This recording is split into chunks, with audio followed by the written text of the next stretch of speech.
I got to get gonna send a link to Caputo real here fast here. I think Steve, you're in. Walker Fire. Hi. Hey Steve, what's up? Okay. Ready for this one? All right, let me send this to Michael Caputo and we get it started. Let's see. All Good right. evening, everybody. Good evening. Walker Flocka. Long time coming, huh? All right. This is awesome. Just going to let this build. I just want to get Michael Caputo in here because I think he's going to give a little pregame warm up speech as one of the victims of Igor Danchenko and the rest of these scumbag Clinton people. Hey, 279er Julie. Got Cody. Yeah, we got Techno. Can I call him Travis in here? I think I will call him Travis in here. Tucker did it. This is filling up nicely. I know. What a crowd. All in one, All right. all in a couple of minutes. This is fun. I know, actually, I think it's because I set this timer thing up so then people could actually know when it was happening. All right, we got Michael in here. I'm going to invite him to speak. Michael, what's going on? Is it working? Let's see.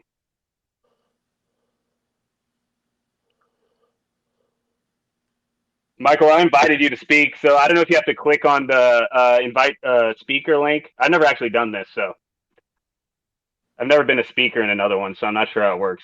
Okay. Steve, do you just have to click on? I just did it. Michael, there's a icon on the bottom left of your screen, which you probably have to click on.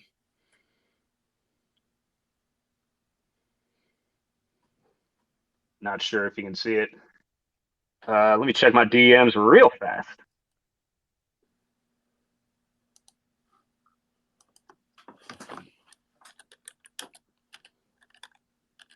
I'm just DMing you guys.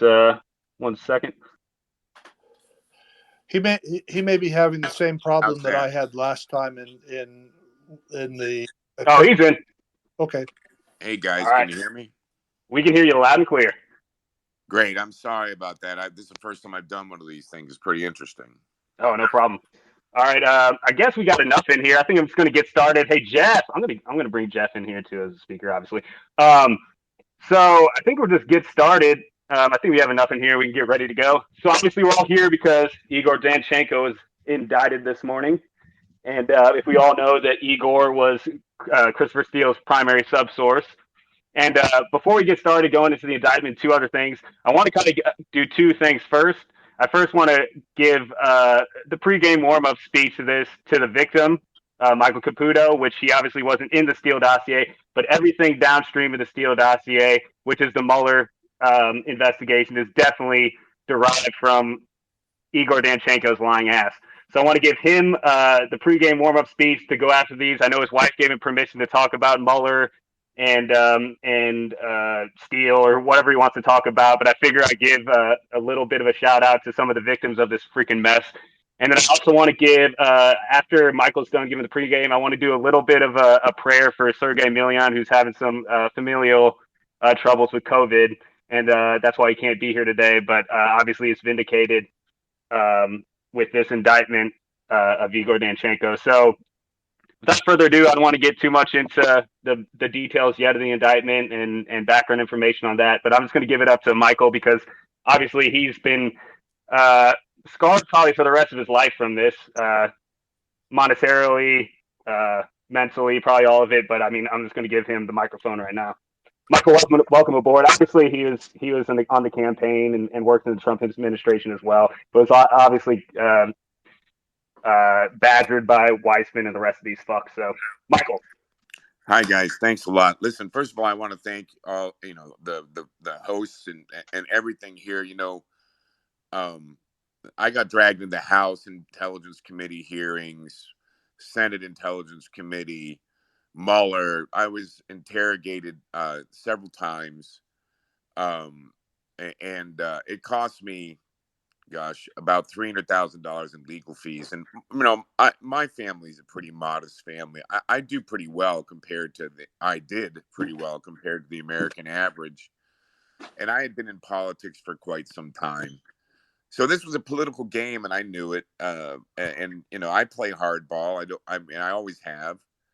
I played in some of the hardest places, including Russia, which is one of the reasons why they targeted me. I lived in Russia for almost 7 years.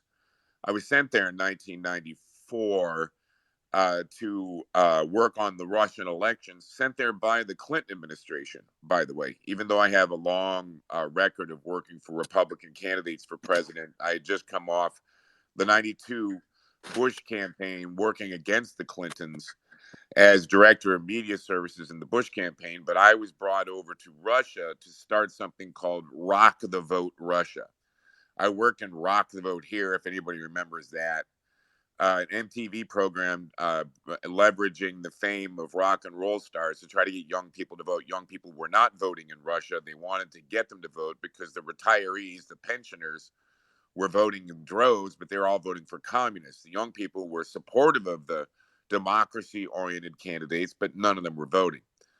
I was sent over there to start Rock the Vote Russia, and I stayed for 6+ years. I was an advisor to the Kremlin off and on for a lot of those years, always under Yeltsin, who was a very close ally of the United States until the day he died. When Putin came in, I didn't know him well. I met him several times. He did not like any of the Americans who were working in the Kremlin. And when he came in, I decided to beat feet, get out of Russia before something happened to me. Never really got involved in the Kremlin after he became president. However, fast forward, I don't know if people know this, but I've known Donald Trump since I was in my 20s. I'll be 60 next year. As someone a long time connected to Roger Stone, Roger introduced me to Donald Trump in 1988, and I was his driver off and on when he came to Washington. Donald Trump's driver a couple of times, and wove myself in and out of the fabric of Donald Trump's life here and there as a backbencher staffer. Got a little bit more involved with him in trying to recruit him to run for governor of New York in 2014, 2013, and then tried to help him buy the Buffalo Bills. I'm from Buffalo. Buffalo's my team. And then when he decided to run for president, I ran New York State and as the director of the primary.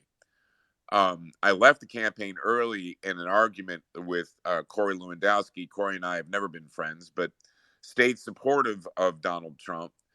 And then when Trump was elected, of course, like everyone else involved, I was very happy, celebratory. And I thought all the Hillary Clinton's references to Donald Trump and Russia were a joke. I mean, a complete joke, an absolute joke, because none of us were in contact with the Kremlin during those days, talking to anyone. I couldn't have imagined anyone. I was, while I was a friend of Michael Cohen's, I'm not a friend of his now. The accusations against Michael Cohen about Russia and Russian agents and Prague and all this, all a bunch of crap. And I couldn't understand where this was coming from. I didn't understand that the Steele dossier had played a role in all of this. And when I went to the president's inauguration in January, I couldn't understand all the vitriol about it. I remember being with the president and the first lady and laughing about the Russian, accusations, and then in March actually February, that was January 17th, Inauguration Day. February 17th, my Ukrainian wife, not Russian, Ukrainian, who I met while working in Kiev on a campaign, was sworn in as a citizen of the United States. And on March 20th, a month later, I guess maybe March 20th, there was the House Intelligence Committee hearing. I was out of the country, and the Intelligence Committee was clearly a staged event, even though it was controlled by Republicans. The Democrats had a set of questions for James Comey, and suddenly, out of the blue, I was brought up, and my wife was brought up, And suddenly all the laughter about the Russia hoax and all the accusations against the Trump campaign came home to roost on my family. That night, we got innumerable death threats. And I got a set 2 calls from a guy when I was literally out of the country. I got him on my cell phone, and he threatened, he says, I know you're not home.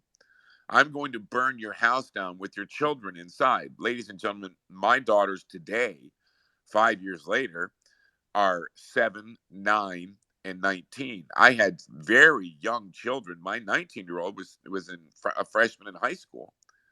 And I, of course, was very disturbed by this, and it just got worse and worse and worse from there. Our lives were completely destroyed by the Russia hoax. $300,000 in legal fees. You know, we were not a family that could handle that. Luckily, we raised a lot of that from Donald Trump's supporters, but I could not understand where all this was coming from. I didn't understand it. I didn't get it. You know, fast forward a bit of time and we find out down the road, down a bit, that this all comes from this Russia dossier. We heard about it from BuzzFeed first. I mean, ladies and gentlemen, when you hear something from BuzzFeed, you must immediately discount it. These are not legitimate media organizations, but down the road, we now know that even New York Times and Wall Street Journal and Washington Post are completely unreliable because they all bought into it and completely. And they were played like a fiddle. You saw reporters from the emails that the hosts here have dug up from different filings, especially in litigation uh, involving Alpha Bank.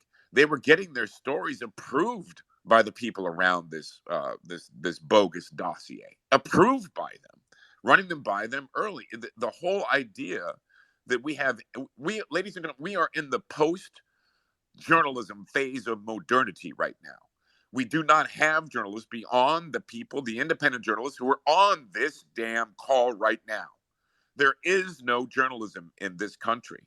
My wife, who grew up and went to school in Ukraine, and she and I were talking today after the Danchenko indictment. We realized, we agreed. We are in the post-journalism phase of American modernity. We do not have honest journalism in America. She likened it to the journalism in post-Soviet Russia. It was absolutely in Ukraine. She reminded me of a time when the leadership of Ukraine was scripting all of the news organizations in Kiev. You watch it now. If you watched Tucker Carlson tonight, they were Jesse Waters was the host, and he was talking about how the talking points being used by MSNBC and CNN on the Virginia election all use the same words. One word in particular is dog whistle, without ever defining what they mean by dog whistle. This is all scripted crap, and the Russian dossier, the coverage of it was completely scripted, and now we have reporters who are digging up. Oh my God, Igor Danchenko was indicted today, and breaking news, Igor Danchenko. These same people who are breaking this news knew this guy was a scumbag from the very beginning, knew it all along, and they're breaking this news as if it is a redeeming value to them. I sent a tweet tonight to Ken Delanian and all these people from NBC who are breaking this news, and I told them, the fact that you covered this bogus Russian dossier breathlessly from the very beginning and destroyed my family and every single other family, dozens of families involved in this on the Trump side, destroyed us. There is a crater where my family once was. You want to see somebody destroyed? They are stomping on Roger Stone, stomping on him, and stomping on him, and stomping on him. They want him dead. And that comes from the Department of Justice, who followed the Steele dossier down the road like a bunch of children. And these NBC reporters and CNN reporters who are reporting on Danchenko today, they are all going to hell. Every single one of them is going to hell. And these stories they're doing on Danchenko and Sussman and all these other scumbags who put this whole crap together, this is not going to redeem them from burning in the fires of hell. God damn them all to hell. Every single one of them. I did all this research myself for a long, long time. I had great attorneys, a former U.S. attorney from New York, a very dear friend, a Republican, a very dear friend of mine in Florida, who was former U.S. attorney under Clinton, has also been advising me for free.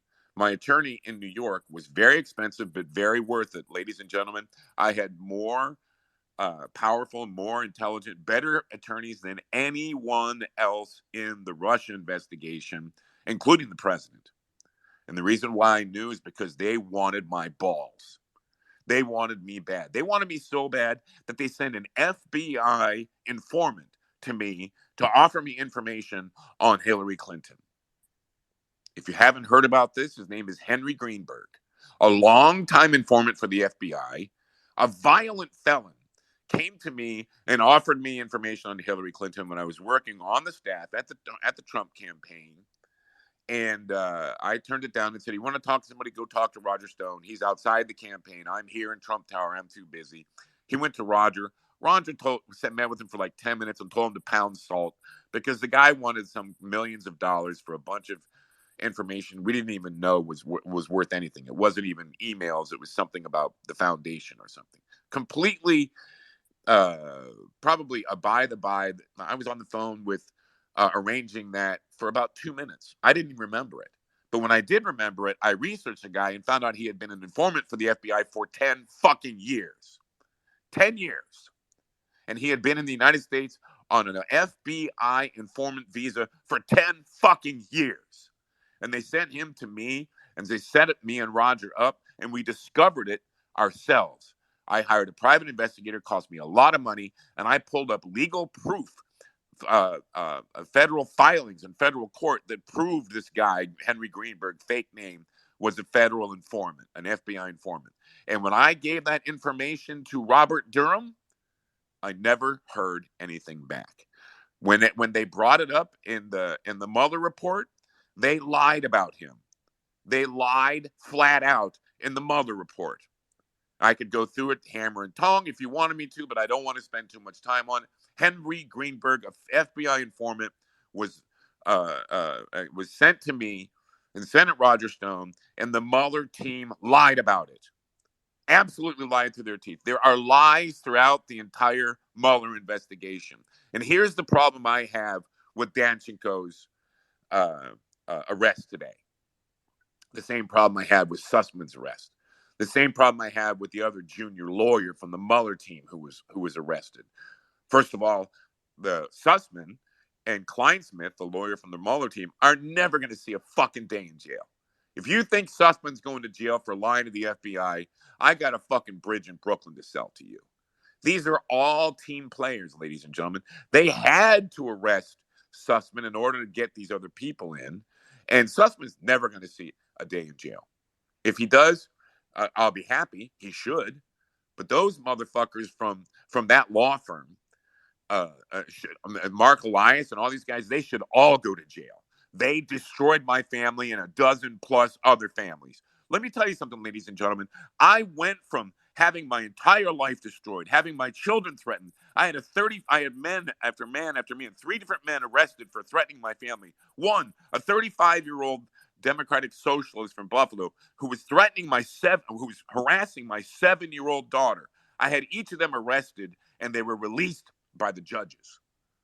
I went on to serve on the COVID task force as Assistant Secretary of Health under Trump. So stressed out by all this, I got cancer. I got cancer I diagnosed September 16th last year, and I went down hard. 35 radiation treatments later, I wanted to die. This stress gives you cancer. We had 5 people involved in the Russian investigations who got cancer. One of them died. God bless him. What a great guy. Roger Stone's wife got cancer. She's being treated right now. I hope she's fine. You know, Rick Gates, who gave up his friends because he was under pressure from the Mueller investigation, his wife got cancer. When she got cancer, the Mueller investigators put the screws to him and said he was going to watch his wife's funeral from a Zoom in prison if he didn't cooperate. These people are sick fucks. But what bothers me and my wife about the Danchenko arrest is that I know Danchenko, not much, but I met him in the 90s when he was just a kid, late 90s. I was involved in the elections in Russia, involved in the Kremlin. And Danchenko and a lot of kids like him who went to second-rate schools in Russia were pushing around, dawdling around Russia, grifters trying to push their way into U.S. projects, USAID projects. Danchenko was a grifter, going to receptions, trying to, work at different organizations, U.S. organizations that they were funded by USAID. And I think I met him twice. I disregarded him as a grifter, just some kid who probably bought his diploma from Perm University. Because, by the way, in the 90s in Russia, everybody bought their diplomas from their university. Nobody went to class. If they had money, they didn't have to go to class. They paid their instructors and they got grades. They bought their diplomas. Perm, where Danchenko went, was one of the worst, selling diplomas like they were selling ice cream. So I dismissed all these people that came to me. Danchenko was a grifter then. He was a grifter later. He's a grifter now. And if they built the entire goddamn Steele dossier on that grifter, then it was not worth a goddamn thing. And here's what I can tell you. Steele knew he was a grifter. The FBI knew he was a grifter. They all knew he's a grifter, but they built their case on him anyway. You know why?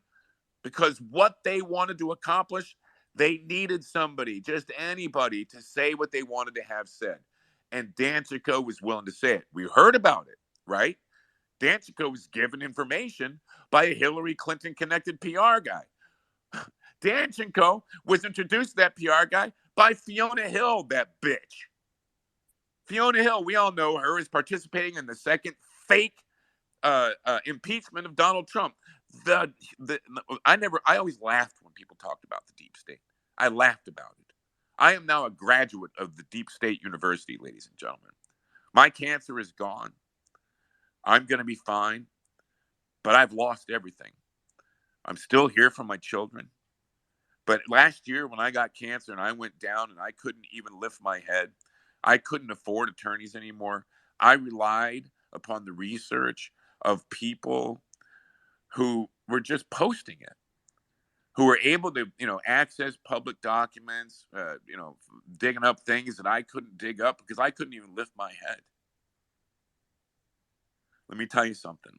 If it weren't for the work of independent journalists, we wouldn't know any of this. Let me tell you something. I don't even think there'd be a Durham investigation if it weren't for that.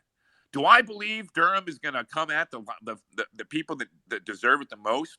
Weissman, that scumbag.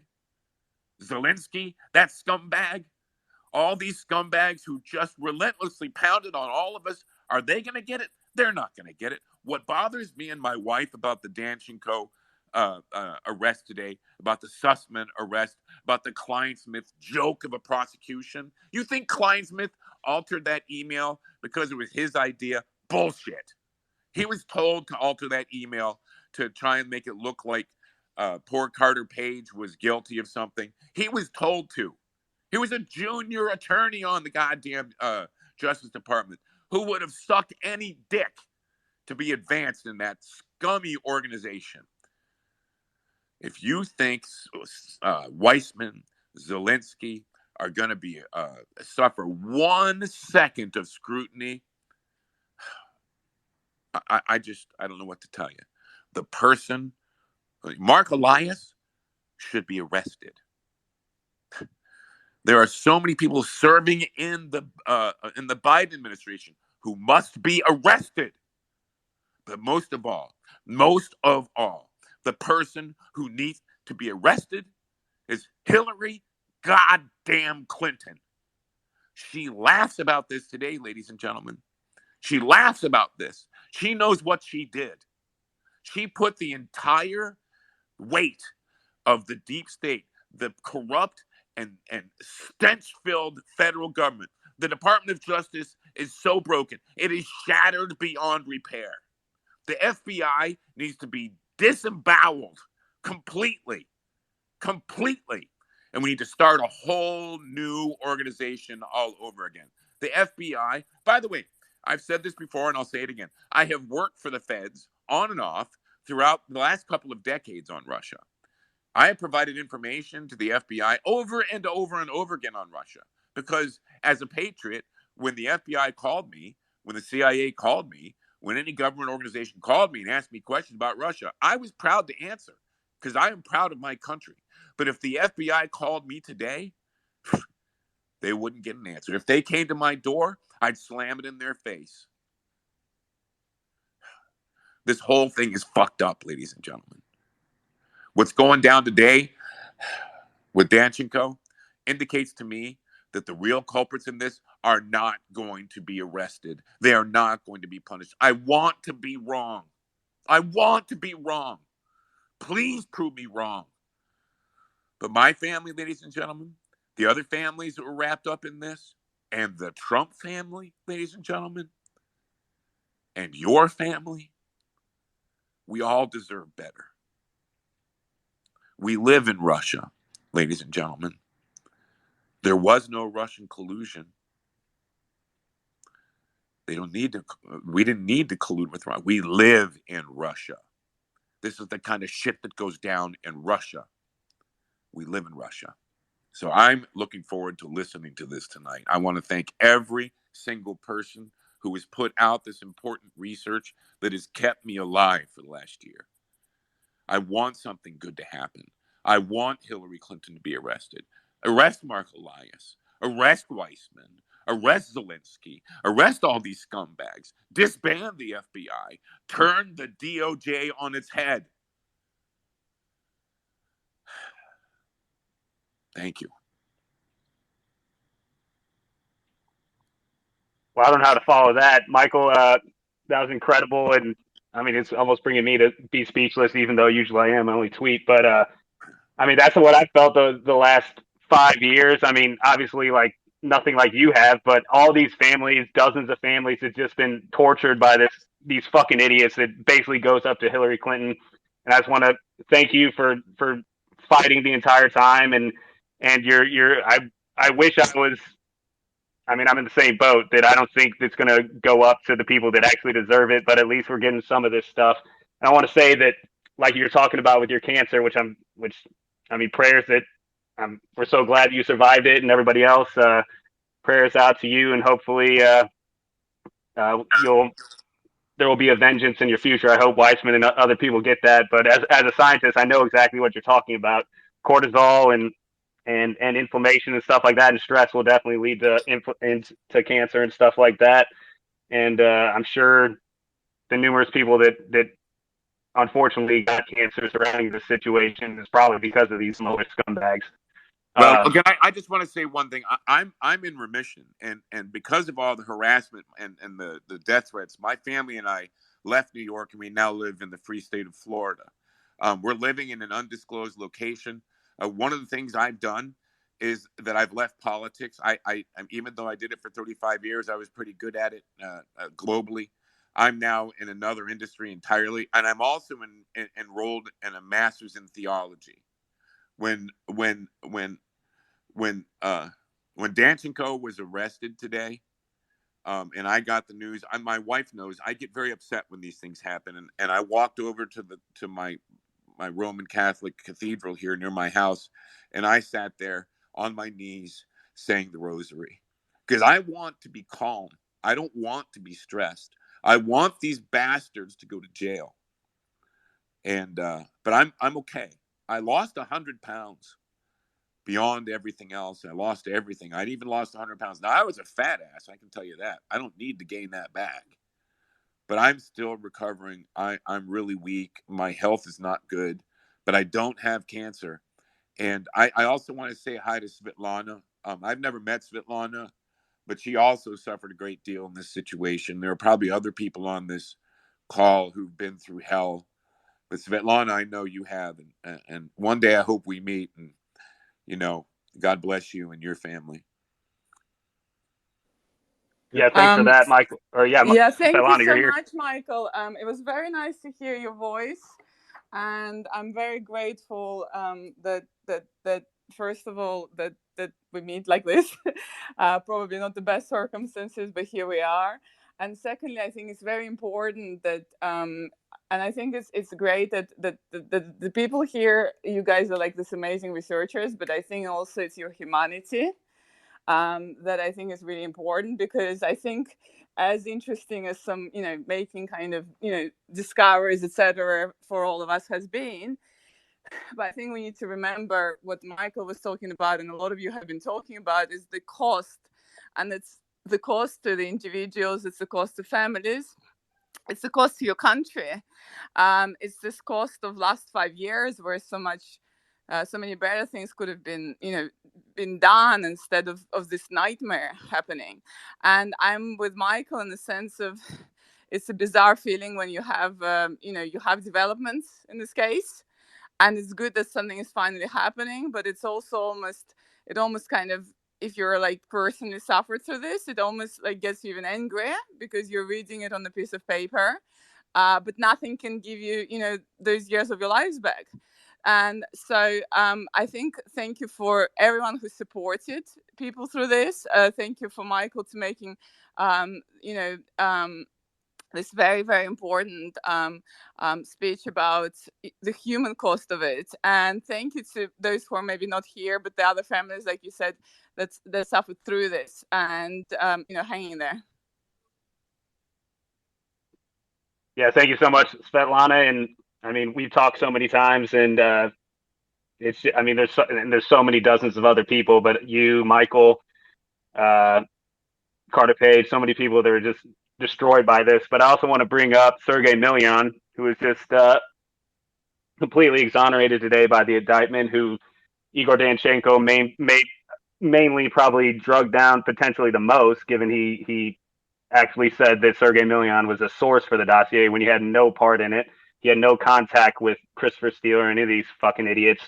And then they go on, and Simpson and these other guys leak a story that, like, in January 23rd or whatever it was, that Sergey was a source, and they try to blame the dossier on Sergey as him being the main source. And I just want to say that Sergey couldn't be here today. I know it's kind of bittersweet, but his family, his mother and his sister, he told me, have COVID and they're struggling with it. And he said he's in a very hard place right now with that. So I wanted to do a little 10-second prayer for him, and of course for all the other people hurt by Danchenko and the Mueller entire thing. Prayers for Michael and Svetlana and the entire crew, but especially, or not really especially, but for Sergey too, because I wish he could have been here. So let's just take like a 10-second prayer for all the victims, if we can.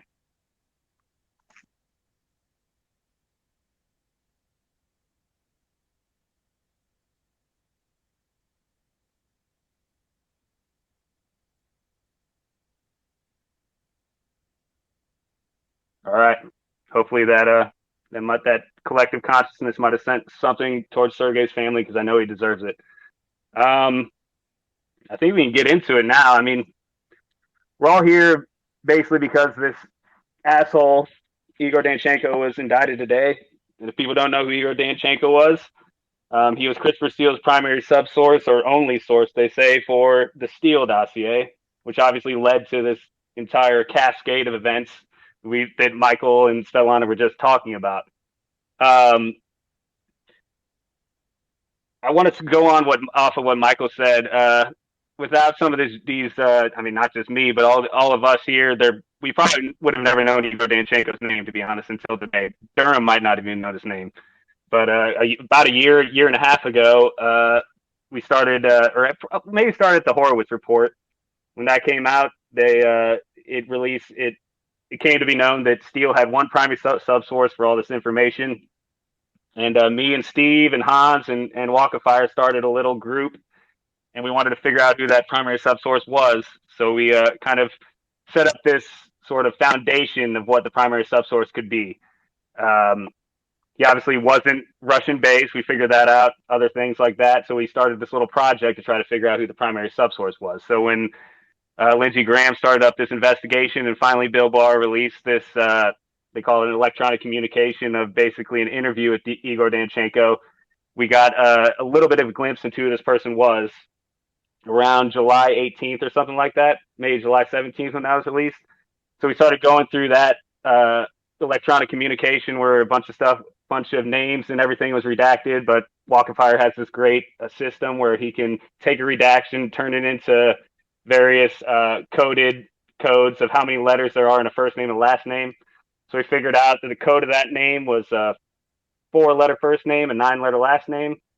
So we started looking into Steele's background and possible connections. And I think 2 days later after we got that, I remember it was my birthday. I was at the Lake of the Ozarks. So I wasn't working on it, but kind of a person popped out of nowhere named him. Him, you guys all know who he is. He's still around. I still talk to him. Talk to him today. But he figured out who Igor Danchenko was, and he created a blog post, and then he popped it on Twitter, and we went to that blog post and said Igor Danchenko is Steele's primary subsource. So at that point, we figured out who the subsource was. That led to kind of a little project. So once we knew the subsource was, we could figure out who the sources were of Igor Danchenko and basically the Steele dossier. So after that, it took us probably about a month or something like that. We figured out there's 5 subsources. We figured out all of them.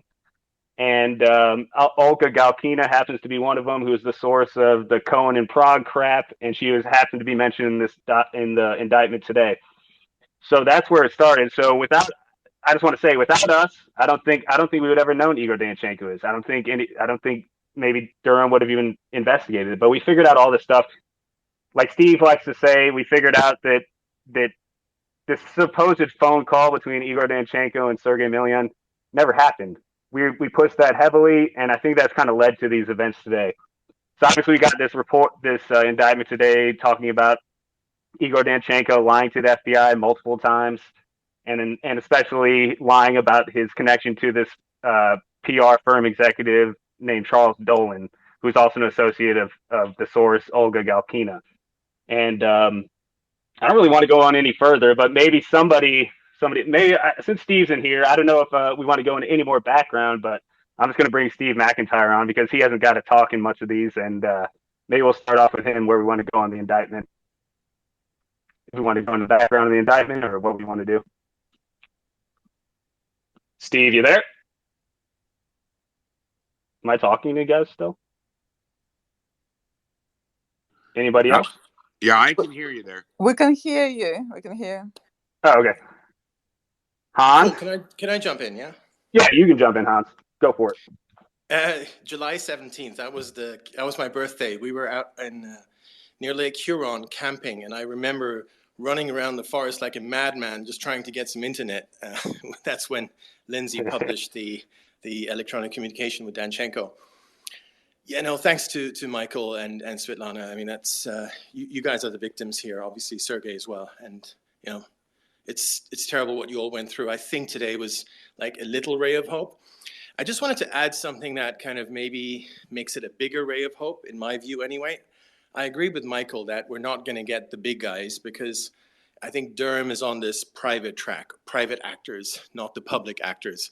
I think he'd have been shut down if he was after the other ones. I think that's the only reason they allowed him to continue. I think that's sort of the sad news. That said, I think there's a clue in what we got today that it might go further, or at least we'll find out. There is certainly a clue. We'll find out whether Durham takes it any further. And that's the fact that Danchenko, when he went in to do his interview in January of 2017, he had this Queen of a Day deal. So he was basically scot-free. He could do whatever. He could just walk away. He no matter what he had done before, lied or whatever, it doesn't matter. You go there, you tell the truth, and you're scot-free. You're good. And he didn't do that. Now, that's just incredible. You know, no one would do that. His entire incentive would have been tell the truth and be done with all this crap and just move on. He didn't do that. So the question is, who put him up to lying to the FBI while he was under this immunity deal? That's something you basically never hear of, which, by the way, will cause him a lot of trouble going forward because that's not good when you lie to the FBI to begin with, but when you lie to the FBI while you're under an immunity deal, that's really, really bad. So bad news for him. But I think if Durham is really interested, and this is the clue for us, whether he is or not, he's going to go and try and figure out why Danchenko lied. Who put him up to it? Someone put him up to it. We know Danchenko's lawyer is a guy called Mark Shamel, another total scumbag. I don't know what's going to happen with him. Did he give Danchenko bad advice? I don't know. Did he tell Danchenko to tell the truth? I don't know. Who paid Shamel? I mean, this is a question I've been asking for over a year.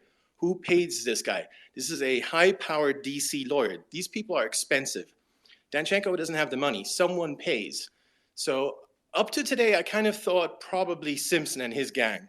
You know, you bring in Daniel Jones and the money that's coming in from there and so on. Somehow, you know, that was arranged through there. Now I'm not so sure anymore. You know, is it Dolan maybe? We don't know.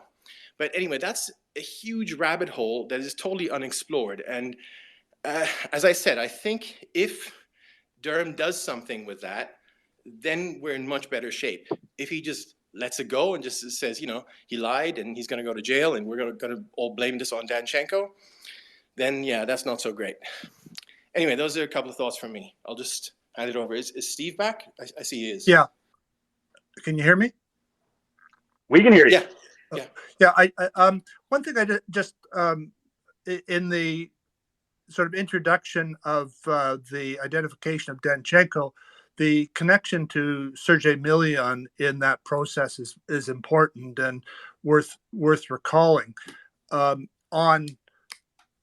the Saturday, on the Sunday when the initial identification of Igor Danchenko was proposed by the we sent Sergei a suggestion that he go through his emails in July and August of 2016 and see if he had any emails from Danchenko. And he found 2 emails, both of which are mentioned in the indictment. The 2 emails were what I would say clinched the identification of Danchenko and enabled us to go from just some guy putting a name out there on a blog to making a firm identification. And we did so. We waited to do so until while we were trying to harvest Danchenko's social media, but it started disappearing just as we were doing it. So Danchenko, so we announced it, and that our announcement was what sort of put him in play. And the elements of the indictment, there's nothing in there that we hadn't figured out by the end of July of last year. And it's really quite startling where the information from the PR executive is new, but none of the allegations or incidents that relate to the PR executive they're sort of in the chicken feed aspect of the Steele dossier. They don't connect to elements that were in the Intel assessment. And in a sense, it's much less central than the Milian, which Durham's had for a year and 3 months, and they haven't added anything to what we had in July of last year. Yeah, I think so too. And like one of the main takeaways I take away from the indictment is, I mean, I'm assuming everybody read this, but they kind of stray away from, I mean, obviously they say that the PR executive was sort of a potential source from sort of kind of interior Russian politics, but you don't mention sort of the meat of the Steele dossier that sort of actually pushed into the Mueller report. You wouldn't have, I mean, the sort of interior Russian politics didn't have any effect on collusion between Trump. So, like Hans is saying, who was putting up Igor to lie when he had a freaking immunity deal? It wouldn't have hurt Steele if he just would have said, "Oh, I just made it up to steal." I mean, it might have hurt his business, but that wouldn't have hurt him legally or anything like that. There's something bigger where Igor can flip on, and I turn to Reports 95 where they actually bring in the week where there's some sort of conspiracy where the Trump campaign was involved in the hack and led to the WikiLeaks dump. And also the same thing with the Cohen in Prague, where he supposedly met with Russian officials about the hack and stuff in Prague. And what they say is, or at least Igor Danchenko says, he got that information from Olga Galkina.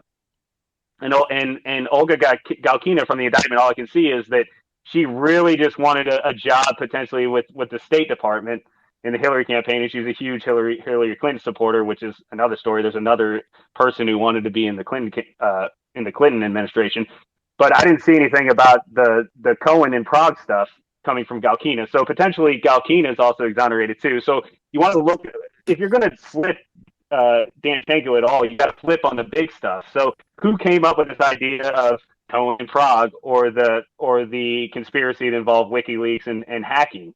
And you go back to the Ratcliffe letter where they said that the Hillary Clinton campaign, one of the foreign policy advisors, whatever, approved of this operation to pin Trump to that. So that's where I see where Igor could flip up from where we are now. Well, yeah, I think the big step and the difficult step will be finding the link. I would say that the idea of Russian collusion was put into play in a big way on July 25th by Robbie Mook on the Sunday. It was the 25th or the 24th. It was on the Sunday, a couple of days after WikiLeaks dropped, and Podesta and Mook and others had met on the Saturday to put the Russian collusion meme into play as a way of deflecting from WikiLeaks. And I think that it's important to keep the events of that last week in July separate from the Cohen incident, which is a strange incident and deserves lots of attention on its own. Because in the week between, because on July 29th, there's a summit meeting at Perkins Coie, at which Steele flies over. One of the new pieces of information in the indictment is that Danchenko says that he had issued a report in the previous 36 hours, which led to Steele coming over for the summit meeting. So that, I think, puts a timestamp on Report 95 that we didn't have before. So it's coming out on July 27th or so. And at that time, all hell's breaking loose when you think about it, because the Papadopoulos story is on the reported into the FBI on the 26th. Brennan meets with the Obama office on the 28th or 28th. Sussman and Elias meet with Steele and Fusion on the 29th. Crossfire Hurricane opens on the 30th. So there are a lot of moving parts in that week, and it's still unclear sort of exactly who was doing what to whom. Right. And especially that Ratcliffe memo or letter, or whatever they call it. I feel like that's down to leaks on the 28th, I believe. And that's when Report 95 came out. So I think there's some sort of relationship there. And I think, sorry, hi. And I think it's very interesting, Stephen, and I'm not sure how it's okay to call you fool. Yes, I prefer that. Okay. That's what my mom calls me. Mr. Nelson, I think it's a very interesting point about the CIA, because I think one of the things we discussed on and offline is that somehow the very same, quote unquote, intelligence that was in the Steele dossier somehow ended up being independently given to Brennan. And there are three kind of aspects to that. So obviously, there's a bunch of stuff that obviously Danchenko either admits that he's done, or obviously we see from the indictment he's definitely done, about, for example, the P tape and stuff like that. But the unresolved question, for example, and I think Mr. Nelson did a lot of work, and I think Stephen also did a lot of work with regards to the Strubnikov story, where basically there was this allegation that this former head of Russian intelligence was the source of the main, allegation that Putin somehow installed Trump through Russian intelligence. And Steele says that to Orr, Steele says that to Kavalech, the State Department. And also that is, the key aspect of the Steele dossier, in the first memo. And obviously, no matter what one might think about Danchenko, he clearly is not the guy who could be reasonably considered to be in a position to have ties with Russian intelligence at that level. At the same time, Brennan, and this is what, Stephen, I think you were referring to, there are two aspects to that. One is obviously there is this plan by Hillary Clinton to, create scandal about Trump that Brennan knows about. But the second thing is that, remember that story with the brown envelope where Brennan sends this for your eye on the message to Obama, where he says that he has the source at the top of Russian intelligence who's telling him that Putin is going to install Trump. And that's an independent CIA source, allegedly. So the question is, and Brennan says he didn't read the Steele dossier, or he didn't have any information like that. So is Brennan lying in the sense of, did he receive some information from Steele that he then presented as his own CIA intelligence, or did he have like a separate source that was also actually the source for Steele, who was not Danchenko but someone else, who was responsible for that other false allegation that Russian intelligence was installing Trump? Okay. I think that's an important issue, and Svetlana, we talked about this before, but I think the key tracer on that is the false allegation of Carter Page meeting with Sechin, which Brennan briefed to Harry Reid in August of that year, and is only in the Steele dossier. So the very fact that they had the same false information is more diagnostic than if they had the same true information. So it seems inconceivable that Brennan would have got the same false information about the Sechin Page meeting independently of Steele. So either they were both fed the information from a common source, or Brennan got it from Steele. Just one other editorial comment I just wanted to make about Danchenko is, I know when we first, I know from talking to Svetlana about this early on, we were starting to compare, thinking of Le Carré novels that this was reminded you of, and sort of whether false information was being fed to the intelligence services under the sort of the guise of counterintelligence. And I think, more and more, it seems to me that the better model in fiction, which was in turn based on fact, was Graham Greene's Our Men in Havana, and or Le Carré's Taylor of Panama, where there was an agent who wanted money, who had no sources, and made stuff up. And everybody who keeps trying to look for reality in Danchenko's story is on a wild goose chase, because it seems very clear now that not only did Danchenko never get information from Millian, I mean, that can be proven, but it doesn't seem like he got information from Vorontsov, Galkina, or anybody. And that the huge failure in this that people that hasn't quite been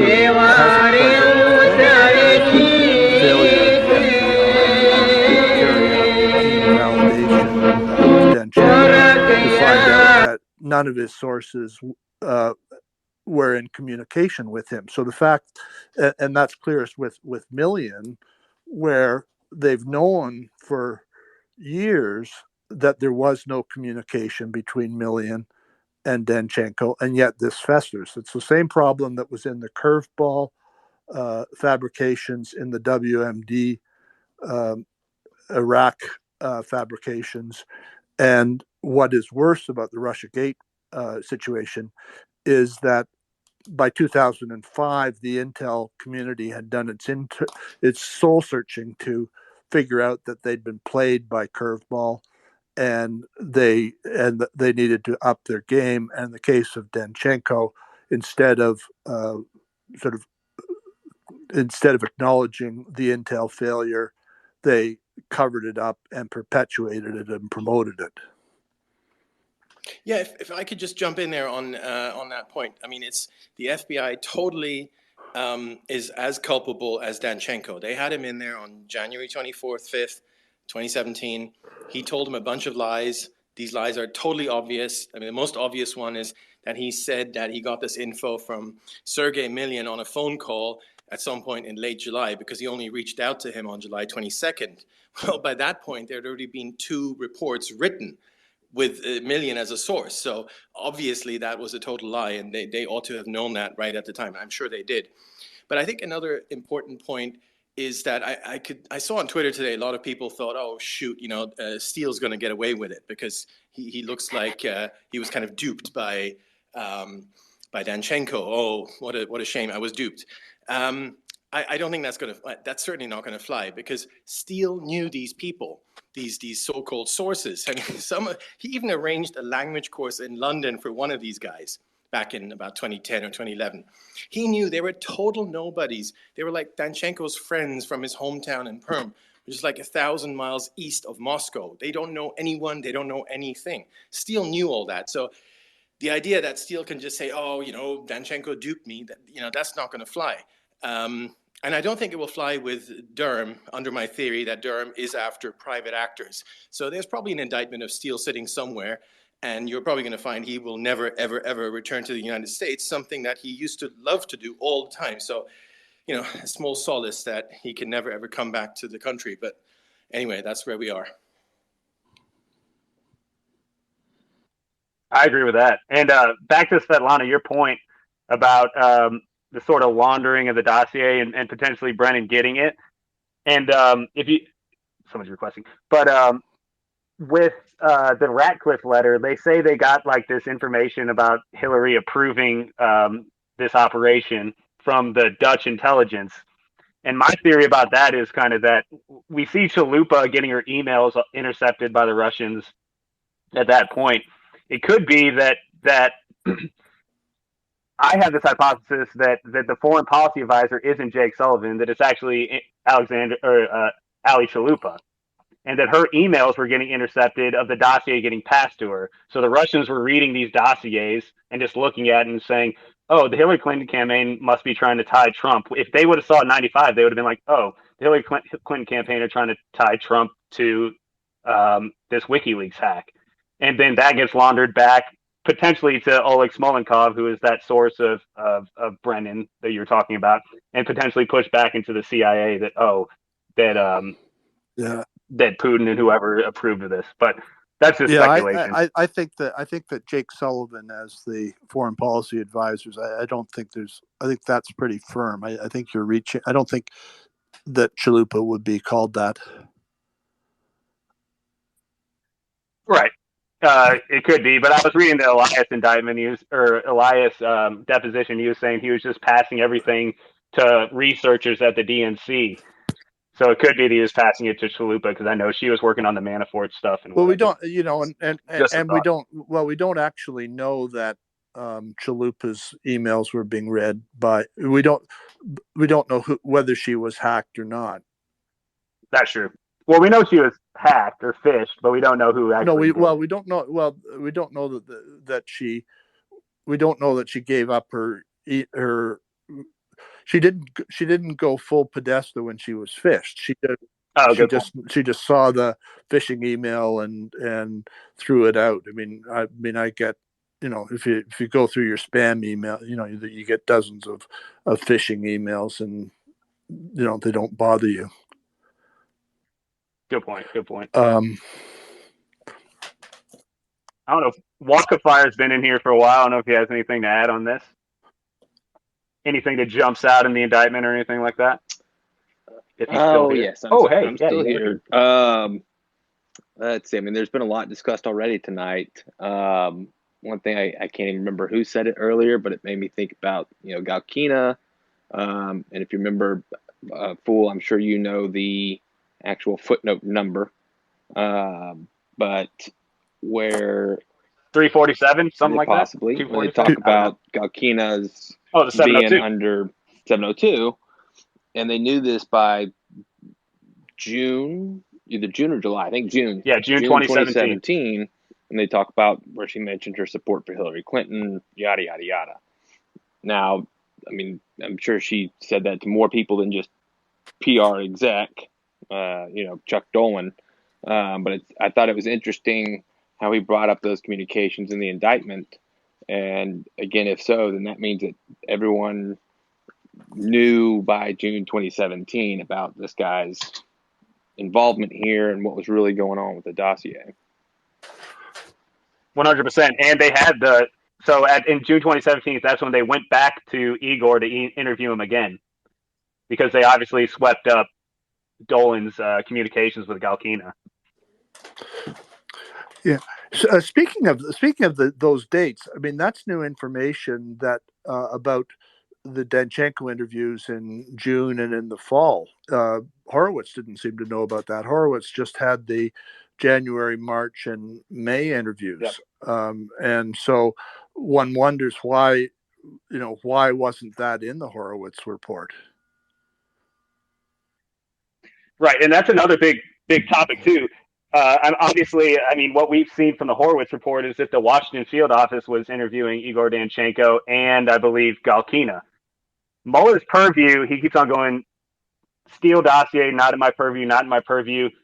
Why the hell wasn't it in his purview? And who the fuck was interviewing all these sources in Danchenko after this? Because that's where the real meat of the collusion is, not in whatever the hell Durham or Mueller was doing. It's going to the sources of Steele and being like, where are you hearing this stuff about collusion and other stuff?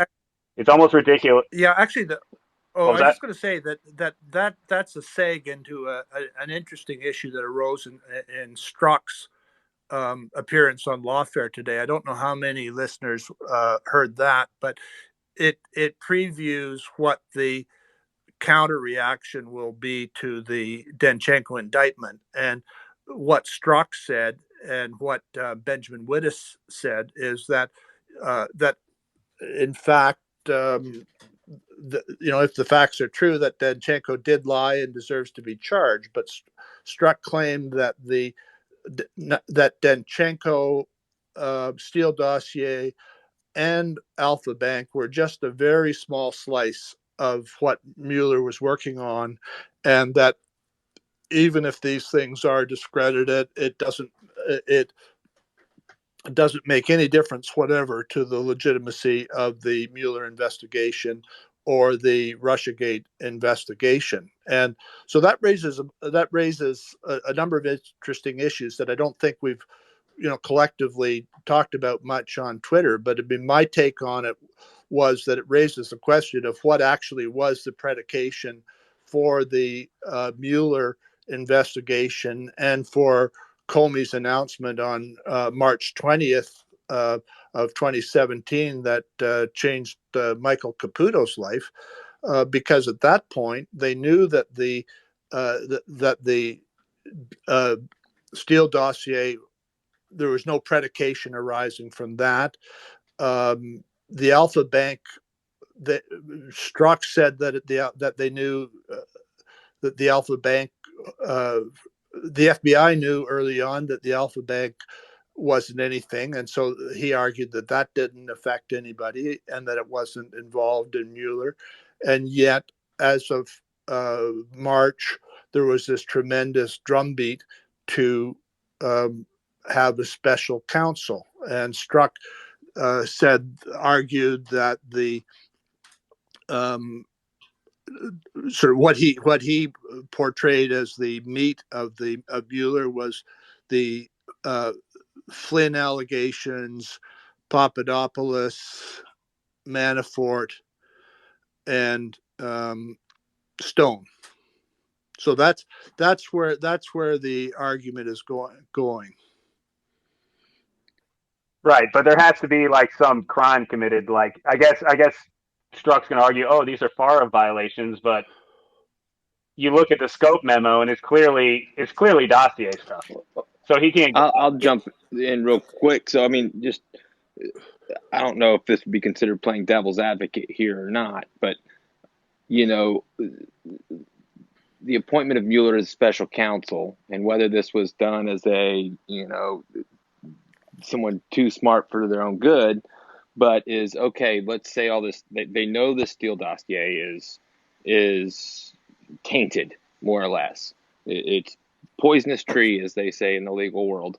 So we need a separate investigation without looking at the Steele dossier, without looking at however the FBI came across all this information. Do your own investigation without looking at that. And I think that was kind of the way it was spun from the right and the people advising Trump of like, look, this has to happen. Like, fine, cut all that out and let them do one clean and show that you're innocent. And I think if you really start digging into some of these things that seem like little throwaways, that sort of starts bubbling up to the surface. I know, I think FOIA Fan is on here. He's been really big on FOIA, obviously. And he's been trying to get the 302s for at least the March and May interviews of Danchenko, and just not able to get them. Same thing with some of the later interviews of Bruce Orr. I think they mentioned it real quickly in the Horowitz report, but then they've also responded saying there is no written record of those. In this indictment today, we saw that, I don't have it right up in front of me, but I'm pretty sure I saw that both his March and May 17 interviews were secretly recorded by the FBI. Now, as I understand it, I don't think they would have someone draft up a 302 when you have an actual transcript that's recorded. We've seen this with Papadopoulos in his first interview. They won't release the 302, but that's probably because there's a transcript, so there's no need for a 302. And so then it starts clicking into place. Okay, so if Danchenko's March and May 2017s were recorded, then yeah, they're not going to have a 302, and hey, that helps them kind of shove some of this stuff under the rug. We've seen with one of the Carter Page Halper meetings, they didn't even type up the entire transcript. They only found the juicy parts and typed those up. Same with Bruce Orr and lots of his later meetings with WFO.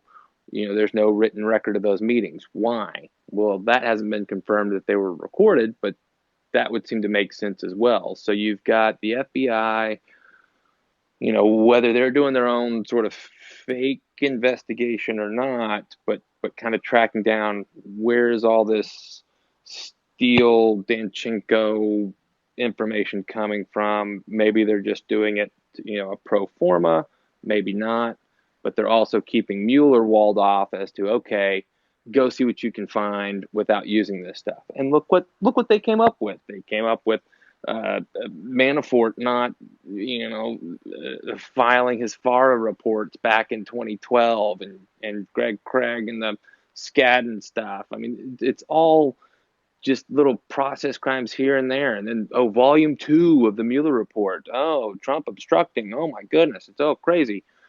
But none of that really fits with the actual allegations that were so hyped in the media, which I'll circle back to, which is what the point of this dossier was, which is why Danchenko is so much bigger than, as Stroke was saying, the Flynn lie, the Manafort stuff. None of this stuff had anything to do with it. The trolls, the Russian trolls.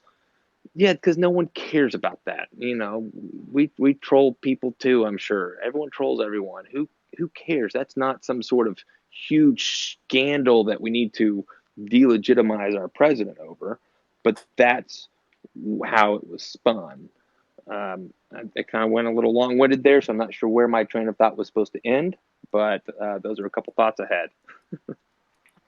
Well, I mean, you're saying that I mean, there might have been the necessity of a special counsel, but it turned into Mueller choosing a bunch of Democrats that turned into them just basically using the Steele dossier as a predicate to investigate everything, where it was probably a good idea maybe just to do a little bit of investigation, see if there's actually any predicate or anything to this, but once Mueller was basically Biden's deputy of dementia, it turned into basically a witch hunt that led us to where we are now, to basically ruining Michael's life, as we talked about before. Yeah. But there was probably a good, decent idea of having an independent person look at this. It just was Rosenstein picked the wrong independent person. Obviously.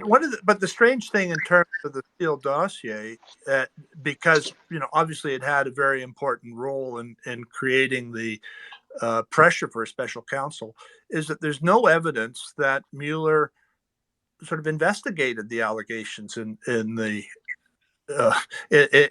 Steele dossier. I mean, Walkenfire's done an extraordinary job in figuring out about 80% of the redacted interviews in Mueller, and he didn't even try. So they must have known that the Steele allegations were dead in the water on the day that Mueller was appointed, because they never investigated it, and instead Mueller sets up. The whole Weissman's team was dedicated to Manafort from day one, and they weren't investigating Steele dossier. Absolutely. And Michael wanted to pop in, I saw. Yeah, I did. I just this is all really compelling to me, and I've been following so much of all y'all's work ever since I got sick, and I wasn't able to do any of this myself. And I mean, we go back. I mean, and every little iota of what you're saying, I devour like manna, from heaven, and when you find your 5-year-old daughter crying hysterically over something that she heard on television about her father, these kinds of things really, really matter. Every tiny little morsel. But I want everybody to understand, we were talking about Russian collusion, Russian involvement, Russian trolls, and all this stuff, and I mentioned this very briefly in what I said, and I want you to understand how I ended up in Russia. I became director of the International Foundation for Electoral Systems office in Moscow. I ran one of a dozen portfolios funded by the United States Agency for International Development, all of which were intended to interfere with the Russian election system, or influence it positively, as they'd like to say. But we had hands-on influence, training candidates on how to run elections, blocking parties that we didn't like from taking this training, completely, absolutely, the blood of the Russian election system all the way up to our elbows, right? And we were invited there by the Russian president, Boris Yeltsin. This is a long way around the barn to tell you that we interfere in each other's election systems routinely. I mean, Vladimir Putin kicked us all out when he came in because he was tired of American interference in our elections.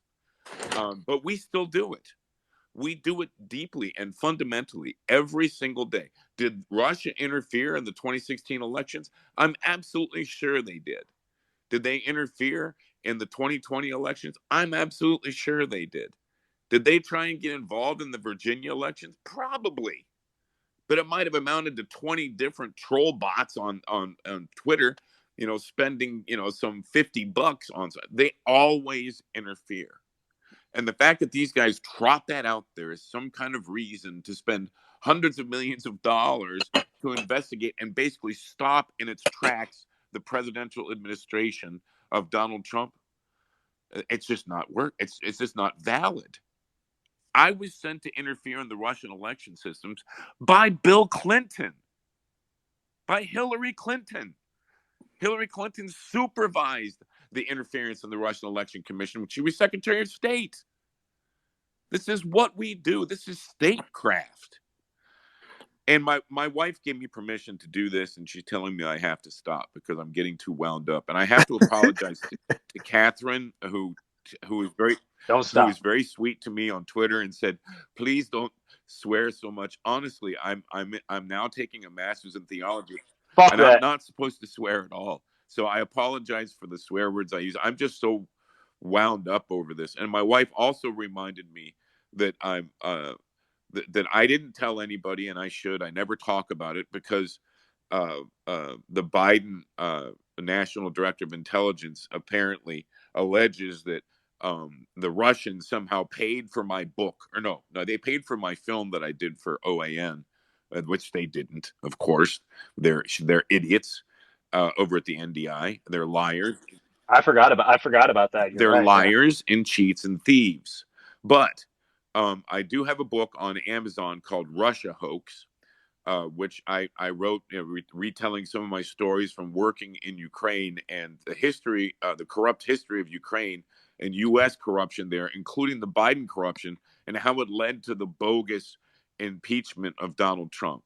So my wife reminded me, you're spending all this time and you don't even talk about your own book. So there it is, Ukraine Hoax on Amazon. And that was my commercial. You guys have been great. I'm going to listen for a little while longer until my wife takes away my phone. Michael, Steve here. There's just one suggestion that that you could maybe help us with. In term, because you personally know a lot of the people that have been interviewed. It would be helpful to document which agents were involved in different interviews. I mean, Walk of Fire has done an extraordinary job of sort of figuring things out, but which agent is it, which interview becomes a thread that permits one to reverse engineer what Mueller was doing. And so, and even the smallest details are important. So, I don't know what you can find out from somebody like KT McFarland or other people that but whatever, or maybe just put a shout out to them that if they get contacted by one of us to see what they can figure out. But getting that's something that would be constructive.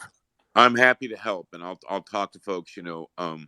I mean, of course, I've known Roger Stone since I was knee high to a bullfrog, and Paul Manafort as well. But most of these people I never met. I've never yet met Svetlana, but I've gotten to know some of them, like J.D. Gordon, and God bless Carter Page. God bless Carter Page.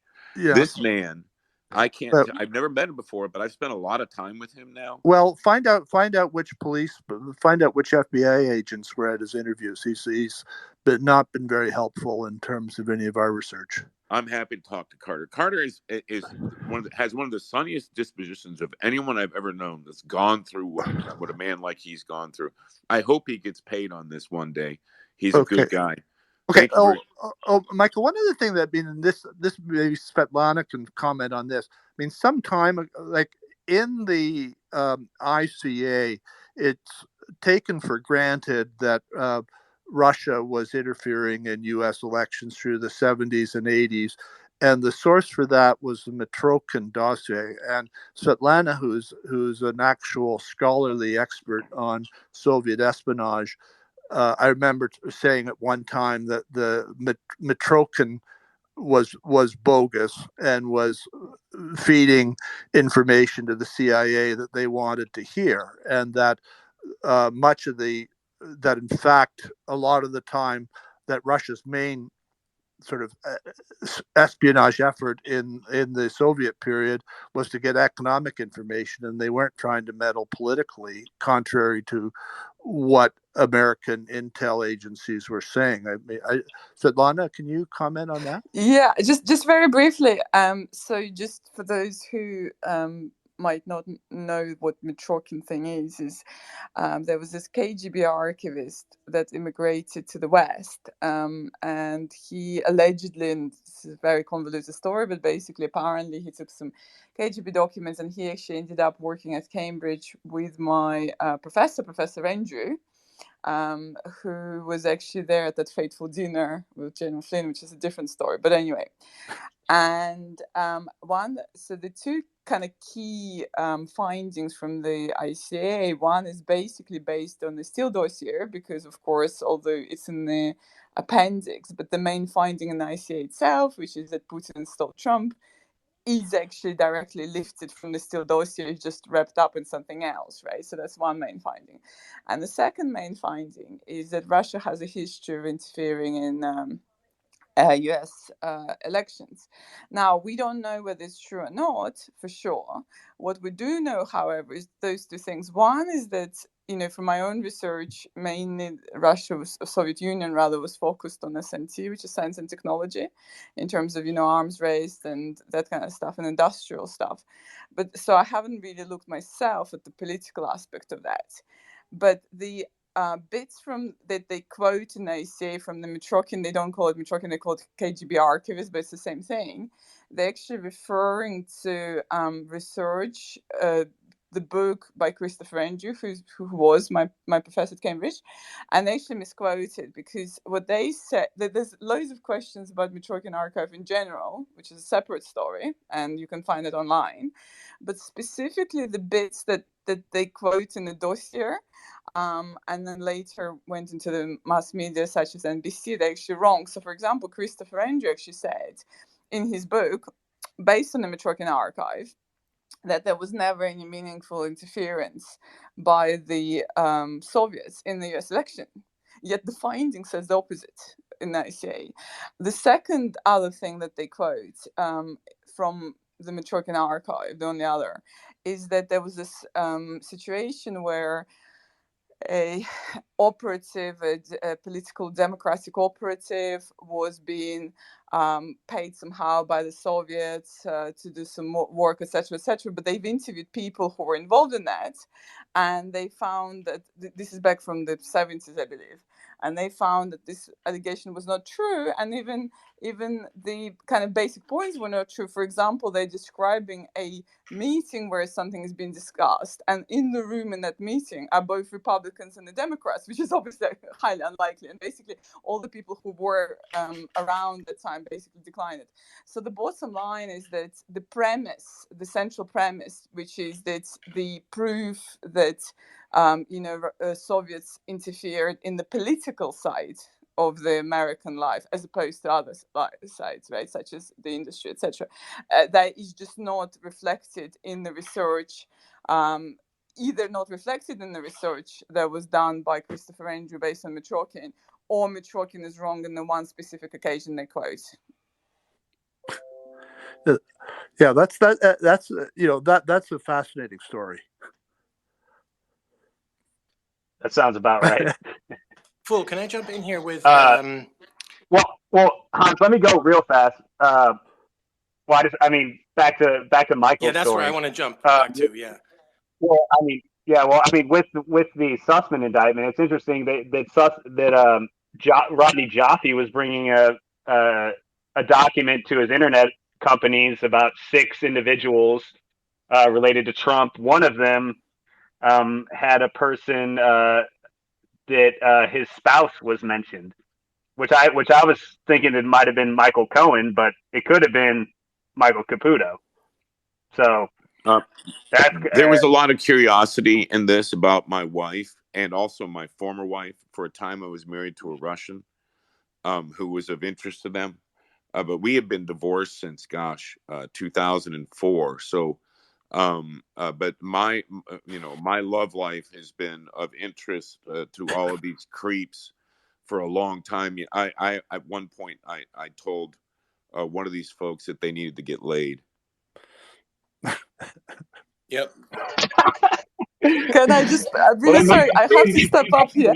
This is ridiculous. I was just thinking about this. Michael, you're so right. It's all these people who fantasize about prostitutes, who fantasize about, the 3-star general of the United States, finding some girls. I'm the girl in question, but you know what I mean, like on business trips, and all these stories, and you kind of really think not only obviously the stories are fake, but it just basically reflects on their own perversions, and actually whatever they're accusing you of is clearly something they're either doing themselves or dreaming of doing, and these people are just sick, and not in a in a physical way, but in a mental way. They certainly are. I just want to jump in back with what Michael was saying about, you know, the Mueller people and how that all started. So Michael's point was really well taken about this election interference. You know, I'm old enough to remember in 1996, there was an election in Russia. Svetlana, I'm sure you remember that one as well. And there was a guy called Gennady, and he was, I think it was Zuganov, probably got the pronunciation totally wrong. And he was running against Boris Yeltsin. And Boris Yeltsin was like the superhero of the, you know, Western elites. But unfortunately, Boris Yeltsin was a total drunkard, and you couldn't keep him sort of sober long enough to do a speech or whatever. And then right sort of towards the end of the election, Boris Yeltsin had a massive heart attack. And everyone in the Western press, probably in Russia too, the Clintons, everyone was colluding to suppress the news that Boris Yeltsin had a heart attack. And then it didn't come out. The election took place. Yeltsin won by, you know, a few points. And right after the election, he was flown out to the US to have like a quintuple bypass or, you know, something like that. So I guess that was the first real election interference in the name of democracy, you know, whatever you want to say. So, but I digress. The whole point about Mueller is, I know Strzok said, oh, it had nothing to do with Steele. You know, we had to look at other things. Well, what are those other things, right? He said Manafort. Well, Manafort was all Ukraine. Everything was Ukraine. He said Flynn. What was Flynn? We've seen the Flynn stuff. I mean, when Strzok was speaking, it's as if that never happened. The investigation was going to be shut down because there was nothing there. And we even have the handwritten notes of Flynn being set up, make him lie to get him fired. That's what it says. So then we're left with Papadopoulos. Unfortunately, that's a little straw that these people can clutch at, because Papadopoulos is a total grifter and a total liar. And unfortunately, he ended up, when he had his interview, late January of 2017, telling a lot of lies. Unfortunately, we've never seen that interview, as Walker Fire mentioned earlier, because when it's video recorded or audio recorded, they don't do a 302. So we've never seen that. But we know from what was in the Papadopoulos statement of offense that he lied his ass off. And I think he thought he was more smart than the FBI or whatever, but that caused tremendous problems because he sort of opened the door a bit again for everyone else. But that being the case, I mean, that still wouldn't have meant you need a Mueller and you need all these things. You know, I don't think Michael said that we needed a Mueller or whatever, but I think the way to view this is that there was only a Mueller because of the media drumbeat, and that drumbeat got louder and louder. And it all started with the ICA, the Intelligence Community Assessment, January 6th, 2017. What was in that ICA? The only thing the media cared about. I mean, if you read the ICA, it's all about, Russia television, like RT, they ran a story that was bad about Hillary. You know, how many people in the US watched that? You know, maybe 10,000 or whatever. It was a total joke. The reason why the ICA became important was because they put the Steele crap into the ICA. Then the media thought, wow, this is fantastic. That validates Steele. Then they ran with it for a couple of months, and the drumbeat got so loud that we got a special counsel. And then, of course, the special counsel, as we all know, never ever touched Steele. He's barely mentioned in the report because those assholes like Weissman knew that that's poison. So they just didn't go there.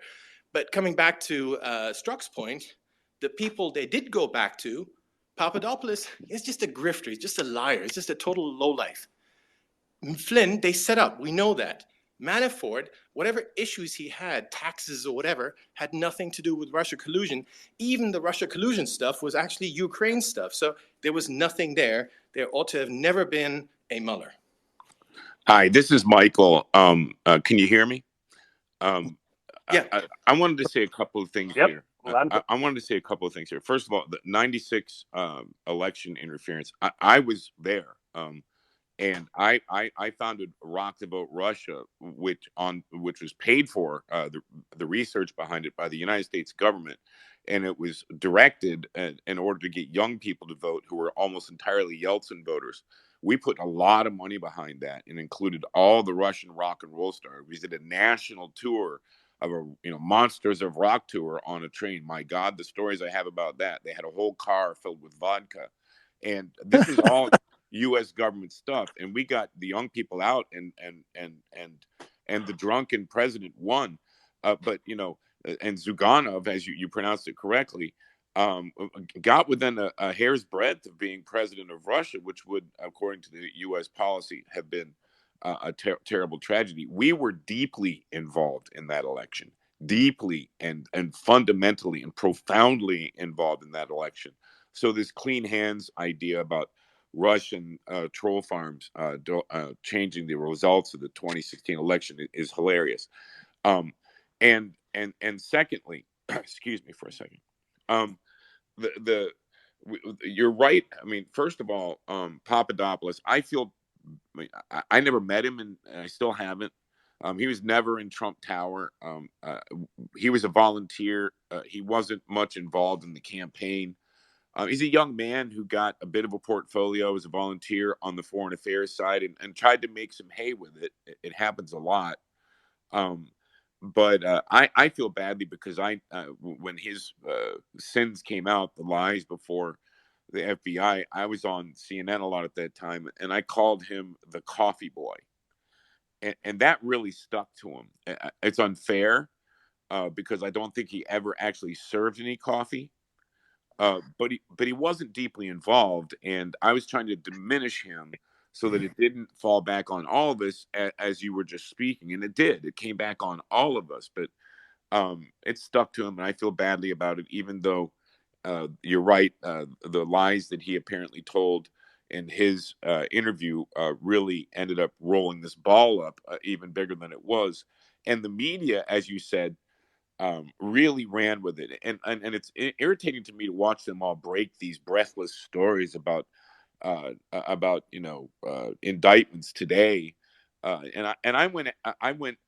this character Tom Winter from NBC and Ken Delaney and Derek Gregorian wrote a story today. Analyst who worked on Steele dossier arrested as part of Trump era DOJ, blah, blah, blah, on NBCnews.com. All these people at one point in time or another were on Rachel Maddow or whatever, right? Rachel Maddow, if you know anything about my relationship with Rachel Maddow, she thinks that that I work for Putin.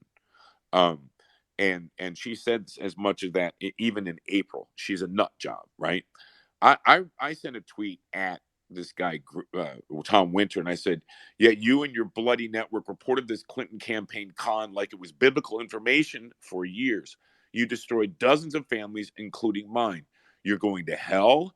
This reporting does not absolve you. It implicates you. And here's what he wrote back to me just while we were talking. Michael, I've never written a story about you or having to do with you. This is the critical race theory story of the Russian hoax, because he himself never wrote my name into a story, nor spoke my name, or maybe he did, on a Rachel Maddow interview. He thinks he didn't damage me. He thinks that there are dozens of stories he did about the Russian dossier and the innumerable interviews he did on MSNBC and CNBC did nothing to hurt my family. The fact that these guys cheered this on, inflated the balloon and drove it out of control for 4 years because he never said my name. He doesn't think that he did any damage to my family. Yes, he damaged my family. Yes, Papadopoulos hurt my family. He didn't intend to, but Tom Winter did.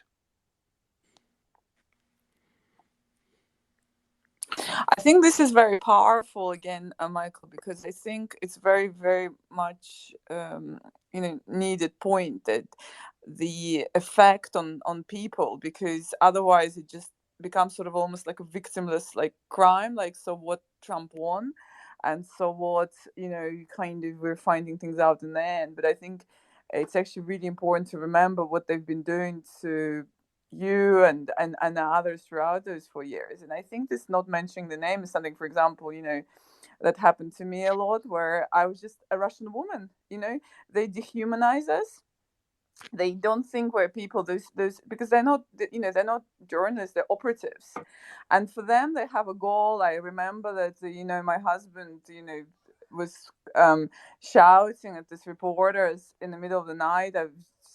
I was lying in bed with a newborn, and he's like, why are you putting her name? The stories were false, right? But why are you putting her on the front pages? And they're like, but like, we're not after her, we're after Flynn, right? This is like Wall Street Journal editor.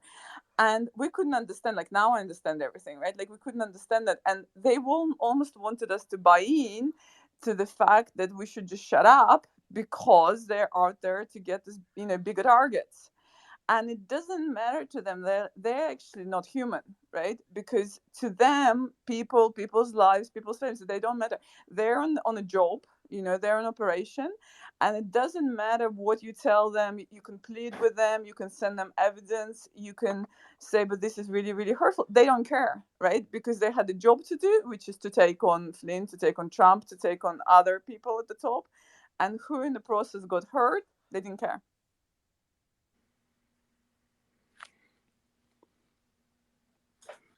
No, absolutely. Sorry, my Twitter's lagging a little bit. I'm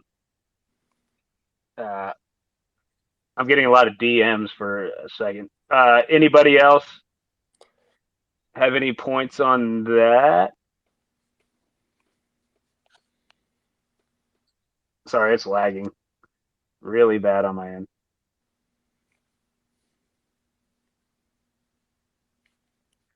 I didn't hear half of Svetlana's thing. Are you guys there? I'm here. Oh, okay, sweet. Because I am cutting in half and half out. Yeah, I think probably time that we wind up. I mean, we can do it. Why don't we can do another one next week? I mean, everybody's got a lot to say. No, well, I feel. I mean, if everybody's done speaking on open it up, yeah.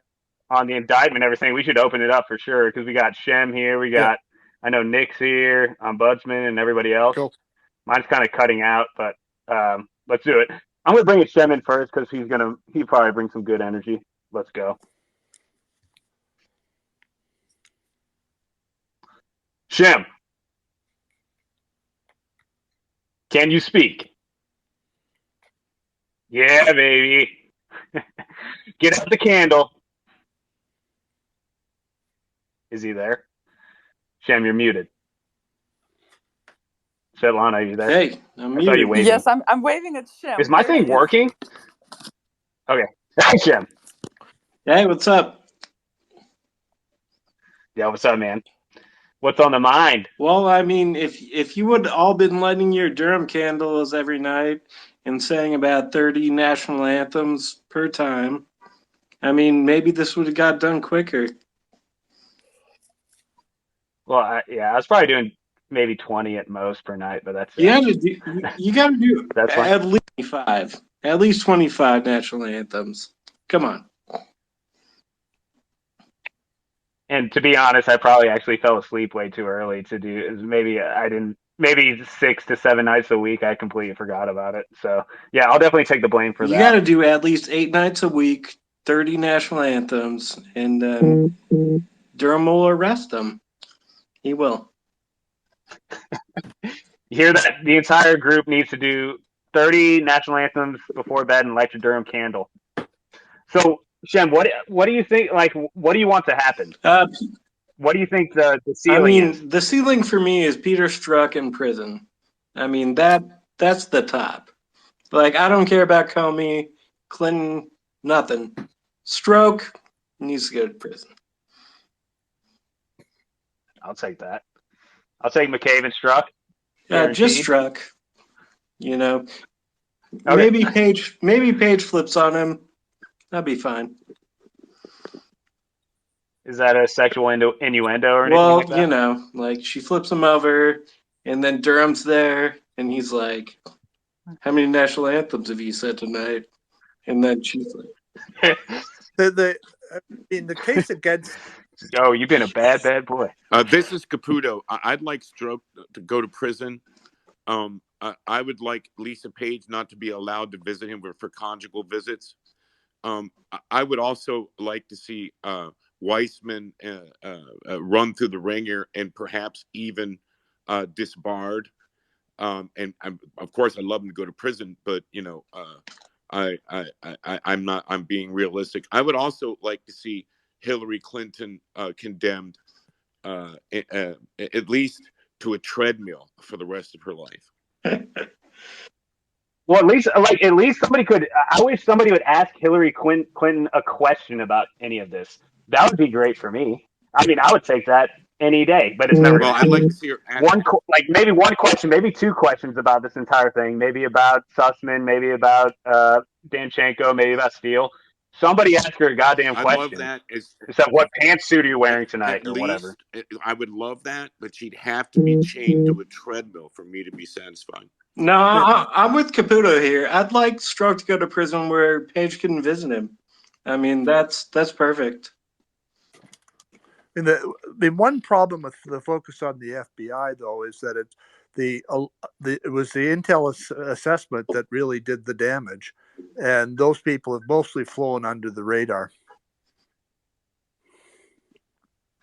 Yeah, the entire the little fusion cell, whatever they right. had. Yeah, I mean, the FBI guys have been in the spotlight, and so we know a lot about them. But the people that made the ICA, that were in the DNI office, and I mean, there's an intersection there with Eric Chiramella, was in that group. There are a couple of other.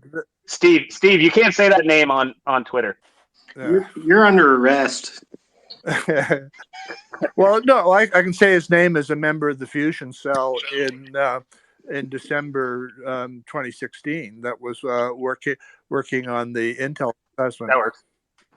I also think people sort of myself included, underestimate Clapper. Just going back to Steven's excellent point, because Clapper comes across as this old fool, right? But it's interesting that Obama personally instructed him to do this ICA, right? And I mean, we probably all watched the Devin Nunes interview where he said basically just after the election they all got briefed by the intel community, the Congress guys, right? To say, well, there was normal stuff, just as we were discussing, everyone interferes into everything on kind of some minor level, but nothing really extraordinary happened. And that was that.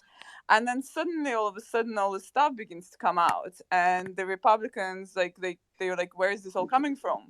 And they almost consider that as a joke. And then there's all these secret briefings and all of that. And then they get hit with that assessment. And actually, I think people underestimate Clapper. Because I think there was a reason why he got appointed, by Obama. Sorry? Oh, sorry. No, I was talking to somebody else. Yeah, and no problem. And actually, Clapper, he's the one who puts together, obviously, this whole thing. And there's a lot of things he says about, Michael Flynn, about Donald Trump. And there's a lot of things about how he's briefing people, how he's leaking the Steele dossier. You remember this famously, he's very recently basically hung up on the interviewers when he gets asked difficult questions. Then, of course, there is Brennan, because, of course, this intelligence community assessment, we had this famous 17 agencies, but when you look into that, there was actually 3, and NSA gave it not a good assessment. So basically, we were just left with the CIA, FBI, but specific guys who were handpicked by Clapper and Brennan. So probably maybe Strzok was in that group, but basically these were their people. And basically anyone who disagreed with their assessment or actually came to the opposite conclusions, they were just being disregarded. And I think that's very important, that assessment was one of the things that led, together with the Clapper, Brennan, Comey testimonies. Remember all these testimonies they gave? That's what were the steps on the road to Mueller, which was then that 4 years of hell that we've been talking about. Oh, yeah. I feel like Clapper might have been a useful idiot because they can just kind of filter any intelligence through the DNI, and he'll just be like, oh, this is all I know. I'm fucking Elmer Fudd. But it could be that he's more devious, and than previously thought. But I wanted to bring on Nick Whale because he's a legend from way back. Yeah, not so much anymore. Spygate.org, and I've been talking for a while. But I appreciate that, and it's really cool that you guys have this space. It's just like kind of phenomenal that it has grown so big, and I don't know. It's really cool hearing everybody and talk that stuff. If you don't mind, I'd like to go on like the media side of this, and really, I mean, it's this whole concept of like dropping facts, but not all of the facts, and how this is kind of what Mueller did, and this is what the New York Times does, where it's like they present a version of the story which isn't necessarily wrong or incorrect. I mean, some of it is incorrect, and that is truly wrong, but some of this it's not necessarily wrong, but they are not giving the full story, so it looks like something completely different than it really is, you know. And I mean, you can chime in, but I mean, I think there's no doubt in my mind that they knew the name Rodney Jaffe, you know, in early 2017. They knew the name. Who was the guy today? Charles Dolan. Yes, I mean, they knew all these guys. Igor Danchenko still. Yeah, I'm sure they knew about Danchenko. You know, because they have sources in the FBI. Yeah. They probably knew as Peter Strzok was, you know, discovering all these things. That whole team, they have sources and all that kind of stuff, and they knew this story way back when. And instead of telling the story as the newspaper of record and a journalistic enterprise with some ethics would do, they instead dropped the things that would fill, you know, their side of the story or their version of it that they want to tell. And it's really, really bad, you know. And I kind of this is what Peter Strzok is a demon weasel. I agree. Yeah. Yeah, and you know, this is what Mueller did too. It's like he investigated the things. It's lying through omission throughout all. Like, you're not lying. You're just lying through omission. Yeah. And so that's kind of the most upsetting thing about this whole thing is that, and not only that, but then once something starts to come out and they think that Durham's going to release something, then they try to spin it, you know, and it's like, and you know, it's just really kind of embarrassing that that's the that is supposedly the top, you know, newspaper out there. And I mean, the Maddow stuff, I mean, that upsets me, and I'm really sorry that her lies affected so many people's lives in such a real way. I also see that as sort of entertainment and downstream of the reporting side of it. You know what I mean? Like, she's not the one that's delivering facts necessarily. She's the one spinning facts, and people go to her for that. So, I mean, really, I feel like the source of the issue is the people that are that can distribute that entire story, who know the whole story and could have done that a long time ago, which would have put our whole country in a lot better of a position and been the right thing to do. Yeah, the media. Yep. Yeah, especially like ABC, those Snuffleupagus and Mosk and all those, Brian Ross. Fuck them. They knew the entire story for the entire time. They're not doing a service. They're supposed to be somebody who's going against the government, not just being a vessel of the deep state. Hans, what were you gonna? I saw you waving. Oh yeah. So while we were on, some guy called. Well, I've seen this guy before. He's former CIA. He says Mark Polymeropoulos, another Greek name. You know, another. Anyway, I used to live in Greece. I like these people, so it's a shame that you got all these types. So he tweeted, the intelligence community assessment on Russian interference into the 2016 elections used nothing from the Steele dossier. Total liar. We obviously know they attached the Steele stuff at the back. But it didn't matter where they put it. The front part is even more ridiculous. The front part, as I said earlier, is just a bunch of totally idiotic stories like, oh, on September, whatever, 2016, RT ran a story that made Clinton look bad. I mean, what the fuck? Seriously, right? So... Well, Hans, I mean, yeah, I mean, the stuff we've seen, but there is an entire classified ICA that we haven't seen. But the point is that, yeah, the appendix has basically the clipped up dossier that makes it look like it's real. Wasn't it McCabe that did that put it in the appendix? They all agree they could put it in the appendix, but it's in the appendix. Well, and that's the whole point. Because it's in the appendix, the media doesn't make those distinctions or whatever. If you look at the CNN reporting of, I think, January 10th, 2017, they say it was in a, I don't think they used the word appendix. It was in a special report because it was so enormously important and so on. So they totally turned the thing around. Like the fact that it was in the appendix made it super more important. That was made it special. So that's the whole point. Because the ICA had the Steele stuff in it, made the ICA, attractive to the media. There was an ICA this year in January, if you go back. Media never ever talked about it. No one cares about that stuff. That one in 2017, they cared about, but only for one reason, because it had the Steele junk in there. So all these people like this Mark Polymoporus or whatever his name is, and anyone else who says, oh, this had nothing to do with Steele or whatever, the ICA is the key. The first part was when the Clinton people tried to push the Steele stuff into the media. They kind of largely failed. You got Franklin Foer and a couple of idiots who ran stuff before the election, but not many people. I mean, if you ask around, just survey the public. Not many people in the public knew about any of the Steele bullshit before the 2016 election. So that kind of largely failed. But they used the ICA to put it in the public domain after the election to basically cripple Trump. And they totally succeeded with that. Yes. Bullseye.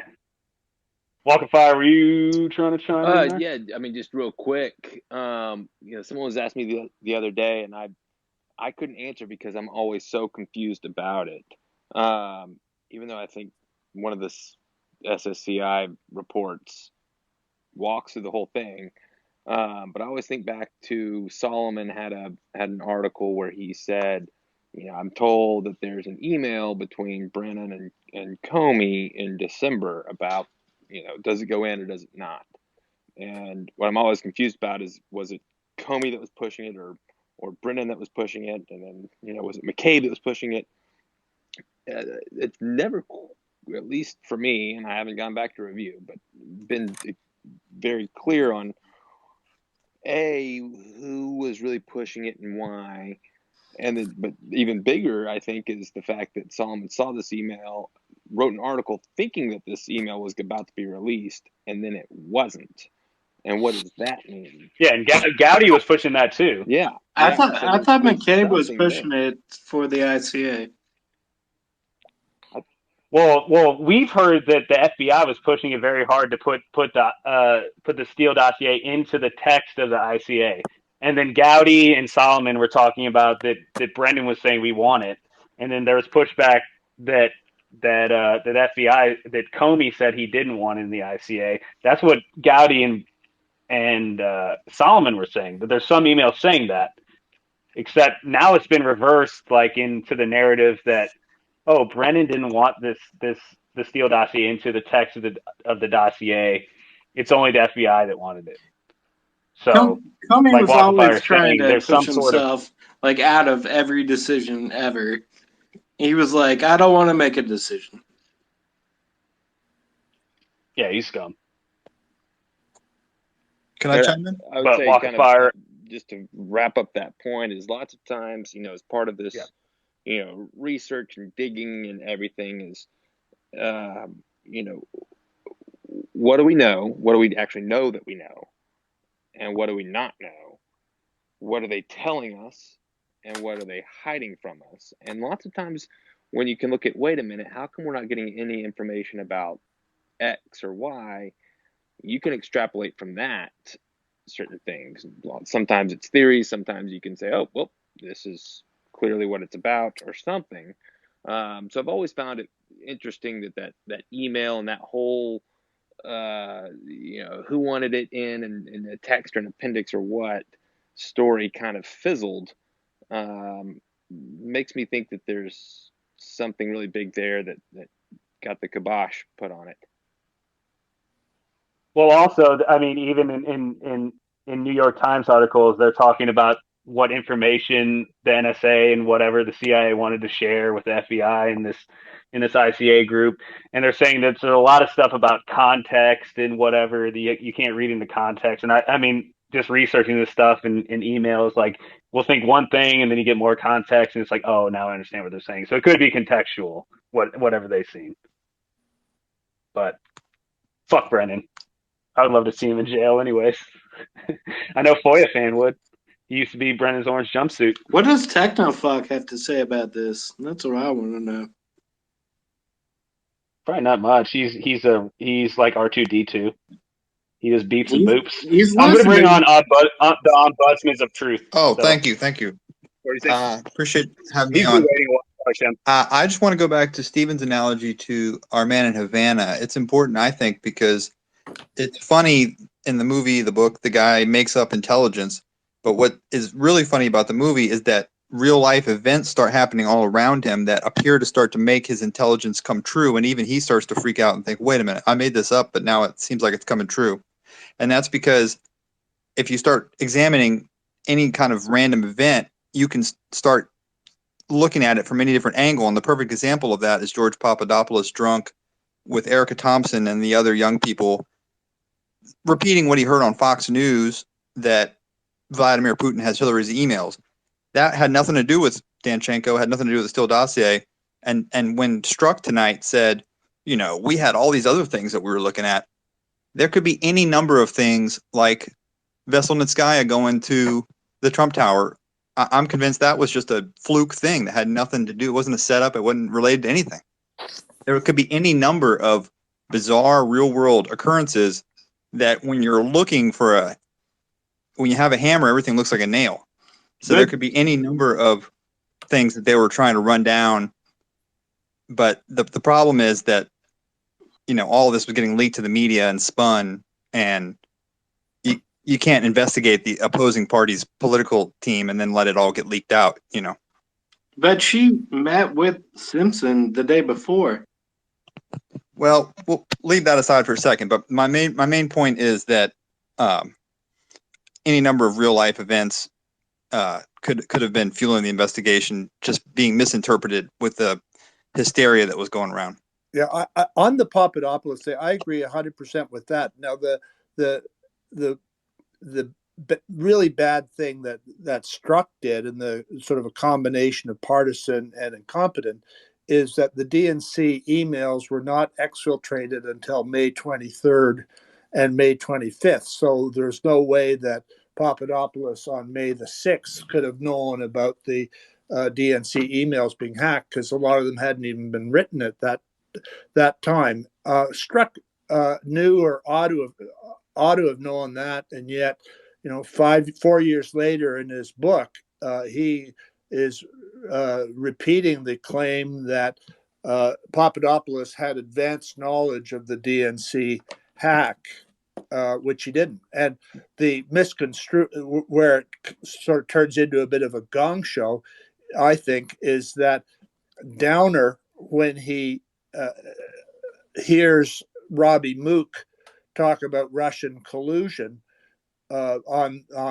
July 25th, that's what triggers him to recall and misremember what Papadopoulos told him. And so he then rushes off to the U.S. Embassy where Gina Haspel sits in, and they sort of get everything all wrong in terms of what Papadopoulos could have known and did know.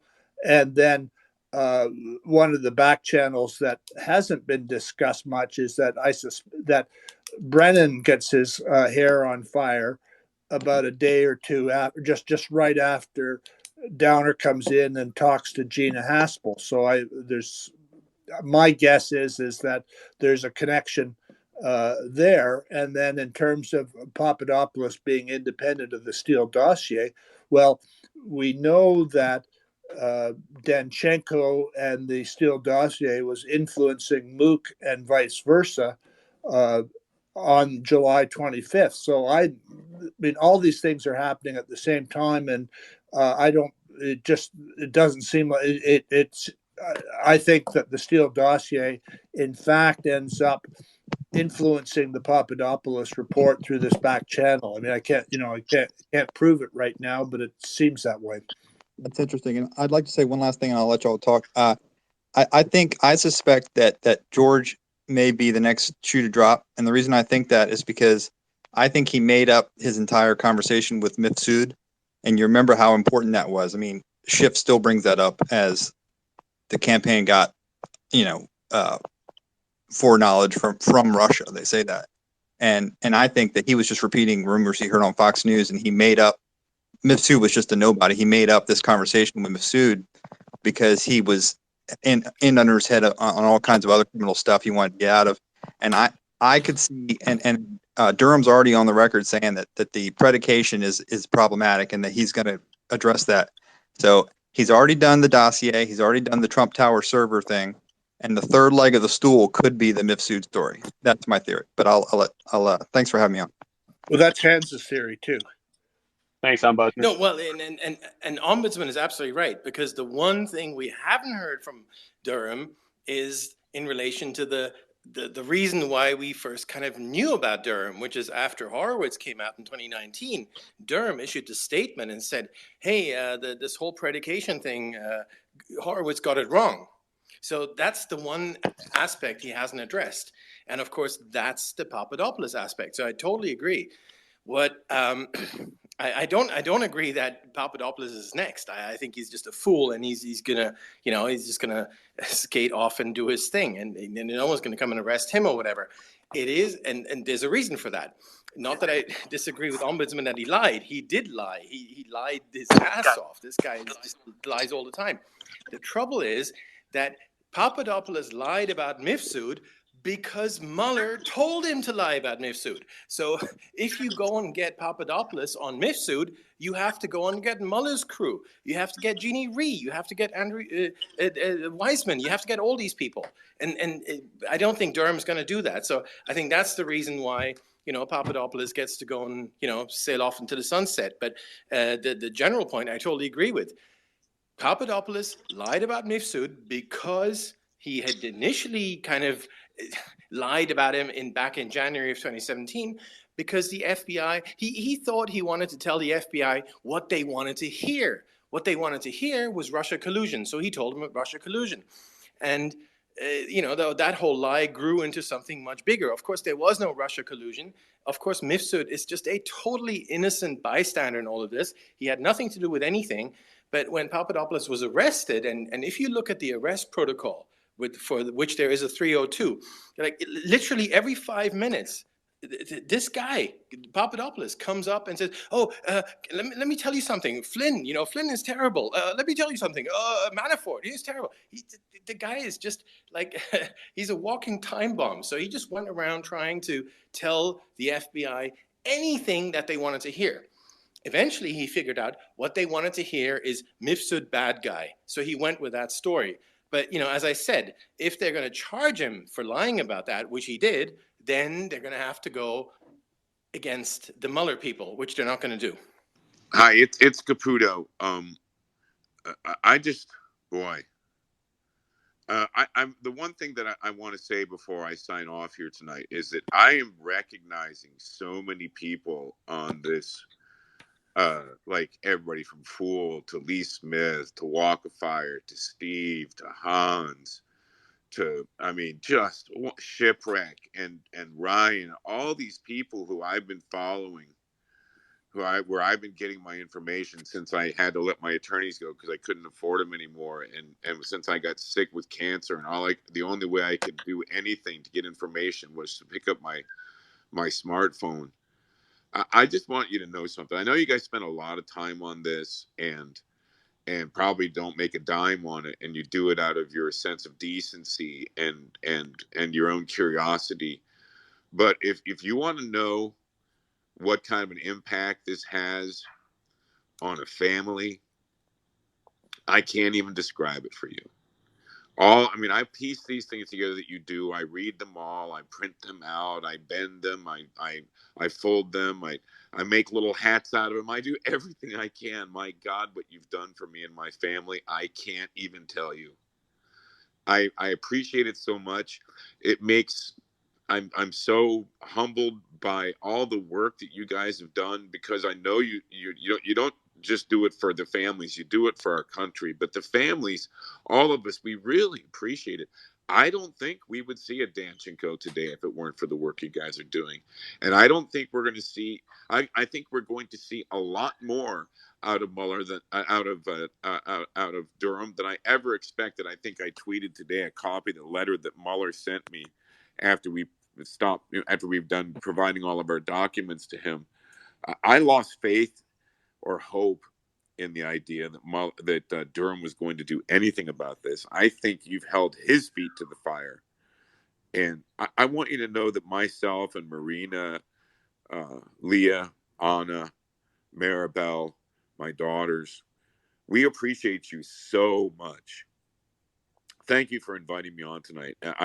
My wife is sitting here with me. She won't say anything because she's too shy, but she's really intrigued by everything you guys are saying. It's also interesting. You know so much, and I rely so much on you. Please don't stop.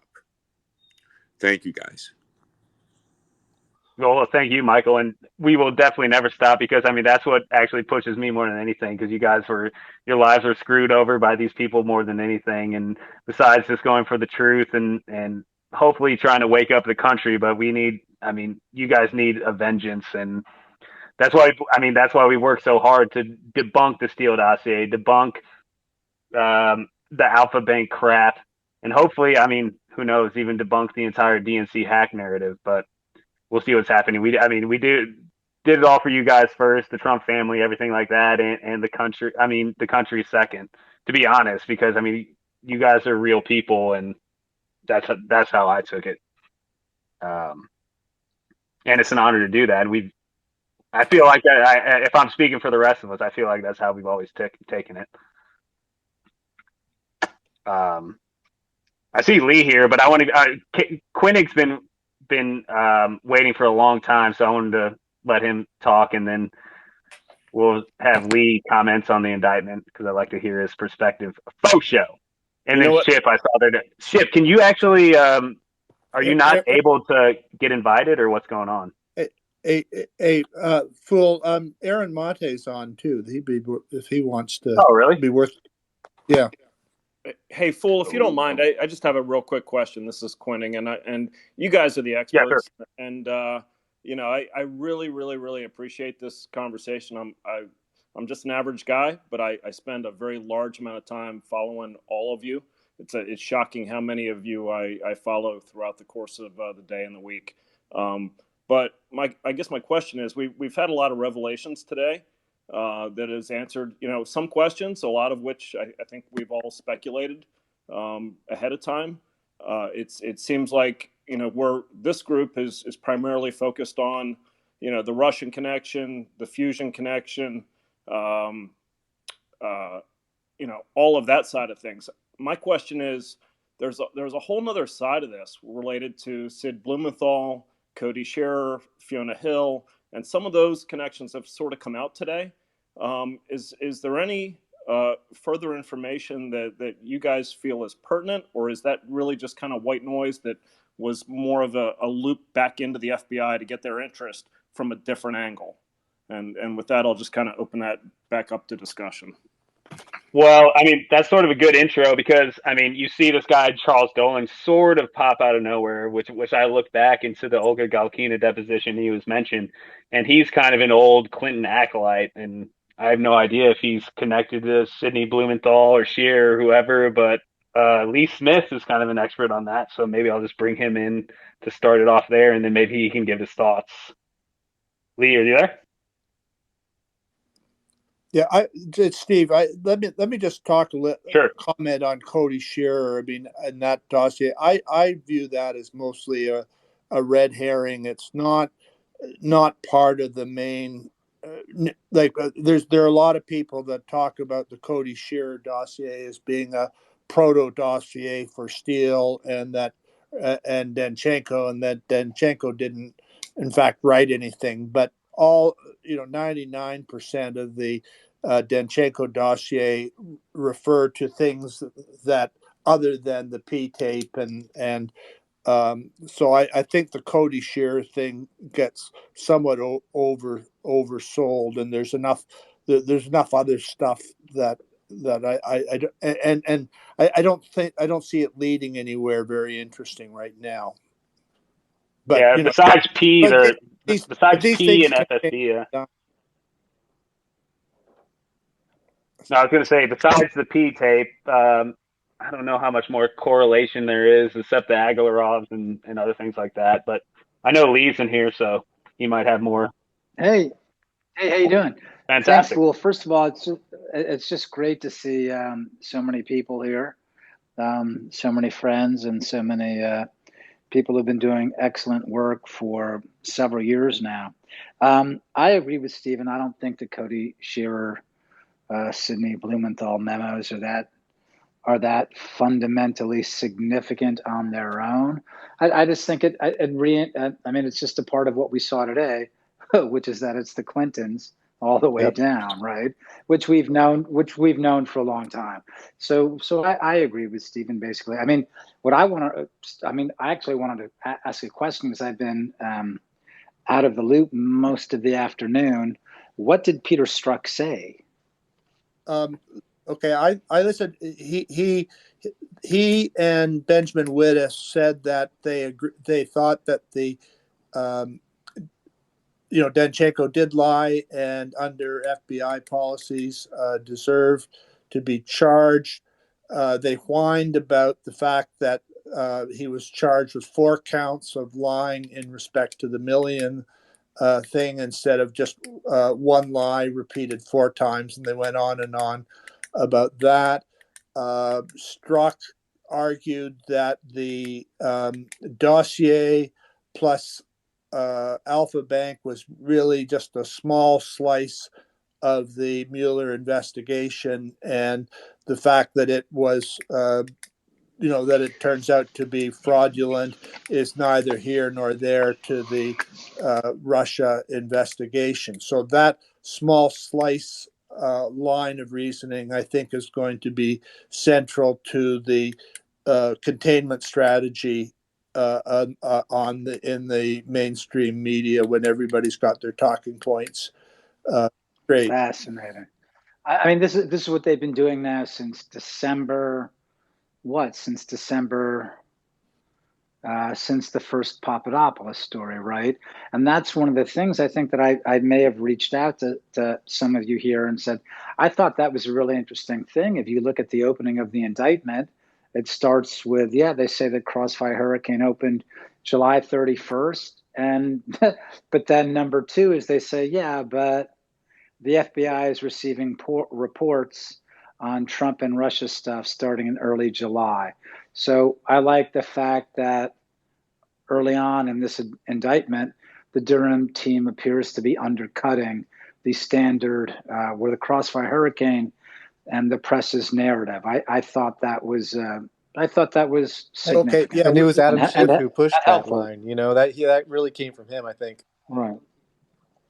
Yeah, we've I know we've disagreed on this before, but for the broader audience, the issue here is a fascinating one. Is that, and people may have missed it, but the FBI interviewed Ivan Vorontsov in June of 2016, and that came out a couple of months ago in one of the Alpha Bank proceedings. I mean, and they asked Vorontsov about Danchenko. And so, I mean, so if the FBI had Danchenko on their radar had both Vorontsov and Danchenko on their radar in June, at the very month that Vorontsov is supposedly telling Danchenko about the P tape. I mean, you wonder who's doing what to whom. Now, Lee has interpreted that as being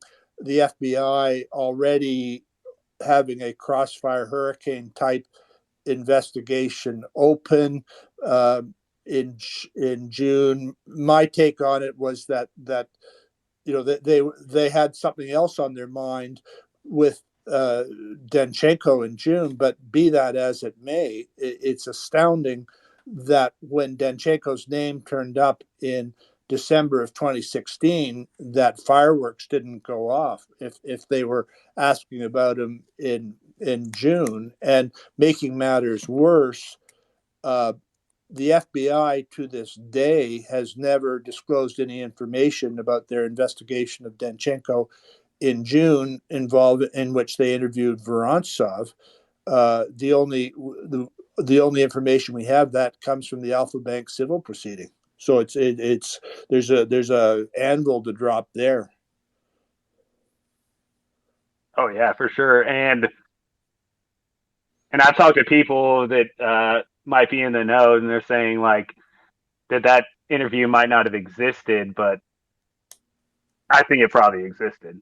And it has to pertain to. I think it definitely pertains to the sort of Danchenko investigation that was started back in, I don't even know, 2010 or whenever it was. But Lee, that question going back to Scheer and stuff, with this Dolan dude popping up, have you come across him in relation to Sidney Blumenthal or Scheer or anything like that?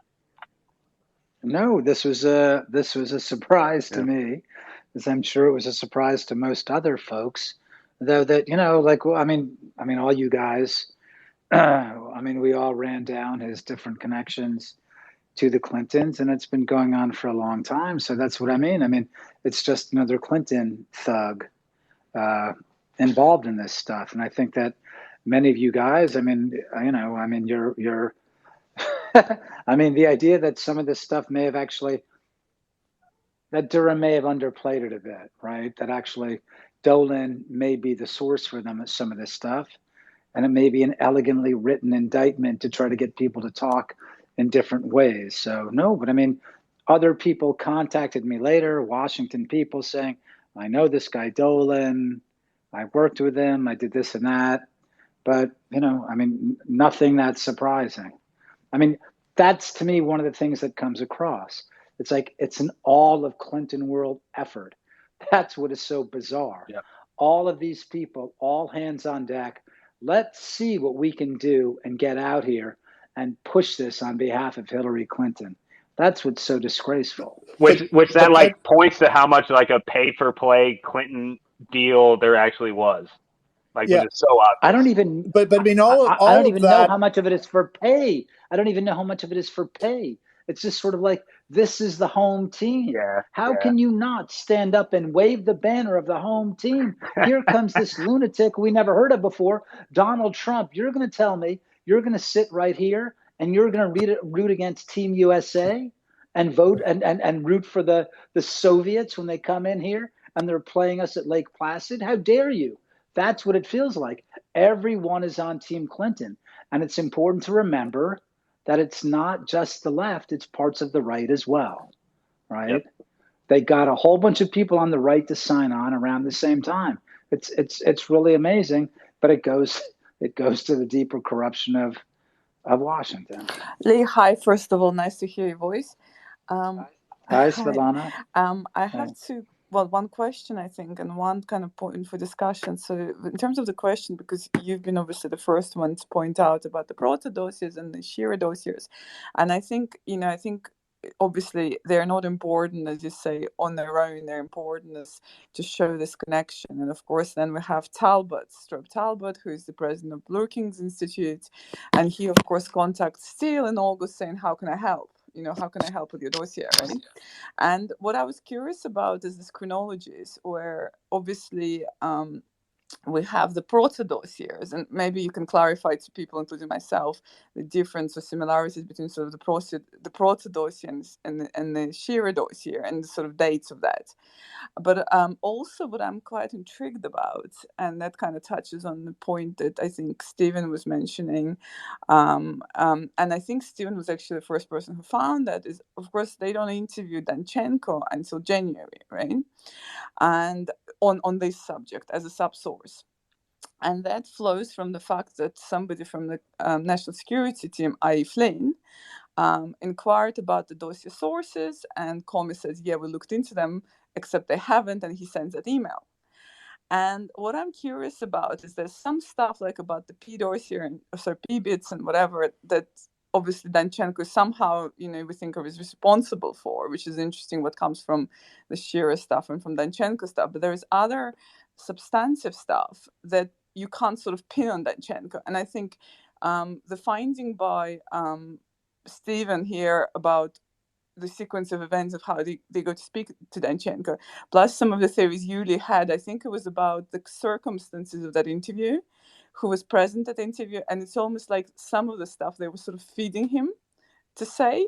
Can you just kind of go back through all of that and just basically maybe place Danchenko in what we know now and what we've thought in the past, in kind of his real role, how much say he had as opposed to what kind of his name was attached to? I think these are my two sort of points. Yeah. I don't know. I mean, I'm trying to remember to what extent, you and I have talked about it in the past. I mean, I mean, the way that I've seen it is that sort of Danchenko was another buffer, right? Or another avatar in a larger operation. Danchenko was necessary. And I think you and I did talk about this because they kind of built in the Russian disinformation aspect from the beginning, right? I mean, and it looks like that's at least part of Danchenko's role. Is that what you're thinking as well right now? The Russian disinformation angle, but also what, in a sense, he was because obviously that interview that he has in January is very curious because they only go to see him as a result of Flynn and co, digging into the dossier in effect, into the subsources. And the people who are in the interview, the Soma, who is obviously a very dodgy character, the FBI agent, right? Isn't Laufman there, etc. So how much of it the sort of Danchenko we could sort of track that he might have said to Flynn versus how much they got him to kind of take the credit for or put his name on in order to save the dossier. Right. I mean, the way that I've seen, I mean, here's one of the important things from the indictments. First of all, we didn't know, I think, about the last interview, right? Or that they did other interviews after March and May, right? And we hadn't seen the March and May interview with Danchenko, so we didn't know why, but we could have imagined that maybe Durham was using it and that this was an important interview, right? We saw the January interview, from which these guys like Stephen and Fool, we got the name of Danchenko, and God bless you guys for some of the great, for just fantastic journalistic work, great investigative work. But Danchenko, they don't. We wanted to see the March and May interviews with Danchenko because it seemed from the IG report that those must have been much more pressing interviews, right? And it looked like from the Horowitz report, that's where they got more solid stuff on Danchenko and what the nature of the operation was, right? I mean, some of you guys will remember much better than me, but that I think it was a Washington field office agent who was doing the interview in March and maybe May as well. Yep. And I'm not sure if we know who that is.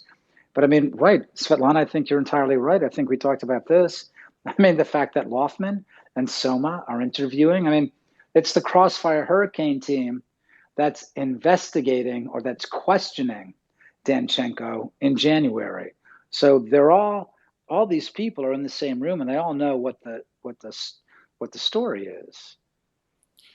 Lee, the interesting thing is, as much as Strzok laments that, oh my God, they charged Danchenko with the same lie 4 times over, the far more interesting aspect is, why did Danchenko repeat this lie over the course of an entire year, which we now know, which we didn't know before because we all knew that there were 3 interviews. We didn't know about the interviews in September and November of 2017.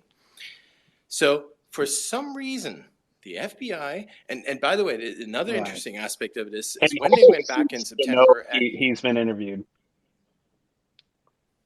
Right. But when they went back in September and in November of 2017, was that Mueller? Was that, what was that, right? Right. So they kept going back and they kept asking him the same damn question. which was... Oh, wait, you're right. May, that was almost certainly March, Mueller, right? May, September, November, right? And right. they kept So asking him the same damn those question. must all be Mueller, right? Well, no, I think it was the Washington field office. I think like Mueller said that he didn't have that purview, and they kept on talking about this counterintelligence investigation out of the Washington field office. And I think they're just doing it separately, which doesn't make any sense at all. I mean, I'm going to bring Ship on in a little bit to discuss why the hell this freaking happened and in a legal perspective, but I think it was a completely separate investigation that we don't know. No. This is a really good This is a really good point, right? So in January, he tells them, "Hey, I spoke to this million guy on the phone. You know, he called me. Okay, 4 times over the course from January all the way to November, they go back, and that's why we got Virginia. They go back to his home and they knock on his door and say, "Hey, Danchenko, you told us that you know this million guy called you on the phone. Can you tell us more about that?" Again and again and again and again. Why? The other element of this that well, Lee, one point about the January interview, I think everything that was alleged in Horowitz and attributed in March and May was already in the January interview. So there's a bit of sleight of hand in Horowitz there. The other another event in this that we haven't talked about was what happened to Brian Otten's long report on the Danchenko interview, which according to Otten, he just placed in a file nobody ever read, and that he never briefed anybody on it. And Comey and McCabe say they never knew that Danchenko had resiled from the Steele dossier or raised any questions on it. And then the people like Lindsey Graham and everyone seized on the idea that this was bar talk to the phrase I use in that they gaslight what Danchenko had actually admitted, because the most shocking thing that he admitted in the January report was that he'd never met Millian and that there was no source. And Graham all turns this into gaslighting about his buddies in Moscow, and which makes the whole thing a bit indeterminate and conceals the elephant in the room. But no one knows what happens. But the fact that Otten's report on this gets buried in the FBI, and Comey and them play dumb is I think a real dig here. Dan Bongino said at one time that he had a source in the FBI that said for sure that Comey had been briefed about the Danchenko interview, but he's not been able to sort of dig out what it was. He hasn't been able to back it up, but he was quite firm that somebody had told him that. But Steve, can I come back and maybe we can bring Shipwrecked in here? Why would the FBI go back 4 times over the course of 1 year and ask the same question? Right. But it doesn't look like it was I don't think it was the Mueller people, because there's it looks right. It looks to me like the Mueller lawyers never attended a Danchenko interview, or else they've sort of concealed it from the 302 productions, which is possible, or it's in the redacted ones. But it seems more likely that it wasn't anything to do with that it was off book, or not off book, but it wasn't the Mueller. Like Zelensky didn't ever interview these people.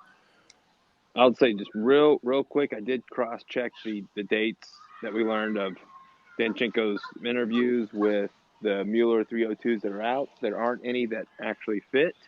It's still possible that they just withheld them completely, but there weren't any redacted ones that would fit with those dates.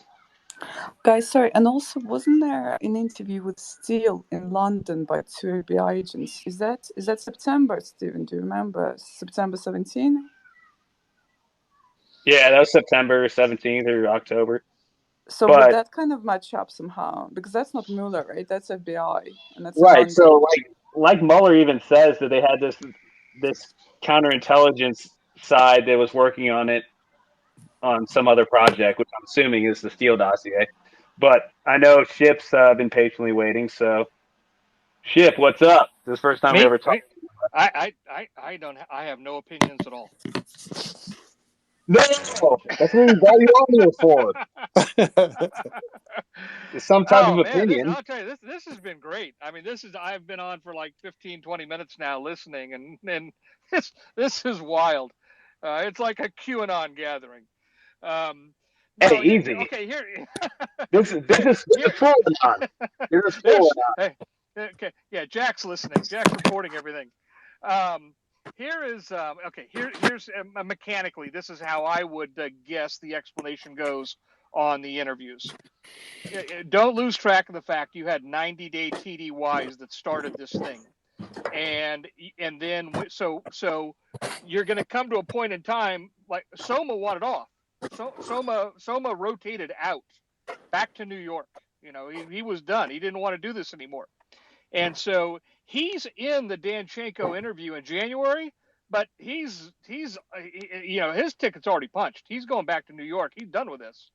And he probably could, he already had the stink of it in his nose. He didn't want anything more to do with it. So I'm telling you guys, it is unheard of. It absolutely stunningly unheard of for an analyst to be the only one that takes notes and writes an EC, an electronic communication, not a 302, of an interview of somebody like Danchenko. That is so far out of bounds. And what it tells you is Soma didn't want to write it. And nobody else in there wanted to write it. So Outen said he'd write it, and they said, fine, you write it. And then everybody that's in that interview except Outen, they're gone. So when March rolls around, those are new people. That's the Case Agent 6 or whoever it was, whoever took Outen's place. And what's remarkable in reading back through that stuff was, remember, Case Agent 6 is the one that said, I sent Soma a couple of emails asking him questions. He never responded. Well, how does that happen in an organization like the FBI? Somebody just gets away with not responding. Okay? That's the old rule. And I have reasons to know this, trust me. That's the old rule that says, I'm not putting anything down in writing on this anymore. You want answers? Call me. Or meet me, in the parking lot. But I'm not putting anything in writing. And I guarantee you that was Soma's attitude. So that explains the March re-interview, is the new agent has questions. He reads the EC written by an analyst that for a 2-day interview to be memorialized in a 54-page EC that's double spaced. There's a shit left out. I've seen ECs that go 200, 300, 400 pages, and 302s single spaced that go 8, 10, or 12 pages in one day. This is a 2-day interview, and you get a 54-page EC because that's all Outen knew to do. Because he's not just real quick, is it possible that I think it was actually a 3-day interview, but is it possible that those were also recorded, and so therefore there was never any 302s for any of them, and that's why an analyst could be the one to write the EC? I think he just volunteered, and nobody else was going to do it. Soma wasn't going to do it. Soma said, because a 3-day interview of somebody like Danchenko, you're talking about 12, 15 hours at the computer, getting it all right. And it's like, I'm out of here. My bags are packed. I'm not doing that. Brian Outen wants to do it. Have at it. Knock yourself out. Excuse me, Ship. I'm sorry. Why are you assuming the point was to get it right? Exactly. We're talking about Soma, for goodness sake. Yeah. But at that point, they're still just, they're only a few months into the investigation. They're still doing what they would typically do. Look at other 302s they wrote in the same time frame, and they come out of there. Soma's the one to me who comes out of there based on what he wrote, saying, "Oh my God, look at how much he confirmed," and just ignored everything that he undercut. He comes out of there with the attitude that he validated parts of the Steele dossier. No, I think that's right. I think that's how I read the January interview as well, and that's exactly how I read it. That January he goes in there and he's talking to Crossfire Hurricane agents. He's talking to Laufman and Soma, and the whole point is to corroborate Crossfire Hurricane reporting. Yeah, so Danchenko's going to like soften the edges on some of this, but basically this is how it went down. I totally agree. That's what happened in January. In March and May, it was different. Well, in March and May, you got new agents, and they have questions, and they're not, and Soma won't call them back to answer their questions, so they go back to the source. They read a 54-page EC, and they think there's got to be more. It's a different source. It's a different. They have new questions. It's a different. Right. They have new questions because the Crossfire Hurricane guys are doing the interviews in January. No, but of course they should ask different questions. But there's a different handler of Danchenko at that point. There's a Washington field office agent on Danchenko at that point, and then they have a case agent 6 who's on the Carter Page investigation. Right, but hold on. But keep in mind what's happening. You have 90-day re-ups on the FISA.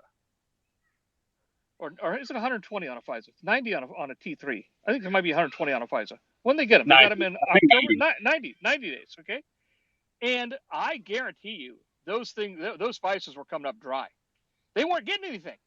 So they keep going back to Danchenko to see if there's better information that maybe got left out the first time around that they can use because you're supposed to renew your PC. You can't just use the same PC that you used 3 months ago when you don't when your warrant doesn't turn anything up. Normally your new PC is what you got over the 90 days. We got all this great information from our warrant over 90 days, so we want to keep listening or we want to keep digging. Yeah, what about September? September, November, the Crossfire Hurricane guys didn't go back to Danchenko. It was the Washington field office. No, they're running Crossfire Hurricane. No. The handler of Danchenko got switched to a Washington field office agent, not involved in Crossfire Hurricane. The case agent 6, the case agent, I forget the SSA at that point. They're not interviewing Danchenko. It's a different Washington field office dude. Well, but again, that doesn't necessarily tell you anything because the way. No, but I mean, it does though. You would think they would shift Danchenko to a case agent in Crossfire Hurricane. No, yeah, but it doesn't. But the case agent is not always going to be the one that does the interview. No, I understand that. The FBI uses leads. They'll send out a lead and say, "We need this guy interviewed on these subjects," and then whoever's closest to him will go do it. Right, but if you thought you were going to say, "I'm going to get another FISA warrant," why wouldn't they have case agent 6 in the interview with Danchenko? It's just the FBI works. He doesn't have to be there as long as there's that's sort of the fiction. Hold on. The fiction of the Bureau is one agent's as good as another. It's crazy. It used to drive me crazy when I would find out that my case agent didn't go do a key interview. They sent a lead and had some agent who knew nothing about the case do the interview. It happens all the time. Right. I mean, but also about those, I've heard that potentially Danchenko was made a CHS. I don't know if that is even possible. Well, sure, they can make anybody CHS. There's no magic in making somebody CHS. No, right. But I mean, I'm saying, would there be a point of making him a confidential human? Why didn't we get the ECs or 302s about Danchenko? Is my point. Is it because would it make more sense that he was a CHS at that point? Is that why we're not getting that information? Because we obviously got the January stuff. Why didn't we get the March, May, and beyond stuff? Well, this is sort of, to me, this is kind of a little bit of a misconception in the public that you're ever entitled to that stuff. I mean, we're not obviously, but Baldwin said we can have one of these. Yeah, we know it existed. We know from the Horowitz report it existed. So why didn't they say, "Oh, have a redacted copy of these other shits"? My guess, and it's just a guess, is that the only thing that's been coming out is what Durham said. Okay, that can go out. And if there's something being held back on Danchenko, he just got indicted today. My guess is Durham held it back for whatever reason. But that still wouldn't be entitled to a Glomar response or anything like that. They should still say, okay, we found X amount of pages. and we're withholding them all or something like that. But instead it's delays. It's, oh, there's no written record. Oh, we don't know what you're talking about. Blah blah blah. I mean, FOIA fan, I think he's already logged off, but he's been pushing this through appeals and all sorts of places, through OIG, absolutely. Through FBI, through DOJ. He's like, someone has got these and can't keep them from FOIA. Yeah. But so they're keeping it somehow. On the CHS, I just make a couple points, and I'll let somebody else come on. You guys don't want to just listen to me nonstop. On the CHS stuff, one of the only reasons they would make him CHS is to pay him. And I'm not like talking about paying him a lot of money, but just like $500 a month or $1,000 a month, or if he's got needs that can't be met because he caught up doing all this stuff and he can't work. There's all kinds of reasons why they make people CHS, but generally it's just to pay him and keep him friendly. Because Danchenko could just walk away. He could just fly to Russia. He could do whatever he wanted. He'd disappear, and then they don't have him. So it's sort of, I mean, the whole kind of CHS thing is a little bit of a mystery that it doesn't need to be, and the reason why the Bureau does it is in 99% of the cases not nearly as sinister as people suspect, and the amount they're getting paid is not huge. It's a few $100s a month just to keep them on the books, and they're supposed to close them out when they're not providing any useful information over like 60 days. There's generally a process where they close out. They can open them up again. If an agent closes a source out for unproductivity, and then the next week the source calls him and says, "Hey, just what I heard," they just open them back up again. It happens every day. But in the case of Crossfire Hurricane, both Steele and Halper are dirtbags, right? And it seems I'm sorry, there was no use for them. Yeah, Halper is. I don't really want to trot out all the stuff that I suspect about Halper. I've probably written it over time, and now that my identity is no longer a secret, I probably should be more circumspect about what I say about him, since there could be a process server show up with a libel suit.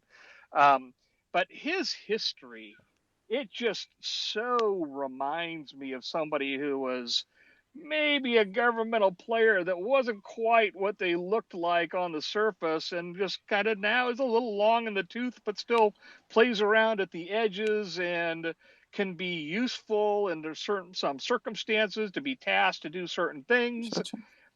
Don't even get started. If you get my drift.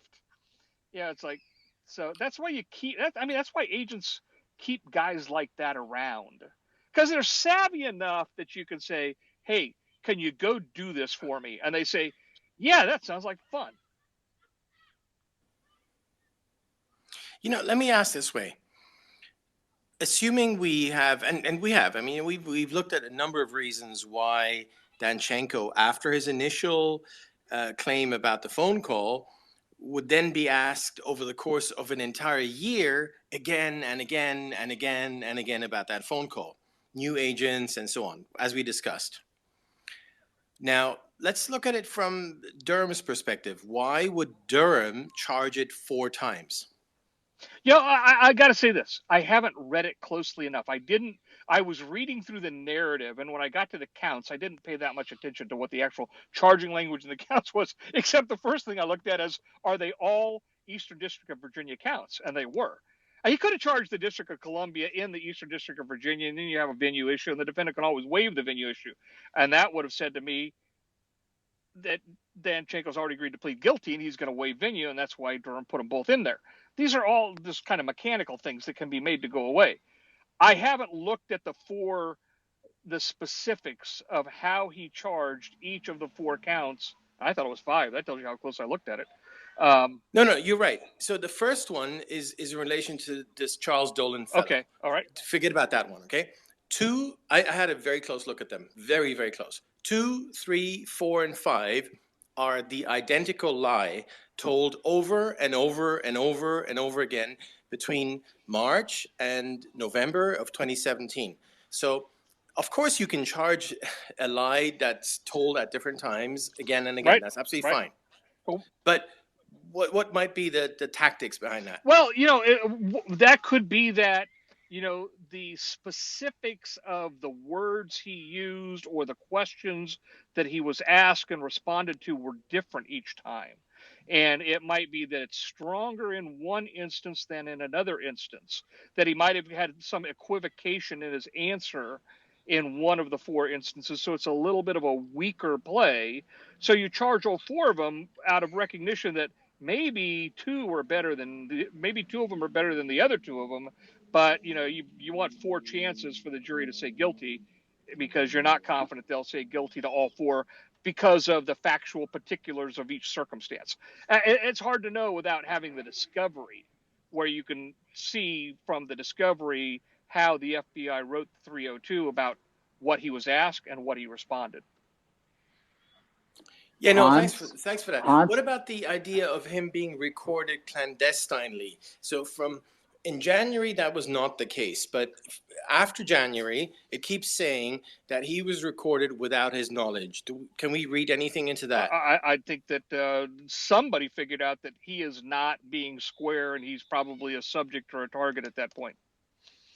Now, I've said over and over again that when Mueller took over, from my point of view, the special counsel's office ran from the Steele dossier once they kind of had a good look at it. I don't see where their footprints or fingerprints are anywhere going in any direction based on the Steele dossier. That would have included Danchenko. I just think that's the Mueller prosecutors, who are a pretty savvy crew, got in that and said, this is a mess. We can't use this for anything. And whereas up to that point, remember, up to the Mueller group coming in, this was basically just an all FBI operation. I can't find anything that says there was a lot of DOJ oversight. Yeah, Loftman was in the interview because he wrote the proffer letter for Danchenko, and the FBI agents can't write proffer letters, only the prosecutors can, so they needed him for that. But by and large, in this kind of investigation, and until it turns overtly criminal, the FBI is working on their own, and they're using idiots like Kleinsmith for their legal advice. Hans? Hey, Hans? I'm here. Yeah. Interesting. You raise an interesting issue. Right. Why does Durham, I mean, obviously it's to make it a little harder on Danchenko, but why does he underscore the fact that Danchenko lies to the FBI 4 times and the FBI does nothing about it? Not Mueller, not the FBI. They do nothing about it. He lies to them 4 times successively, and they do nothing about it. No, you're absolutely right. My theory on this is that Durham. I mean, I agree with Ship. I mean, it just might be like tactical. Let's make sure we get him on one of those. But I think it goes beyond that. I think it's because that particular lie. So that means 2, 3, 4, and 5 of the indictment. That particular lie goes to the heart of the entire case. Because what is that lie? That lie is that he lied about having spoken to Millian. So he lied about that. And that gets repeated 4 times. Why is that so important? Well, because Millian is supposedly the source of everything. He's the source of the grand conspiracy, that language. He's the source of the P-tape. Supposedly he's the source of the Alpha Bank. And he's the source of WikiLeaks. So all 4 big issues, Millian is the source. And so that of course goes further, right? Because why would Steele make someone who Danchenko never met and had to make up some lie about a phone call, which is what those 4 lies are about? Why would Steele make that person the sort of the centerpiece of his entire dossier? Well, he would only make that person the centerpiece of an entire dossier if he thought, and this is Svetlana's point, which she's been making for years and years and years, if he thought that Danchenko and Millian were in the same room at the same time at some point in time, because then you can make up whatever. He said, right? The beautiful thing about this entire thing is that, and Sergei is really, really lucky here, right?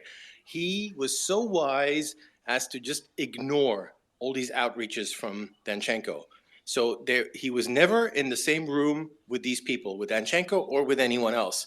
And that kind of blows up the entire dossier. So I think probably, in my view, that's the reason why Durham goes on and on and on 4 times about the same issue. Well, and I would add that Millian is important because he's known well enough that the information allegedly coming from him has a veneer of plausibility, as opposed to sub source one, who's some girl he knew from his childhood, in Russia, and the other ne'er do well characters that were the other subsources. Millian's not in that class. If this information really came from a guy like Millian, then the chances of that information being solid go up dramatically. And so he created a fantastic story based upon somebody who would be credible if they offered that kind of information. And also, Millian is the source of like Tom's was saying, the extensive conspiracy that led to the Russian hacking and the dump to WikiLeaks. That's the treasonous shit, and that's why he's sort of important, and that's why it's great that it's actually debunked today. Ship is absolutely right. Millian is the only one. Well, first of all, they have a photo of Millian and Trump. This was back in 2008. It is a fact that Sergei, who was a realtor, an American citizen who was a realtor, that's a normal thing, right? He happened to have sold Trump apartments down in Florida. Well, that's a normal thing. That happens. But that was enough for the Steele crowd to run with it, because you've got someone who you not only can connect to Trump, you even got a photo of him and Trump. So then you can make up all kinds of shit. And that's why he was so important. But what I think is that Steele actually believed that Danchenko had Millian in the same room. So at that point, you can make up whatever you want to make up. And the beautiful thing about this whole story is that Sergei can prove that he was never in the same room with any of these people. And the beautiful thing about today's indictment is that Durham can prove that Millian was never on the phone with any of these people either, because that's what it says. And, that's the part that Danchenko made up as a sort of a last attempt to sort of make it work somehow. I never met the guy, but he phoned me. And of course, that was bullshit. Durham was able to prove that very easily, as you could, when you look at phone records and so on. For some strange reason, the FBI never, ever looked into that aspect. I think they were waved off of it. I think they were waved off of it. They were told, if you go down that road, that unlocks Steele. If you unlock Steele, you're going to start looking at Fusion GPS. Then you're going to start looking at Simpson. That's going to take you into Perkins Coie. And so it's like, where would the grand jury subpoenas stop if they went that direction?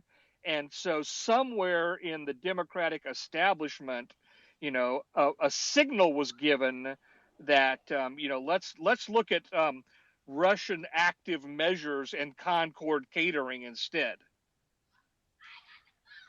Because in the summertime, when the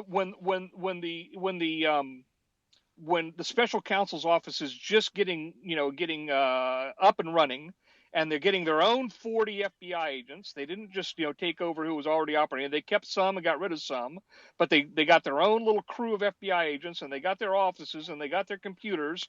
And so between May and June, they were getting staffed up and getting off and running. The first thing they did is go knock over Manafort's house and storage unit. And the reason they did that, I don't think this is maybe well enough known. The Manafort case had existed since 2014. It was a grand jury investigation. They could immediately get grand jury subpoenas, and behind the grand jury subpoenas, immediately get search warrants on Manafort. It was quick, it was easy, it was direct. They already knew. They did. That investigation was closed, and I think it was like reopened in January 2015 exactly. or something like that. It doesn't matter. Yeah, it doesn't matter whether it was closed. They knew they could reopen it and go right after it. And Weissman and a couple others who were recent alums of justice knew it was there. They knew they could immediately make access of it and immediately go to the grand jury and get what they needed. They may have known that there was already PC for a search warrant. All they had to do was put it on paper. They knew Papadopoulos was a dry hole. They knew that wasn't going anywhere. The FBI had already figured that out. So that was a zero. They knew by the summer of 2017 that the Page FISA had turned up nothing. They had 9 months of Page FISA material. If the FBI hadn't found anything in the Page FISA material in 9 months, they weren't going to find anything. So they knew that was a dry hole. So what did they wheel to? They wheeled to Flynn, who the FBI had already closed out. In the spring, the FBI had said, "Yeah, well, there's nothing there. We're closing that out." That after January of 2017. Okay. Well, they wanted to even before that. Yeah. Wait, I'm sorry. I'm sorry. Ship. Can you go back through that chronology again, please? Okay. Mueller takes over in the middle of May, but you're going to have a lag period while they're getting staffed up and they're trying to figure out what the FBI knows. There's time there. I mean, the FBI's been at that now for 11 months, right? At least. July of 2016, the FBI starts. Mueller takes over in the middle of May 2017. A couple of people come on board right away. They have to go recruit, others, or bringing them out of private practice. They grab a few bodies out of Main Justice that are well connected. The FBI, brings over a whole new squad of 40 agents, and they've got 5 targets, and the fifth target is who is that? The Middle Eastern guy that they quickly tossed out. I've actually talked to him a couple of times. Waleed Ferris. Yeah, Waleed Ferris. He was 5. He was number 5. But that was a dead end. So they've got the 4 targets, which are the 4 Crossfire Hurricane targets. But they can immediately know that Papadopoulos is nothing because the FBI has looked at him for a year. But they twist him with a charge. They basically get him hung up on a false statement charge, and so they got leverage over him. But he's not taking them anywhere. He doesn't know anything. He doesn't know anybody. Nobody knows him.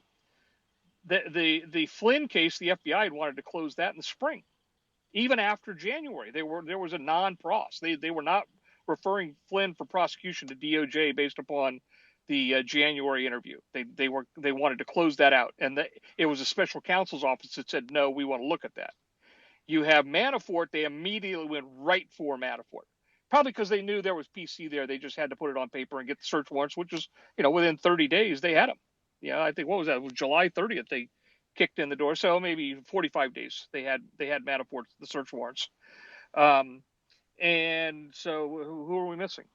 Flynn, Page, Papadopoulos, and Manafort. And now, as is common, I have completely lost where the hell I was going with all this. You should see me in front of a jury. I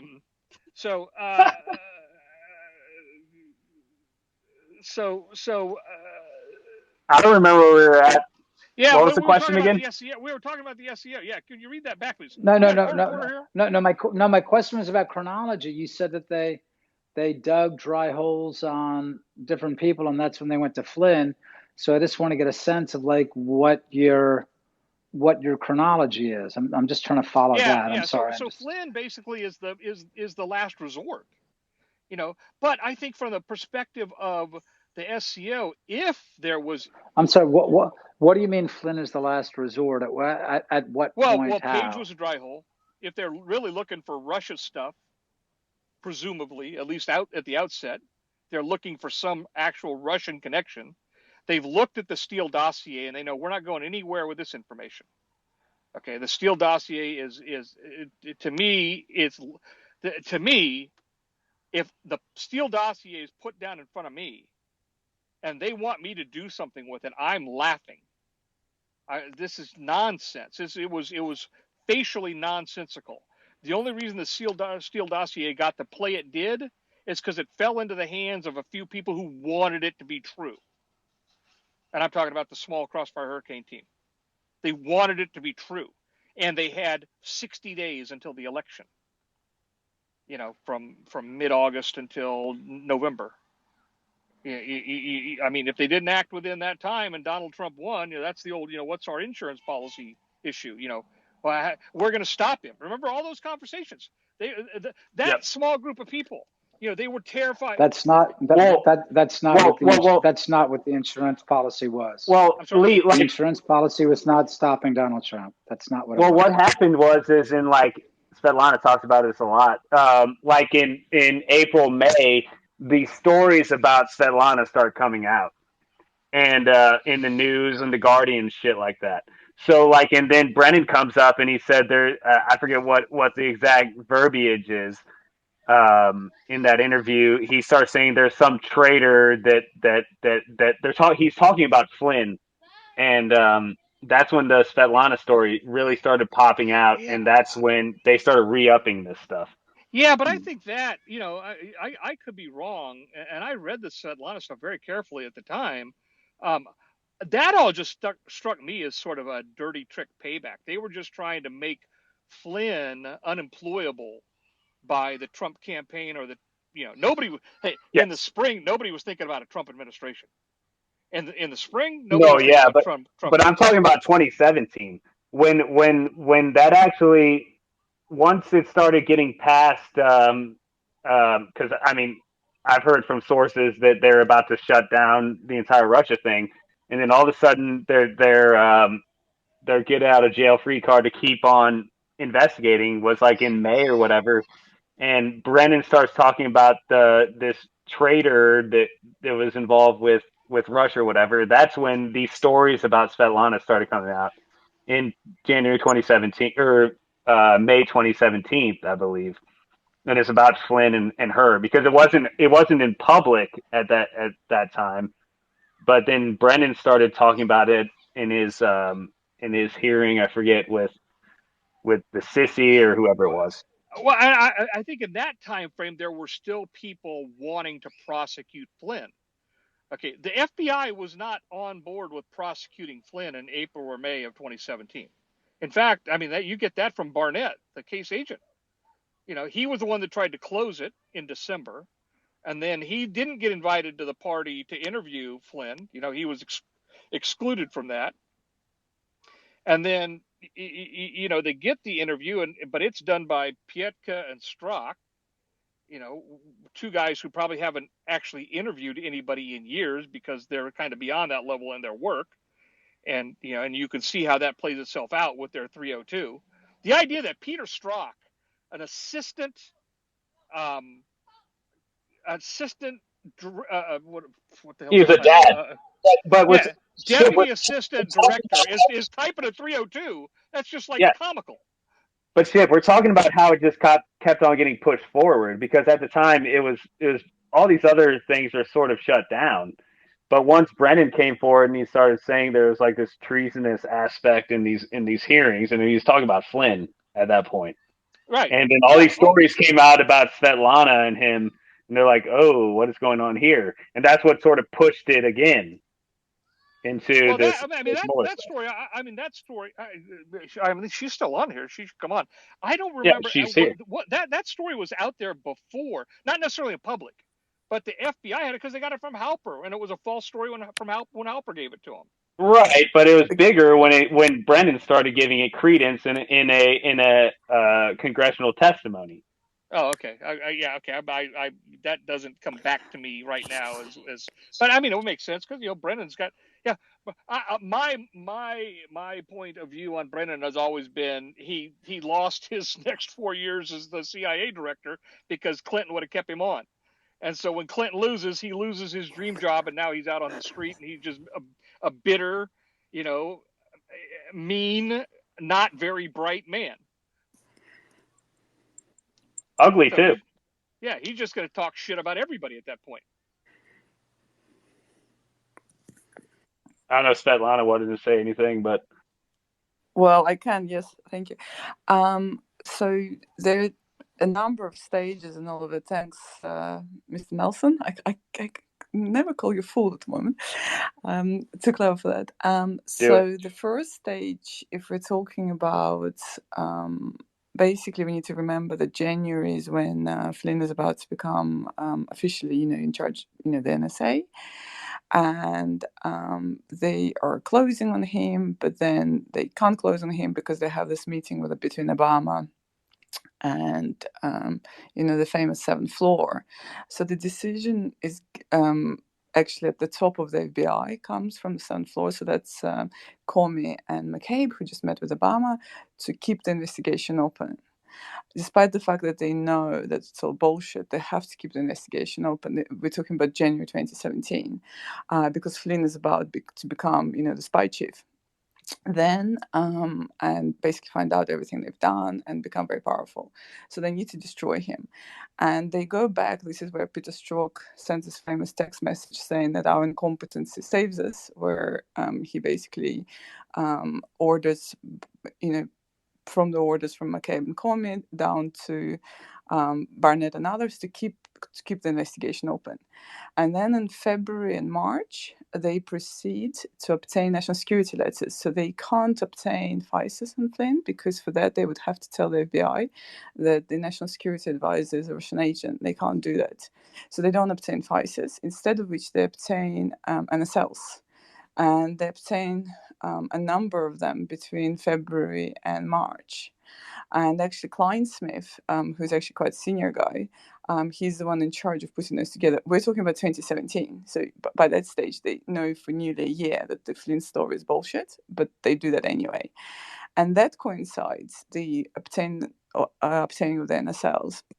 It coincides with first stories about me in the various newspapers, which in turn also coincides with the testimonies. So the first one is Comey, and they basically are sort of coordinating that all, because Flynn is the most important person for them. First of all, because they need to get rid of him, which they do, he resigns. And second is because he's the most important person for Trump. So there we're moving on to trying to get rid of Trump through two ways. One is the competence, which is that he put national security into national security advisor position, a traitor, and that's what I think Fools was referring to. And the second thing is obstruction. So they want Trump to basically say something or do something to stop investigating Flynn.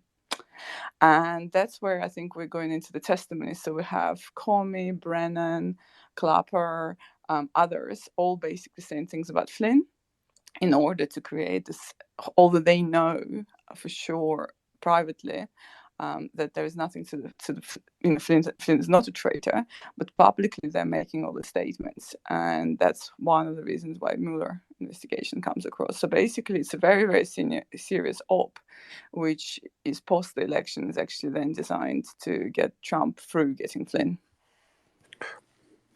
The other event in February that's relevant to this is there's a big article in New York Times in mid-February about the repeated communications between Trump campaign and Russian intel. Remember that one? Yep, and I remember Peter Strzok's notes about it as well. And I'm 100% convinced that that's the recycling of the Alpha Bank story, so that when Strzok, when they say that the Alpha Bank story didn't matter, well, that February story really inflamed the Congress. I mean, there were at that point they were up to about 20 senators demanding a special counsel based on that one false story. Well, the other thing that happened in I think it was February, which in my view maybe did more to launch this whole thing, or at least prevent it from being shut down when it should have been and could have been, was Sessions recusing himself without establishing that there was a real need for him to recuse. Sessions should have stuck in there long enough to say, you want me to step aside and allow an investigation of the president to go forward, you're going to have to show me the evidence that says it's legitimate and it's bona fide. And if it doesn't stand up, I'm shutting it down, and I'll explain to the country why. And he didn't do that. He just said, oh, I need to step aside. Well, I guess I better step aside. Yep, guaranteed. And that same thing with investigating Hillary Clinton or whatever. He just prematurely basically did that shit. Yeah, he had an obligation. I mean, he had an obligation to his oath to say, I can't do this until I'm convinced there's a legitimate reason for me to do this. It just can't be because somebody else says I need to. Yep. Not only that there's a legitimate reason to even investigate anything. Exactly. It's like that sort of it's like that old scenario where like you're asked to withdraw from some committee or some panel or whatever because a friend of yours has applied for a job, but that friend of yours hasn't actually applied for a job.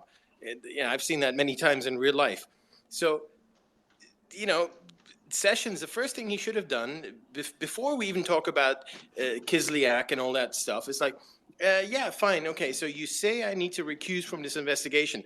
Before we talk about why I should recuse, what's your reason for investigating? Exactly. Because at that point, they didn't have one. Exactly. Yep. And he would have sniffed that out, or at least a smart attorney general would have sniffed that. A smart attorney general with a good deputy, would have said, this doesn't add up.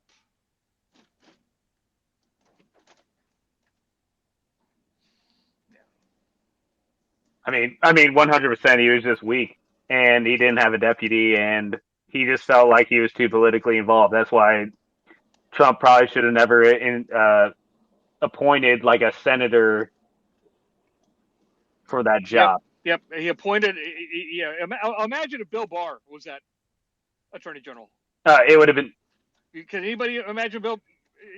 Yeah. I mean, you needed somebody who was savvy and understood the ways of the world and not the Senate, which is, an institution and environment unto itself and operates like nothing else anywhere else. Yep. But I mean, if Bill Barr would have came in earlier, we might not have known all this fucking bullshit. Who even knows? It's like a gift and a curse. But I'm going to bring on some of the. I know Johnny Dice has been waiting patiently for a long time, so. All right, I'll be on for a little bit and then I'm probably out. But this has been great. I will participate enthusiastically if you put something like this together. I'm writing a story on the indictment right now. So awesome. Great, nice to hear from all you guys. Nice to share the thoughts. This has been terrific. Yeah, we'll share it out for sure and keep fighting in the cases I know you're involved in. So thanks, Ship. All right. Great. Yep. Johnny Dice, you there? Johnny Dice. Roll them dice. Hello. Hey, welcome back. Oh, thank you. Thank you very much. Once again, great stuff. I just have to say that for Durham, for me, I was an optimistic guy that faded to pessimist. Now I'm back to optimist. Just because in the last two indictments, he really does lay out the Clinton campaign involvement, right? Now, if he does not throw Clinton people from the Clinton machine in handcuffs the next time around, I have to be shocked, right? Because is he not laying out that it's coming? Well, I mean, I think you're making like a little bit of a fallacy there. I like to say that these are Clinton people, first of all. That's where we need to go first. That these are the Clinton campaign. That Danchenko and Sussman are the Clinton campaign. But like you're saying is that he is definitely laying out an indictment, especially in the Sussman one, that he's going to go farther up in that chain. But I don't like. For me, I don't want to separate these people are getting paid by the Clinton campaign. I guess that's the important point. I think that's the important point. I think the narrative needs for narratives. We need to say that the Clinton campaign members are getting indicted because that didn't happen with the Trump campaign. They didn't get indicted for anything they did during their situation with the Trump campaign in 2016. It was indicted for process crimes and stuff like for Manafort stuff that happened way before. This is the Clinton campaign getting indicted. And I feel like we should always just say Danchenko is a member of the Clinton campaign, and so is Sussman. I guess my point being is, still there was money involved, right? So he's lying because he's getting paid. Same thing with Danchenko. But when you get down to the Clintons, right? They're lying to lie. Yeah. They're not lying for profit. And that's my point. That's why I think Durham is maybe going after these guys with these lying statements and not anything further. I mean, to butcher to the whole comedian, I forget his name. I'm sorry, Jesse Smollett, right? Oh, Juicy.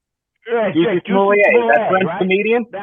Yeah, exactly. So he lied to the Chicago Police Department and has been indicted.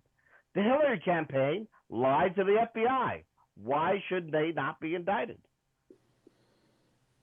Well, that's what I'm saying, that they have been indicted. They are the Hillary Clinton campaign. They're members of it. But it's going to go, that's what I'm saying, it's going to go up. But they're paid members. Court. They're paid members, right? There was some financial gain that paid, right? You see the difference, right? Not really. Well, what I'm saying is, paid or not, who gives a shit? They're members of the Hillary Clinton campaign. I know we want to go up further, right? Listen, and I think that's what Durham. I'm not saying Hillary Clinton's going to be an orange jumpsuit. I don't think that. But if you get a few people in the higher ups, I'm happy. That's all I'm saying. Yeah. I mean, I think from the indictments we are already laying out a conspiracy with the people higher up. But I mean, like what Ship was saying, like you got to go through. This is the problem with Perkins Coie. You got to go through this attorney-client privilege thing to get to the Clinton campaign, and I think Durham's trying to get up there. Who knows how high it's going to get? But the Clinton campaign. This is what I'm trying to set the narrative. The Clinton campaign has already been indicted twice. Yes, but my point being is not publicly. It won't happen publicly until one of them is indicted. Do you agree with that? I mean, what I'm saying is we have to say it. I'm saying that all of us, when Lee Smith writes a story, he needs to say these are Clinton campaign members. Yes. When you talk about it, you say these are Clinton campaign members. I mean, they're never. I think we need to set that story straight, right? Well, I totally agree, but my point being is the American public will not understand it until they were indicted for working with the campaign, the Clinton machine. Yeah, but I mean, it's written in that stuff. That's why I'm saying, like, this is the point of us. Like, we've already taken over a lot of the sort of information of space, and we just need to spread it out. That like this is what happened. No, but that's why I'm here. I'm here because I understand that. But for the majority of the people out there, it won't resonate until it happens in the news. You know, the real news. Oh, for sure. You know, it's not going to resonate until then. But I'm optimistic now because he's mentioned it twice in these two indictments. He didn't have to. He could have ignored it if he wanted to, Durham, but he put it in there. So I'm optimistic that Clinton indictments are coming. That's all I have to say. Thank you so much.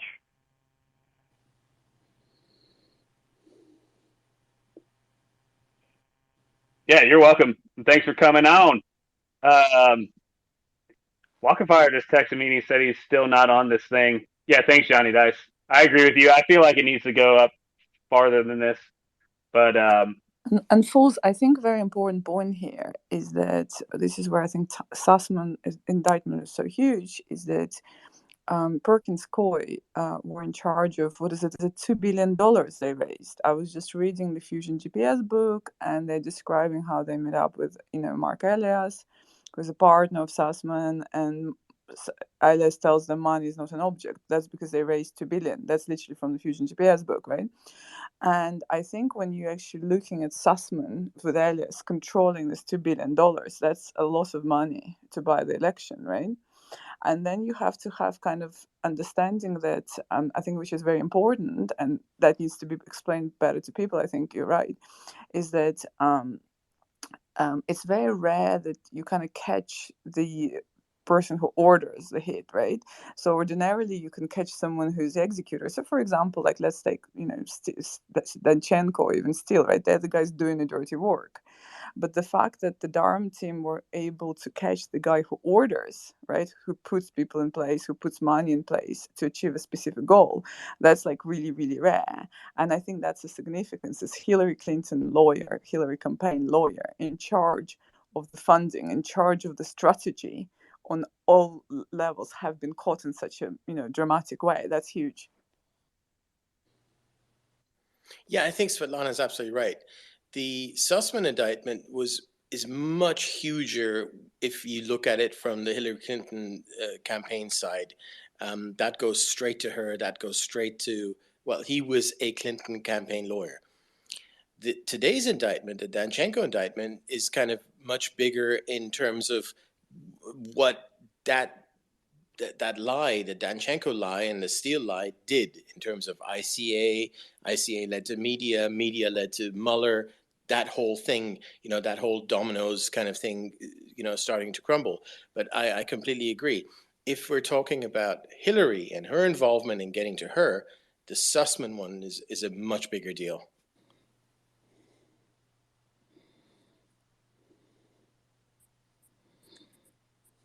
I agree with that too. Sorry, I'm trying to navigate some of this administrative shit because I lost Walk of Fire. Damn it. But whatever. Mansour has been waiting. Should I bring him on? Oh yeah, I will. Come on, Mansour. Hello. Mansour. There he is. Hi. This is just kind of some technical stuff that I thought about when reading this indictment. The 2 charges are actually the 5 charges that are split into 2 parts. The 2 lies, 4 of them, as people have noted, are about Sergei. And the other one is about, who's the guy, Dolan? Who, if my reading of this is correct, he seems almost like a primary subsource of Zone. He is reflected in all kinds of paragraphs in this indictment where Durham is basically tracing where certain information originated and flowed through, and who it flowed through, and how it flowed, and how it ended up in the dossier. And,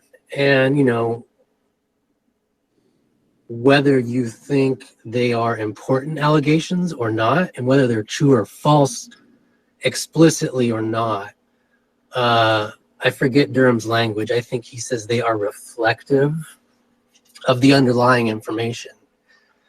And so, anyway, what I think is interesting about this is that Durham goes through all kinds of paragraphs detailing certain information that the Dolan guy basically provided as a source for the dossier.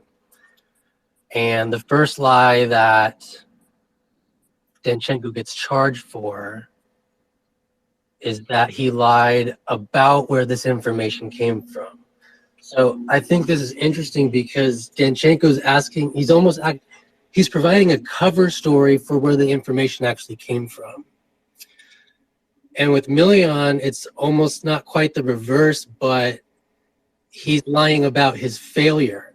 So with Dolan, he actually collected and harvested a decent amount of information. If you highlight the sheer amount that Durham covered, that Dolan provided to Danchenko, and Danchenko lied about the source of where it came from, that's all under the Dolan category, which I would call it's a successful collection of intelligence, quote unquote. Whereas with Million, his goal there was again to create a bridge to Million. We know he failed on creating the bridge, as we call it, or creating the connection to the in the room, as people like to call it. He failed there. Why? What's the motive? Hans keeps asking, what's the motive? Why would he keep lying about this thing? I think this is because it's his job. I don't think Steele's fooled by this guy, his employee. I think that this is part of Danchenko's job, is to cover for the true and what we see as a more nefarious source. Dolan's connected to the Clintons all the way up, as everyone is saying. So, of course, this source of legitimate, even like hearsay gossip information, it has to be covered. I don't think Danchenko's got everyone fooled about that. I think there's other information that Danchenko's covering for.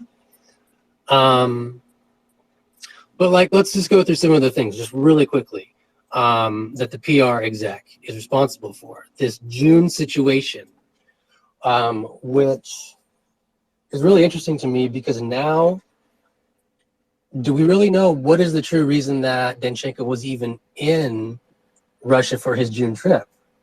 Was it because he was tasked by Steele, or was it all because of this setup for this June situation that was going on? So they get all of the June information, they're saying, from Dolan, including all of the so-called confirmation information in September at the hotels.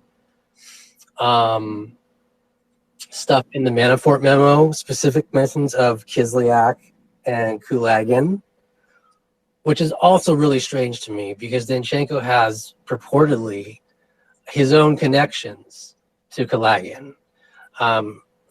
And he provides his own story for that. Again, so why is he providing, a cover for where even this just random information about Kulagin came from? I think there's just deeper stuff there. So I kind of look at it from like a sourcing element.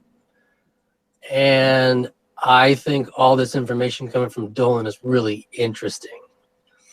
And hopefully, to me, if we see that Durham is starting to map where specific traces of information originated and ended up in the dossier, that he will continue, because I think there's lots of other sources that are still to be uncovered and explored. Right, I think so. I mean, we're talking about, obviously, like you're saying, like who sent Danchenko to the June Moscow stuff. I mean, it could have been both or whatever. But I mean, whatever was sourced from Dolan doesn't seem that very much important to the entire conspiracy, right?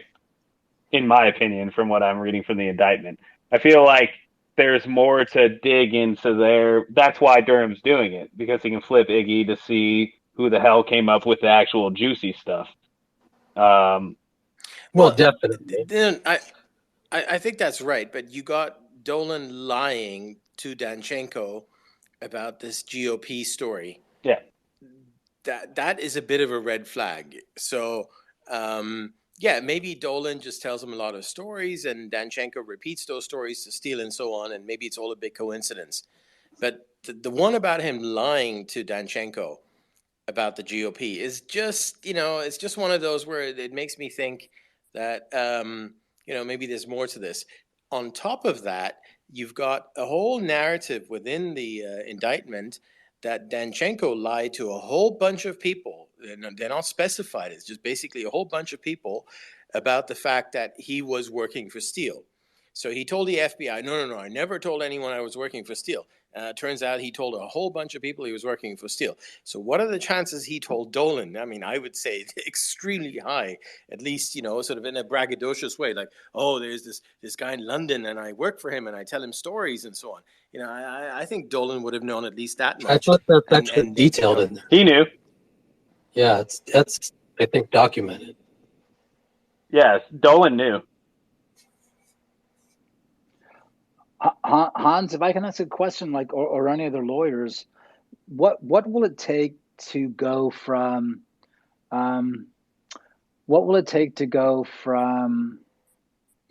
Danchenko to the FBI? What is your guys' sense of this? My personal sense of it is that if Durham either has the authority or has the guts or whatever you want to call it to go after the FBI, he's got all he needs. Because Danchenko told the FBI a totally incredulous story in January of 2017. He said that all this stuff from Millian was based on this phone call, which came after the outreach on July 22nd. So whenever the phone call, which Durham says the phone call never happened, but let's assume the phone call happened, right? It would have been after July 22nd. There were already 2 dossier reports written by that time. That's a red line. That's it. That's game over.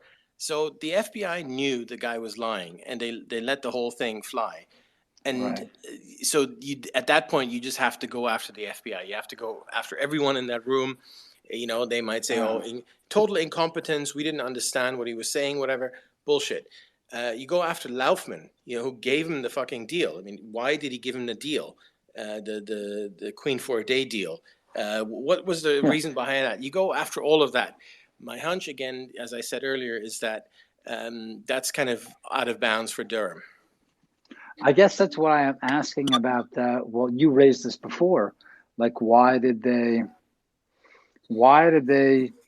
charge him for lying to the FBI over the same issue 4 times, which seems to underscore the FBI's, if not malfeasance, incompetence, right? So you think he's just trying to say that they were not honest players in this?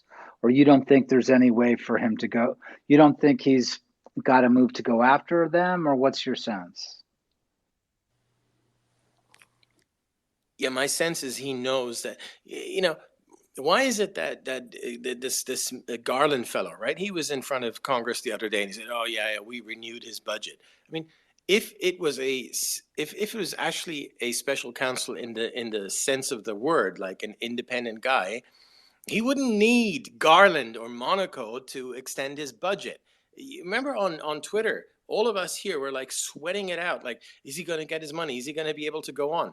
That shouldn't be an issue if he was truly independent. So I don't think he is truly independent, and so there are certain boundaries, and I think the boundary is don't go after government actors. You got to whitewash for the FBI. Wow. So then what's your sense of like what the what do the boundaries look like? Just like lower level Clinton, not lower level, right? I mean, Sussman is not lower level, but what's your sense of what's available to them? Yeah, what's your sense of who can they go after? Who's untouchable? How high do they have to go for someone to say, okay, you've had enough, we're calling this off? I think it's public-private. It's very simple. You can go after Elias, you can go after Sussman, you can go after all these people who are private, but you cannot go after public, institutional, not FBI, not CIA. I mean, Hillary Clinton is public right now, yeah, right? That's a really good point. She's kind of in the middle, right? She's sort of both public, both private. So I don't know what's up with her. Same for Sullivan, right? Jake Sullivan. He's kind of in the middle. And when all this happened, he was private. Now he's public. So I don't know. Why would they name Sullivan? That was fascinating, though, right? Like, they don't name Sullivan, but they outline it's Palmieri, Sullivan, and Mook. Why do they go after those people? Like, you would think the Biden administration would like, okay, step back. You don't get to name the national security advisor or put him in the middle of this. So I thought that was very strange. why would Durham even go there if those people are untouchable? Is he like, putting a fastball under someone's chin, or what's the point of that? I think he was testing his boundaries. Interesting. And so you think he may have gotten pushback since then and said, you can go after these people and these people, but not these people? I don't know. I think any message that was sent to him would have been very subtle, which is why I still think that the raid on Deripaska was not Durham. It was DOJ. It was the message. Can I chime in? Hello? All right. Now, if Durham has his budget extended, why does he care? Isn't that like free game at that point? Well, in my opinion, I don't think Durham actually cares. Like, you're talking about this pushback. I don't think Durham gives a shit. Why? I don't understand why Durham would give a shit about any pushback or any sort of boundaries by the DOJ. I feel like he would just quit. Like, why would, he's like a 70-year-old prosecutor. What does he have to lose? He would just quit. That's why I don't actually. That's very interesting, right? What's he trying to hold on to? What's he worried about? He doesn't. Like, I don't need the right. I don't need the hassle. You're not going to pay me. I'll go into private practice or I'll retire. Well, I'll play wiffle ball with my grandkids. Oh, that sounds better than any of this. But like, that's why people always talk about that. It's just like, no, I don't think Durham took this job just to be like, yeah, I'm gonna. It's like what Bill Barr said, which, I mean, Bill Barr is more political than Durham from what I've seen. What does Durham give a shit about any of these guys? I've always said that Durham's more powerful than Garland or any of these other players in the DOJ because he's actually a career prosecutor. He's been a prosecutor his entire life and a counselor to U.S. attorneys and whatever. He's actually, like, unlike Mueller, who went to FBI director and back and forth to political positions. Durham's actually a career prosecutor. He doesn't have anything to lose, so he can just retire. He can just resign whenever he wants. He can make a fool out of the administration whenever he wants. That's why he's so powerful. I think he can do whatever he wants. I don't think he gives a fuck about Monaco. I don't think he would give a fuck. He's in the DOJ, in the grand scheme of things, he's more powerful than all these people who jump back and forth between the DOJ and political positions and whatever. So that's why they're afraid. They should be afraid of Durham because he has way more power in the DOJ than any of these people. Mueller really had the power until Bill Barr stepped in and said, Mueller, I'm dragging my balls across your face because I used to do that when I was Attorney General before. I think when I was your boss before. I think another interesting point is that look at the behavior of Strzok, right? So he's been relatively quiet for a bit, and then in the last couple of weeks, so one before this indictment and one after, he suddenly gives us interviews, right? And what does he say? Well, we discussed what he said in today's interview to an extent. Actually, there was one interesting bit where he was basically talking about how, there's so much unnecessary verbiage in the Durham indictments, which is, I think, what sort of Lee and Hans were sort of referring to, which is that it's not just about like specific individuals who are charged and with that specific charge, but it's a much bigger conspiracy. And Strzok is like, why do we need all of that? It's like, well, you know why you need all of that. People, start feeling the heat and maybe, cooperate or something. But the second thing is that there was a previous interview, I don't know if you guys listened, I think you did, some of you, about how he is going on about Strzok, is going on about confidential human sources. And there he goes on about how, so previously we were told, and in fact that's what was put in the FICE applications, that this FBI sources, like gold standard, like they've been reliable, Halper, Steele, others, like they're like, gold standard. That's why we believe them. right? That's why we relied on them for investigation. That's why we relied on them for, surveillance applications. Well, what Strzok said in this interview with Lawfare the other day, about a week ago, I think, he's like, oh no, like, these confidential human sources, they're like bad guys. Like, majority of them, like, are bad guys. They're like mafia guys, and anyone can just like walk in. And what can I do if I'm an FBI agent? Essentially, I have to like work with bad, unreliable, lying people. That's what I do, and it's a huge shift. And so I think from that perspective, it looks like Strzok is concerned about his position. I don't know whether that means that he would be gotten at or not, but he clearly feels that. And there's clearly this now this division, this finger pointed as to who, like, is it the fault of the FBI for accepting the evidence from the confidential human sources, which is what basically people like Steele would say, right? They would say, look, we just gave you the information, you took it, versus people like Strzok saying, no, we take any information because that's the nature of the confidential human sources. I mean, the reality, they're both at fault, right? Because of course, Steele lied and the FBI went and submitted this lies to court. But I think what that indicates, the behavior of Steele and the behavior of Strzok, indicates that there's definitely this concern which is larger than what we've seen in terms of the indictment so far. I think that's all of that is right. Coming back to the point of what Durham's up to, I love the guy for everything he's done, and don't get me wrong or whatever, but I'm a realist.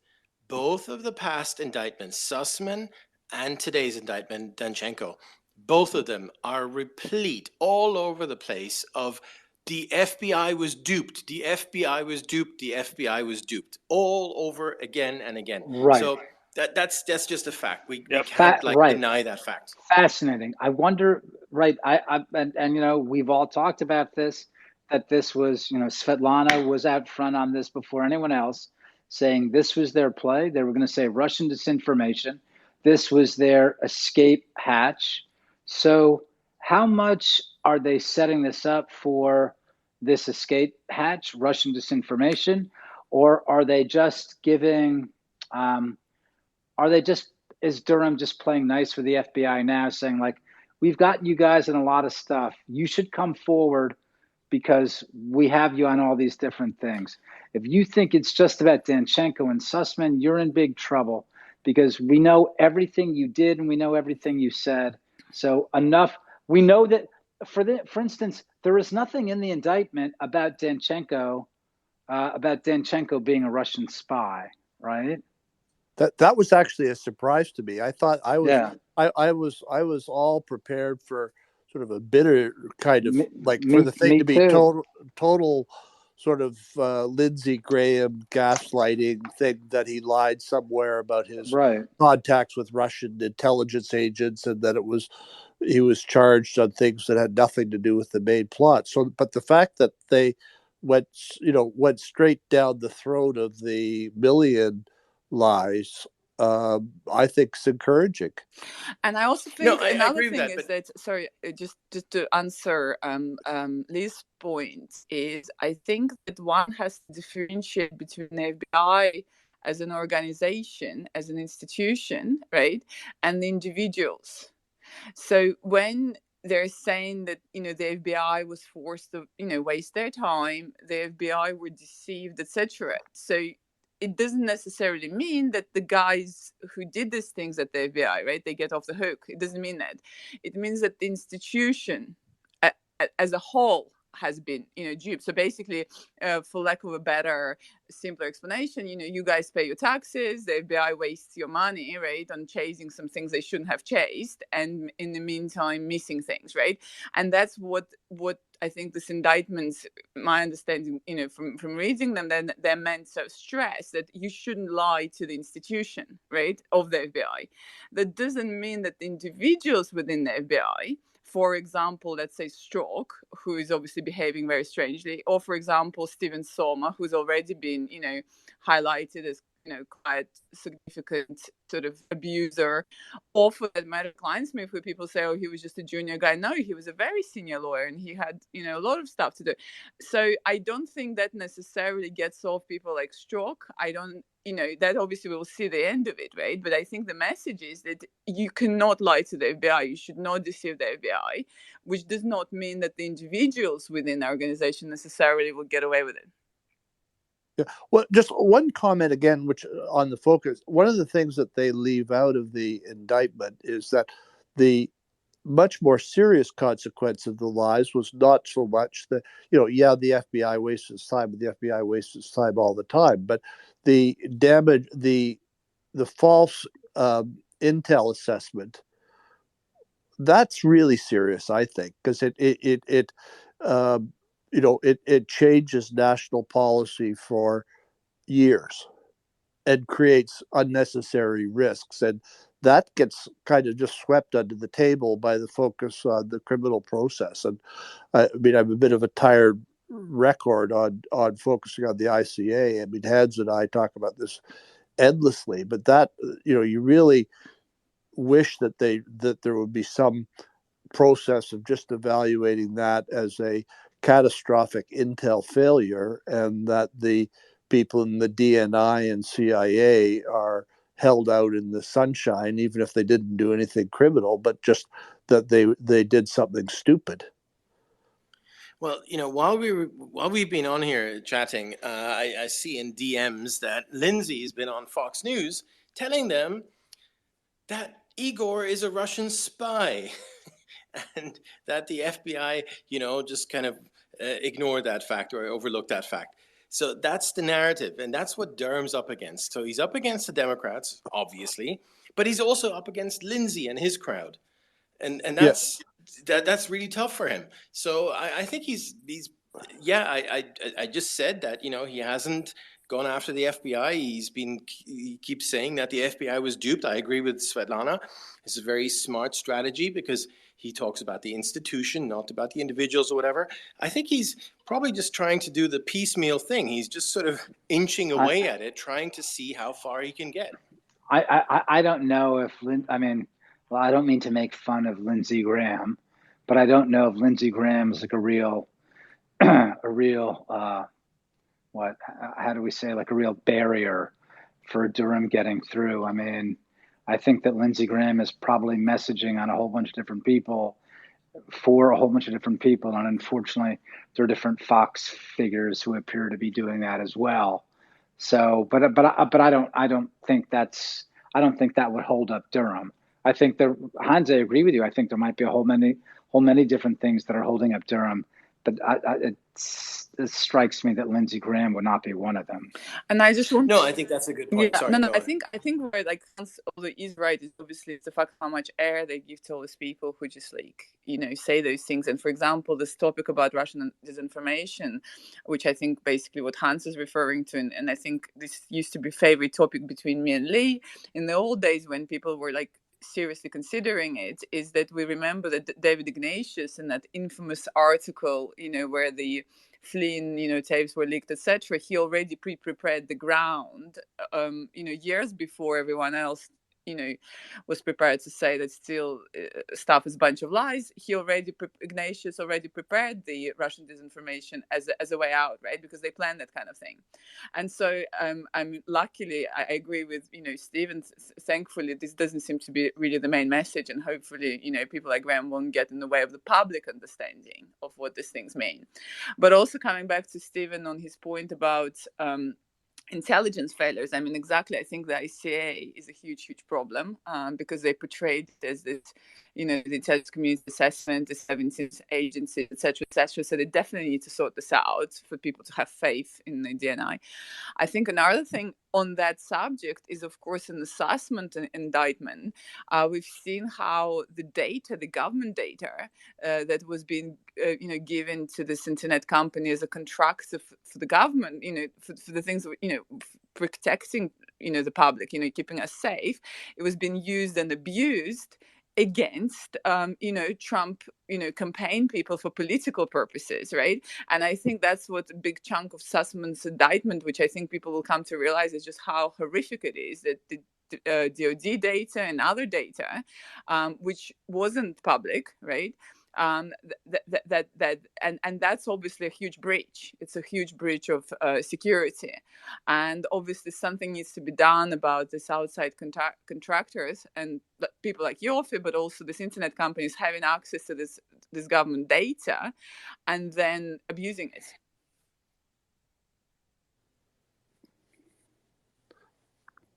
One of the odd things about the DNS data that is a coincidence that sticks in my craw is that the DNS hits start on the same day that CrowdStrike arrives on the scene.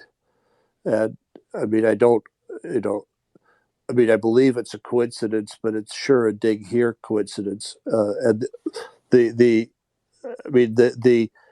there are many issues in relation to the DNC hack itself, which we haven't talked about tonight, that remain, a loose end. The explanations by the FBI of the attribution are not nearly as professional as one would expect in a big case like this. And it's just odd that it's as unprofessional as just that the attribution isn't as tight in terms of evidence as it ought to be. It relies mostly on assertion and reassertion in an increasingly louder voice. And the odd thing about but nobody could really figure out, and I would say I still don't have any strong theories on it, but we do have this odd situation where Joff and his crowd are certainly capable of mounting some kind of operation to create a false flag with the DNC, with the Guccifer 2. And, whether they did or not, it's a completely different thing. But there's a lot of loose ends there yet to and the Joff just gives new names and that are suspicious. And I even have like whistleblowers coming to me saying that Jaffe was involved with the attribution to the DNC. And I mean, like you were saying, like if you read any of the other like pretty decent indictments of like the Yahoo hack with Dokuchayev and all those other guys, it's way more detailed on how they attribute that to Baratov and the Yahoo and all that stuff. But didn't seem like Mueller went into that big of a detail, because I think he actually gained it from foreign intelligence. So we'll see about that. I know Murray's been waiting for a bit. What's up, Murray? Rothbard? Hey guys, appreciate the opportunity to chat. I think this is a really cool thing that you're doing. I haven't been here since the very beginning, but yeah, I just wanted to pop in with a couple of comments. Really quick one, Hans, you guys and Lee were talking about what do we think, Durham can actually do? Who can he go after, public versus private? I think that's a good line in the sand to draw. That's kind of how I see it, Hans. One of the recent pieces of news that I thought was interesting as these indictments started to roll out was the DOJ clearing Andy McCabe and reinstating his pension after he had lost it when he had been fired by Sessions. And I don't know if personally, if that's the DOJ's way of kind of fighting back against Durham, or maybe testing Durham to see, how broad his investigation and his indictments are. I don't think we'd all love to see it rolled up, to the top. But I think there's so many players, the web is so deep that for him to actually expose the extent of what happened, not only after Trump's election, but, far before, reaching back into like 2015, the repercussions are so devastating that I think they're going to do, whether it's Durham or the government, they're going to do everything in their power, right, to make sure that he doesn't do that. And I'm not sure that he or anybody is willing to go that far just because of what it would entail. That's why my expectations are tempered. I like seeing what we've uncovered in the last couple of weeks with Sussman, obviously, and Danchenko, but I'm trying to keep my expectations tempered, but wanted to see if you guys had any thoughts on kind of the DOJ's recent decision to reinstate McCabe in the midst of everything that's going on right now. Yeah.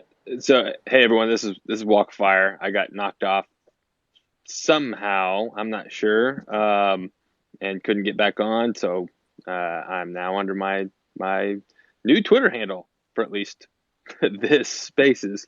But the reason I was searching for something when I got knocked off, and I think it applies right here to your comment. I was trying to pull up Barr's actual appointment of Durham to pull up the final paragraph in it where he says, Durham should submit a confidential report and also any interim reports to the extent possible for public dissemination. And I wonder with these speaking indictments with Sussman, with Danchenko, how much that he is actually able to dig into and indict some of these people versus how much is this just his quote unquote interim reports. Look, I can't indict these people. I can't dig into some of these ultra classified issues or something like that. And this is his only way of getting some of this out. And, it's a kind of a depressing way to look at it, that maybe a lot of these folks might not get rolled up and actually face indictment. Limitations is going to come into play there. I hate to interrupt, but I think the statute of limitations will come into play.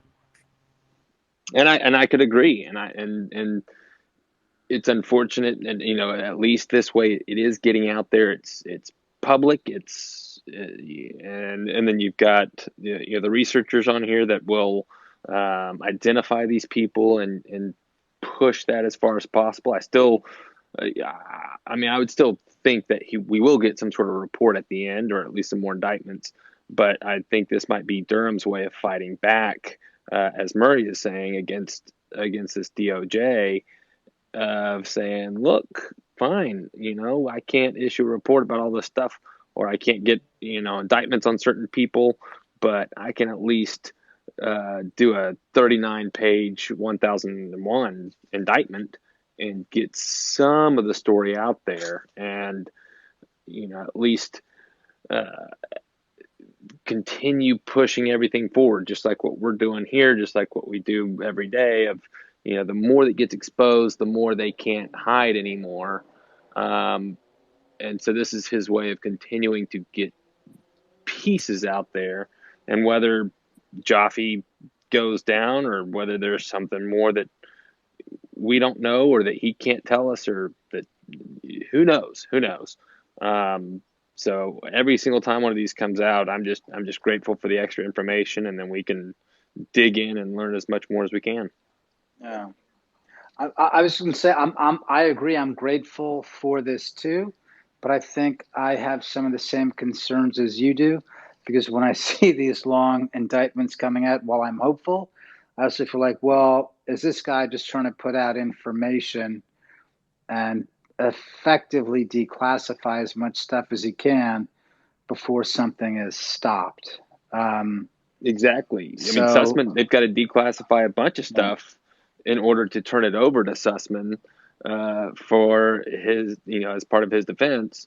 So that might be a way to open things up for FOIA or something like that we can eventually get. Yeah. But back to Murray's point, back to McCabe, at the time point we're kind of at now, the big thing that McCabe was involved in, besides potentially sort of the Flynn interview, when he actually sort of sent out the investigation into Trump over the firing of Comey over the obstruction of justice, that's kind of the big thing that I'm looking at regarding McCabe, because that was an obvious, completely illegal investigation. I don't know if you can actually find an illegality out of it, but if there's something that he was communicating with other people saying, like, all right, fuck Trump. I'm going to start this obstruction of justice investigation right now. That's what I'm looking at. And we have tons of time with that, but who knows? McCabe, Matt, remember, McCabe and I believe it's Lisa Page, they're meeting with Bruce Orr sometime in August after he's speaking, after he and his wife are meeting with Steele. I think that McCabe is involved in a lot of different things. That's always been my understanding, that that it could go very high with McCabe. It was unclear how much higher it would go at the FBI after McCabe, but that it looked like McCabe was involved in a whole bunch of different things. Certainly I mean, we all know McCabe was asking for the dossier for months, right? He knew it was there and he was asking for it. I think the hard part with McCabe will be showing, but that he had a color of right, or a color of justification in terms of a legal reason for doing things. It's not as easy to pin a crime on him as people think. I don't think. Right. You're probably right. You're probably right. I'm just saying he's there fairly early. Right. No, Steve, that's not just May 2017. Well, Steve, that's what I'm saying about the starting of the obstruction of justice investigation. If he has a sort of a malicious and reason to start that, and he told other people, I know Durham's going to want to understand why the hell McCabe was like, why did you start this investigation into Trump? And if other people are going to flip on him, that could be something to investigate. But he probably covered his bases, but we'll see about that. He'll have like when Bill Barr was writing his memo about sort of somebody doing something that they were legally entitled to do, even though they possibly had a bad reason for wanting to do it, but that as long as they had a valid reason for doing it, you couldn't really dig into their state of mind, and that there was a relatively new amendment to the Obstruction Act, which came in Sarbanes-Oxley, that had some, there are constitutional questions about it. And so much of Barr's reason for getting involved was that, Trump had, to guard against the reason that Trump was prohibited from doing something he was legally entitled to do because he may have had a bad reason for doing it as well as a good reason. And so the same thing applies with McCabe. So as long as he had a color of right for his actions, that he, the fact that he had a bad reason as well, I don't think that's he has a defense to any charge. No, I don't think that's a unitary executive as a president saying that I control the entire executive branch. That if something is fucking up my duty as the president, I can shut it down. Whereas McCabe is the FBI director, where he can only say that he can't say that it's fucking up my duty as an executive. No, but forget about all that. I mean, forget about all these esoteric points about McCabe. There's Murray's point is really well taken, and that's to be honest is the only relevant point here. McCabe had an ongoing lawsuit against DOJ. That could have dragged on. Look at Carter Page's case. They still haven't even gone to discovery because they keep dragging out. You can play a gazillion tricks. They didn't do that. They chose to settle exactly after the Sussman indictment, and that was a message to Durham. Makes sense. Well, what's interesting is that when Garland was asked about that, he was kind of playing the silly buggers, which is that he was sort of saying that, oh no, it wasn't about, that case where he lied and leaked. And it was basically that, that he wasn't indicted for that, or despite the Horowitz recommendation, he wasn't prosecuted under the previous regime, therefore we have nothing to do with it. Whereas this was simply to do with some sort of delays about him him not being given some documents on time, so some technical BS, right? Okay. But what Garland didn't explain is, so he was trying to say that basically it was cheaper for them to pay him off, which is also BS, right? But whatever. But what he completely omitted to explain is why they also then expunge his records, right? Because that's the bit that I'm shocked about, to be honest, because I mean, I'm hoping that if there is, for the investigator, I mean, purposes, maybe you can't expunge the letters, but anyway, that was part of the settlement, is that you expunge his records. So that's that. And then the second point is we have this whistleblower, right, Barnett, who was this FBI agent in charge of the Flynn case.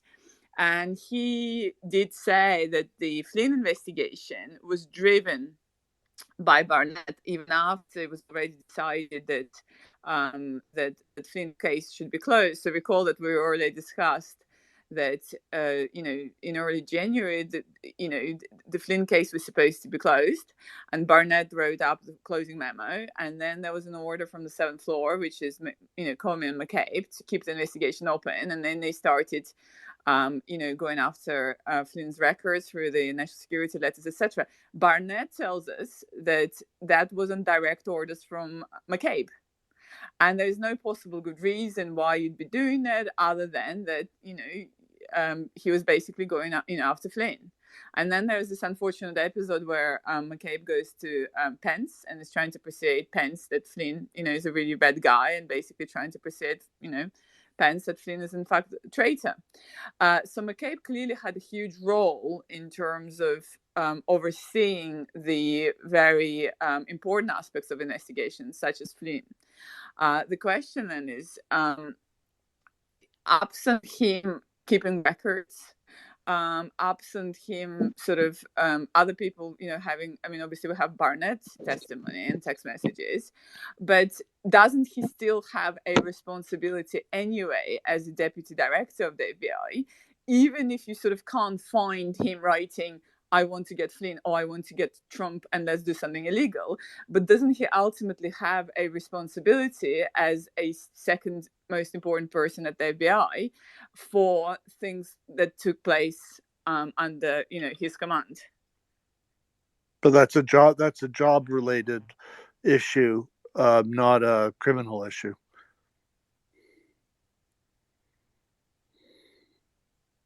Yeah, I think so too. There's a lot. So the things.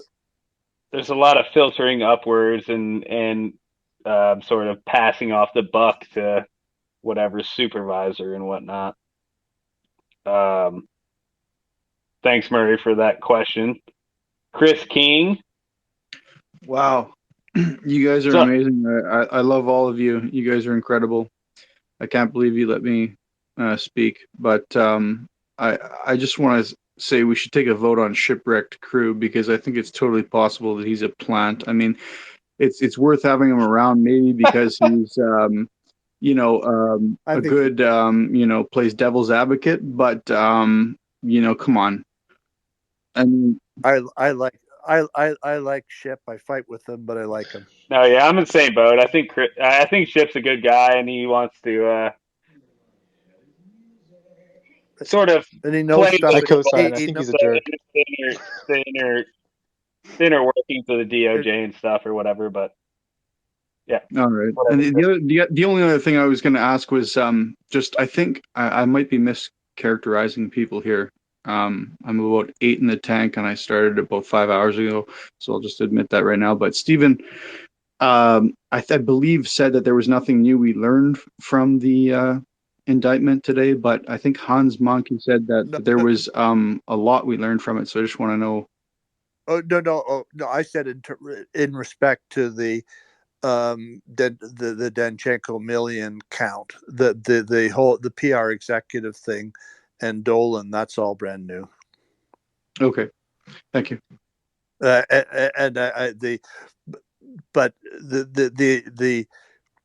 It was there was a couple of small chronological things in the Danchenko million count, but literally if you'd taken what our working notes were as at the end of July, they could have written the indictment up on those 4 counts or those counts pretty much from our notes there. No, we didn't know about the further interviews in later in 2007. So that's new, and that Danchenko repeated the lies. But the fact that we did know about the lies in January, March, and May, and in terms of we knew that, and in terms of the documents that he presented in respect to Danchenko, like the emails, we already had those. Okay, and I'll just say, if you don't mind, I mean, this seems like what Durham does. I mean, he's not afraid to go after FBI people, it seems. And this is the only life that he knows for sure he's going to get. And this is what he does. And he's going to go as long as he can. And I think that the only person that can stop him is the AG or the president. So I'm not discouraged. Great.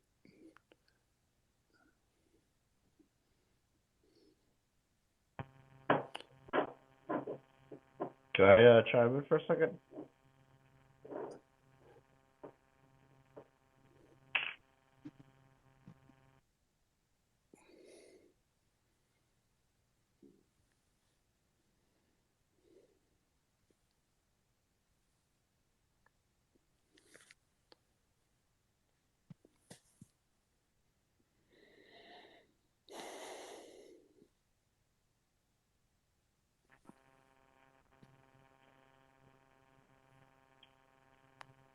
Hello? Anybody there? Yeah. Can I have a minute? Johnny, go ahead. Right? Go ahead, Johnny. I just wanted to say a little bit about Ship. I've been following him for a while, and I learn a lot from the guy. I don't agree with everything he says, but I do learn a lot from the guy. And when he talked about a little bit earlier about like sending one agent to do a job for another agent that was already on the job, that rings true to me because I've worked with government, and that's the way government works. They don't differentiate things, even though they should, right? Like if you're talking about like a guy that is running for president, right? You would think government should treat it differently. Am I right? Right? But they almost don't. And that's the shame of the deep state. So my point being is there's a little truth and fiction in what Ship has to say. Thank you. Yeah. Sorry, I got cut off for pretty much the entire comment from Johnny. My internet has been fucking up, but Steve, you can probably comment. Looks like you're ready. Yeah, I agree that. Look, I think let's stop any of the discussion about Ship. I think he's just fine. He has knowledge that none of the rest of us has. He'll engage on he'll agree that we know some details of it that he doesn't, but he knows the law of it better than us. And we should just, in terms of how the FBI operates and the vagaries and stupidities that they have, I believe him on that, and I think we should just listen to it. So, but let's just go. Let's just listen to that. Well, but on top, but in terms of the facts, I mean, there are 6 or 7 guys here that know the details of the case better than Ship. So, we'll argue with him on those things because we do know the facts better than him. But in terms of the procedures, we don't. I agree with that too. I mean, from listening to him in the spaces today, I mean, he definitely wasn't sucking up too much to the FBI, but he was trying to explain how it might work. But it's obvious he doesn't know the details as much as us. So there's sort of a disconnect there. But I don't really see him as any type of enemy towards us. I think he's more of a devil's advocate. No, I don't want to describe him as an enemy. I think he's very knowledgeable, but sometimes when his tweets, at least, he comes across as FBI Keystone Cops, and I don't buy that. You know what I'm saying? These are smart, intelligent people that got to where they got for a reason, and I don't buy the Keystone Cops that sometimes ships like to sell. Okay, well, I think I mean, in some cases, I think I do. In some cases, I don't. I think we just have to look at the facts. I mean, yeah, we're not obliged to agree with everything he says. But it's more, But I think in terms of the preset, I think you have to allow for Keystone Cops things as a sort of base case and see how far that's reasonable. And I think people are often too quick to assume that everything is planned and arranged ahead of time, and underestimate the ability of people just to screw things up. But I don't think we can generalize. I think we just have to take each incident on a case by case basis and arrive at our conclusion as to where the facts go, rather than an overall conclusion. I 100% agree with Stephen. It's very difficult to underestimate the level of stupidity as well as incompetence in Washington, D.C. And I think if you look at the entire counterterrorism industry, you can get a pretty good sense of that. Now, I don't mean to excuse all of the corruption of U.S. spy services simply as incompetence. I'm just saying, absolutely, these are not 100% the smartest people who graduate great American schools. Yeah, actually, I'll tell everybody like another incident I was involved in. I mean, I'm about ready to fade. It's here, but I was interviewed by there's an interview with me and the BBC that's going to be playing tomorrow on the ClimateGate hack, where I had a ground. Please link it somewhere. I'd love to see it. Okay, I'll put the link. It's on BBC Radio, but they've had 5 episodes, and the way that they were looking at it is that as the ClimateGate hack as a precursor to the DNC hack, and that it was really the earliest episode of Russian intervention in the in processes, and that there was a Russian attempt to upend the 2009 Copenhagen convention. And they interviewed various intel agencies, or an organization called Neon Century, and a former national security advisor in UK, all of whom talked about how this was exactly the sort of hack that the Russians did. And they talked to climate scientists who sort of went on and on about that it was Russians, or maybe it was U.S. fossil fuel corporations. And then I actually sort of had been in contact. The I mentioned in it dozens of times, and the hacker. I'm one of the few people that was eventually given the password to the encrypted portion of the hack, and my theory is that the hacker was a reader of my blog, nothing more. He was a lone wolf reader. Also, there's evidence that one of the University of East Anglia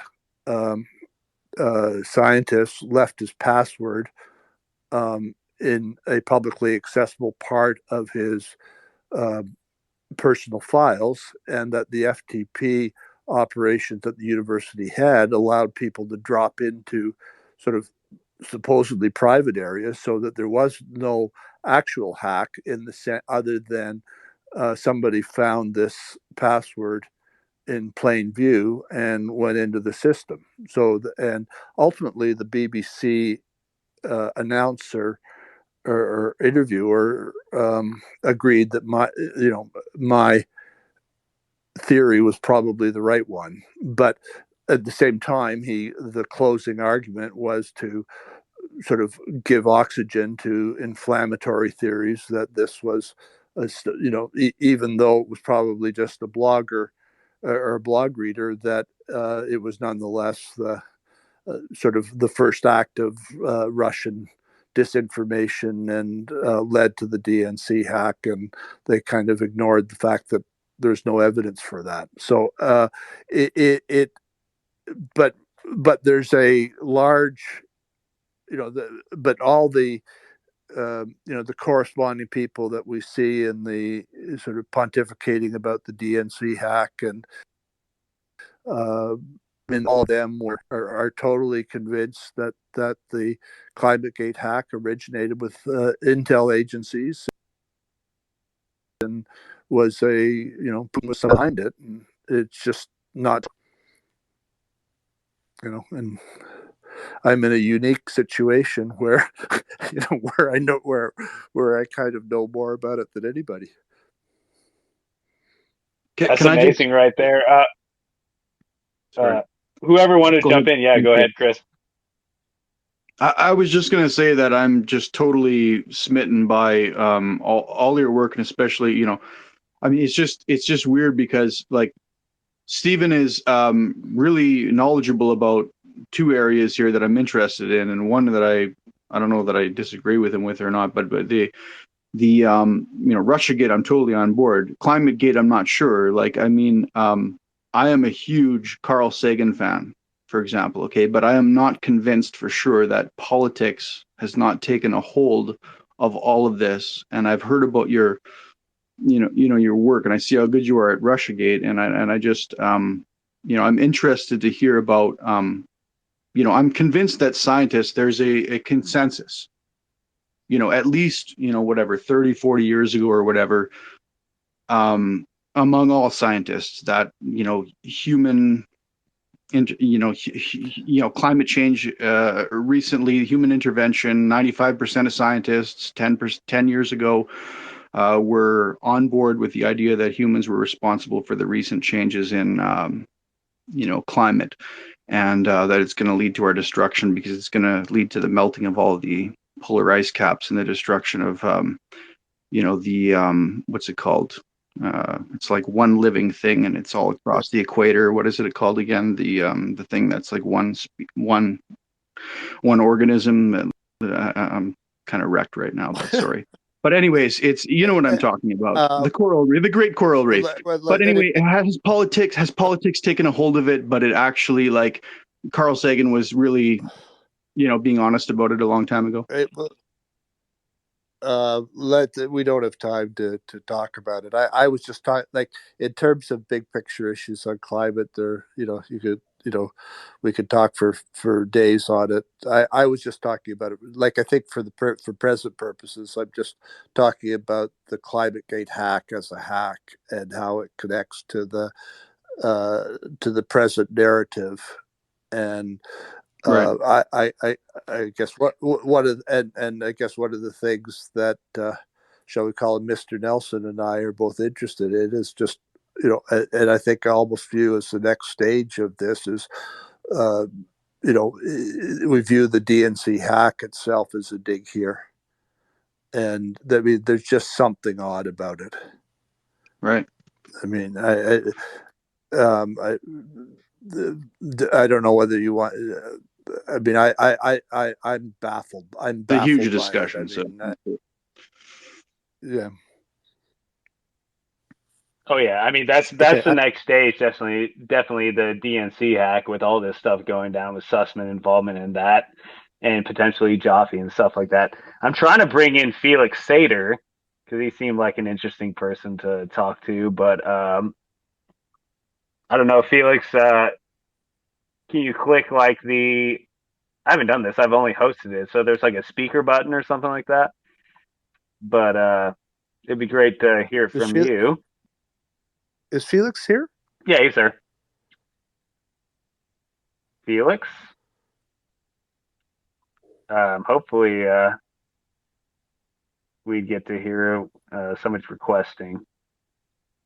1 second. I've DM'd him that he's a speaker for sure. Damn. Until he figures it out, let's see if Real CRNN wants to have a discussion. Welcome back. Hi there, everybody. Thanks for all your work and sharing this important forum. I wanted to just ask a couple questions here. We were talking about where we think Durham's going to go. It feels a little bit like, to me, reading the indictment today, that he's continued to lay groundwork and cover for the FBI, and hopefully that's not what's happening. I hope he nails and goes after Strzok and some of these guys and Page. Previously on the prior forum you guys had, Lee had mentioned kind of a two-pronged approach about this is both indictments and arrests and then also messaging. And the question I have for you guys is on the messaging aspect, how do we discredit what we were talking about earlier, that ICA report, and then also Warner and Burr had their Senate report and Schiff's had his House Intel memo. And I think that that political aspect is the public, informing the public. Do we think Durham somehow, some way might assist in discrediting those previous reports?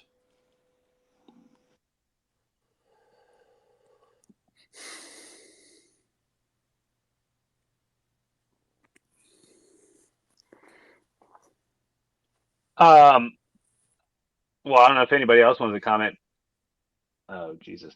I feel like from reports that Durham really isn't going after the ICA too much, but anything else he sort of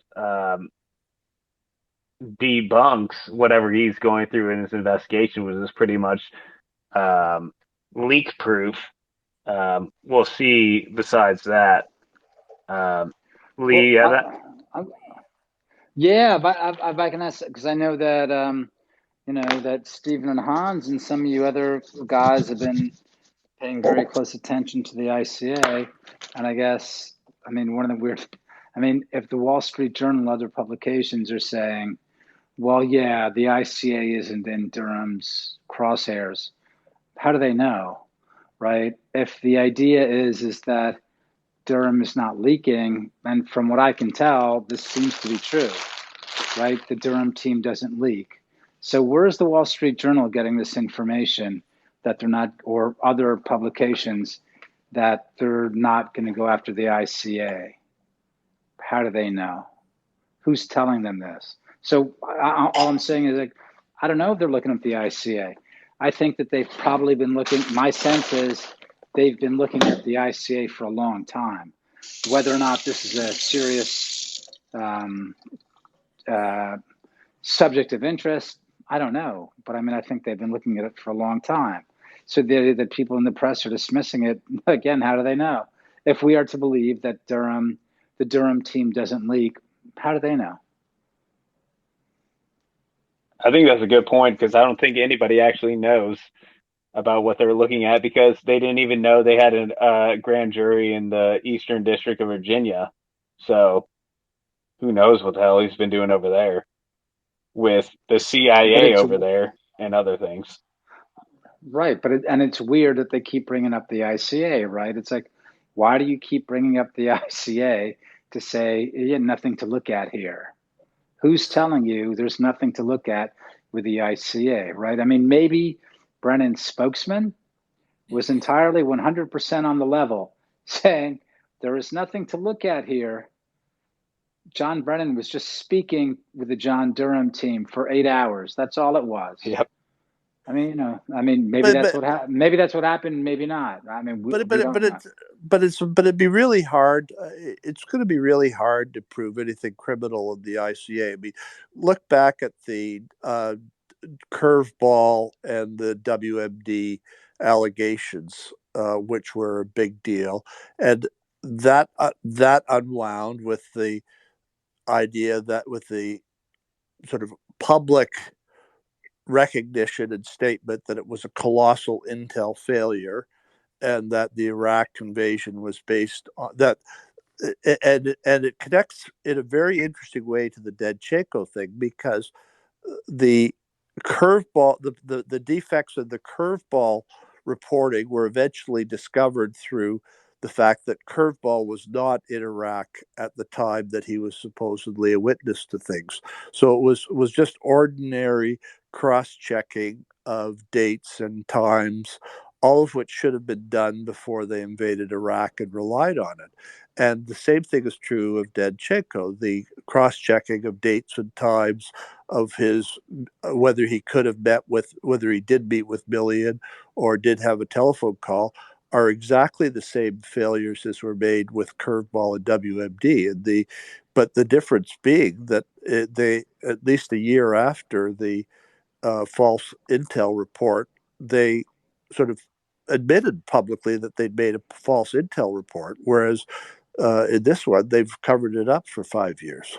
Remember the Ratcliffe memo, which I guess was released. We had reports of it in January 2017, January 2021, but we saw reports of it in March, right? And the Ratcliffe memo was about how CIA management, meaning Gina Haspel, was obscuring, blocking reports of CIA or of intelligence community analysts reporting about Chinese election interference, right? I mean, and this was pretty clear reporting. I would not be surprised. Of course, I have no idea whether or not it's happening, but I would not be surprised, given that was very clear, right? They had an IG looking at that reporting, and then Ratcliffe wrote a memo about it. If they were able to find different people at the CIA who were saying, like, yeah, Brennan and his team were tampering with our intelligence product regarding Russia, that wouldn't surprise me.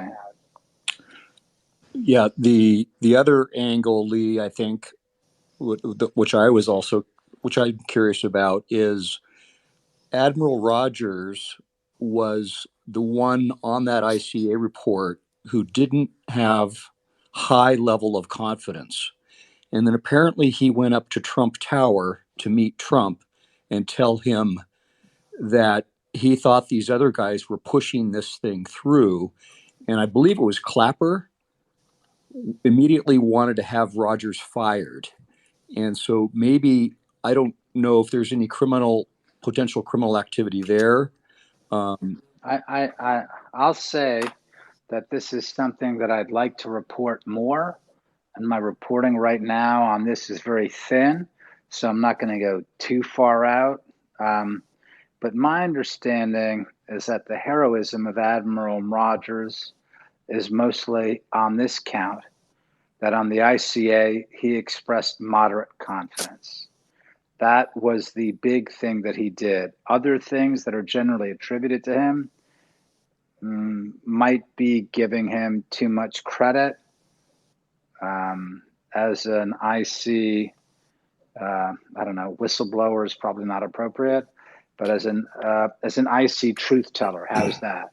But I think that the big thing he did was saying, yeah, we do not have high confidence in this assessment that John Brennan and James Comey are trying to push me into. The NSA, we don't have the confidence that they're saying they have, and they're trying to draw us into.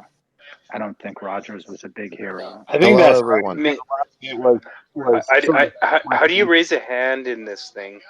Hello? Hey, BF, 1 second. We have Felix Sater over here, who's sort of another definite victim. Hello, Felix. everyone. Yes, hey, sir. Felix. How are you? What's up? Fantastic. Thank you for inviting me in. It's a wonderful conversation. I wanted to say something to one of the people here, to Svetlana. I guess congratulations. It's been a really difficult day watching this. It's on one hand vindication, on another hand, 5 years of my life just torn to shreds, and being accused by these scum buckets of exactly what they were doing themselves is just bingo, mind-boggling to me. And how they picked this schmuck little KGB agent as who to arrest. He's a crawling little worm in this pond. They got the alligators involved in this, and who were knee deep. And I think everyone's missing the main story is, forget this little schmuck who's a KGB agent, straight up. Who was feeding him? Dolan. Did anybody look up who Dolan was and how long and how close he was to Hillary and Bill? Very close. I think he's been a Democrat opposite. Read the Politico article that's out today about this subject. It ties it up nicely and describes, who Dolan is. And there's a New York Post article. At the end of the day, there was absolute Russian collusion, only it wasn't by any of the people mentioned, especially not me and Donald Trump, that's for sure. I spent 20 years spying on the Russians for the United States government, CIA, NSA, FBI, more operations than I could think of. And recently found out that the work I did for the various agencies in the 2000s actually led to uncovering the DNC hack by the Russians. And I'll give you my quick view of it, of what was going on. Part of which I can prove, and part of it, there will be another shoe dropping in this, that I can assure you of, coming from me directly. Coming from me directly, ladies and gentlemen. The one thing I can tell you is that I know for a fact that this operation was ran by one of the KGBs, and I'll reveal in the future who that was. More importantly, there is a probability of high likelihood that it was blessed in Moscow, and that this entire operation was worked out with the Clintons, somewhat knowingly, somewhat unwittingly, because nobody thought that Donald would win, and Hillary and Vladimir despised each other with a passion. And if she was going to get in, she was going to do all sorts of nasty things to him. So actually getting some dirt and helping her out against her opponent was buying brownie points. These people are outright traitors to our country. Guaranteed. And Felix, when you say the KGBs, what do you mean? Well, the Soviet SVR Union, and FSB, or yes, basically the precursor. Okay. Who cares what their name is today? They could name themselves the Mickey Mouse Club for all I care. It's KGB. That's freaking awesome. Yeah, and they were absolutely involved. It wasn't this little schmo that got arrested, believe me, who is an agent, but he's like, he's one of 100 running around in the United States, pretending to be something that he's not. But the worst part is that the FBI knew that he was an agent. The FBI followed him. There's a lot of reporting on that. And there's a lot of years ago when he was still with, I think, Brookings Institute, if I'm not mistaken. And yet they allowed this suspected KGB agent, I'll give him that just for sake of argument. The suspected KGB agent was the source. No, wait. Charles Dolan said he was too young to be KGB, so FSB. Right. We'll say FSB. Right, FSB. Amazing correction. Yes, I give it to them. It wasn't the KGB, it was the FSB.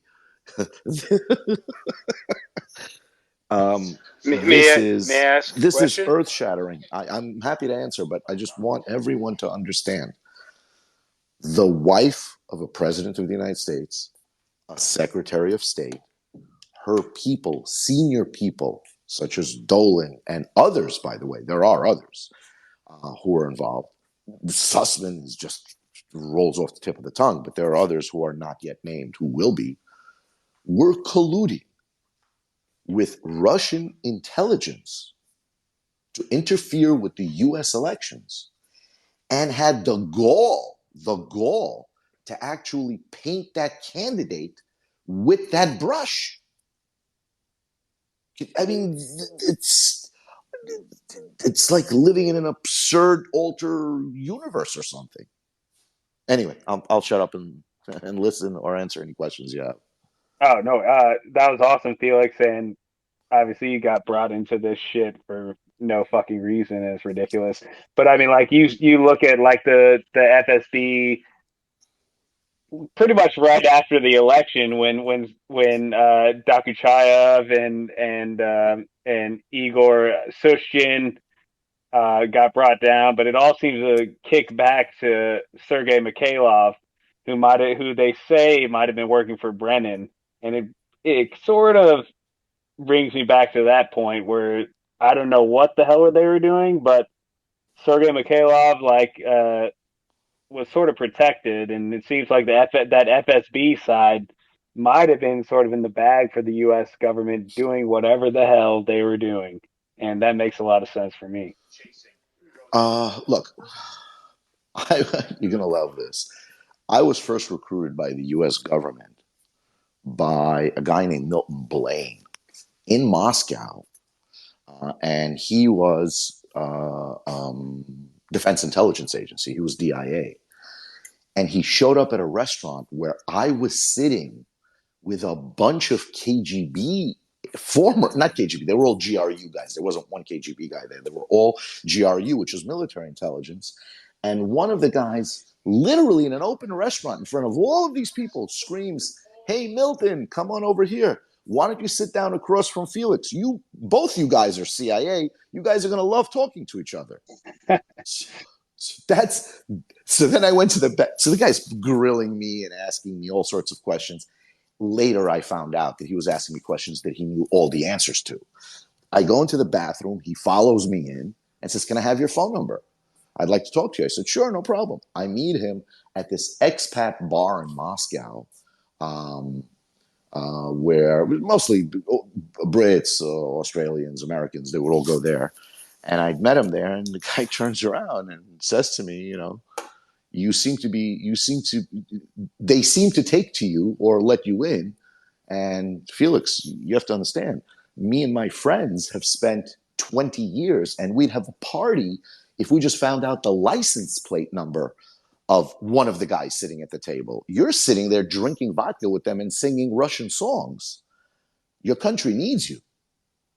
And I turn around and said, "Done, I'm in." He turns around and says to me, if you get caught, you're going to hope and pray that they put a bullet in your head, because otherwise it's going to be a lot worse. You're a Jew who escaped Russia, betrayed the motherland, and then came back to spy on them. And I looked at him, I said, "Milton, are you trying to talk me into this or out of this?" I said, "Let's go." And that was my introduction to spying against these evil empire pieces of shit.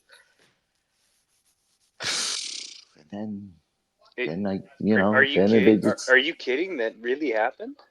That was a fact. Yeah, that's exactly what happened. I mean, to a T. His name is Milton C. Blaine. What jurisdiction you in? I'm sorry. Which what? What jurisdiction you in? What do you mean, right now? Yeah. I'm in Florida. Not in New York? No, I'm not in New York. I'm in Florida. It's too cold. It's getting cold. I mean, around Thanksgiving time, I'll show back up to have Thanksgiving with my family. But right now, it's getting a little too cold. Okay, so no, I'm actually doing some work down in Florida. May I ask you a pointed question? Please.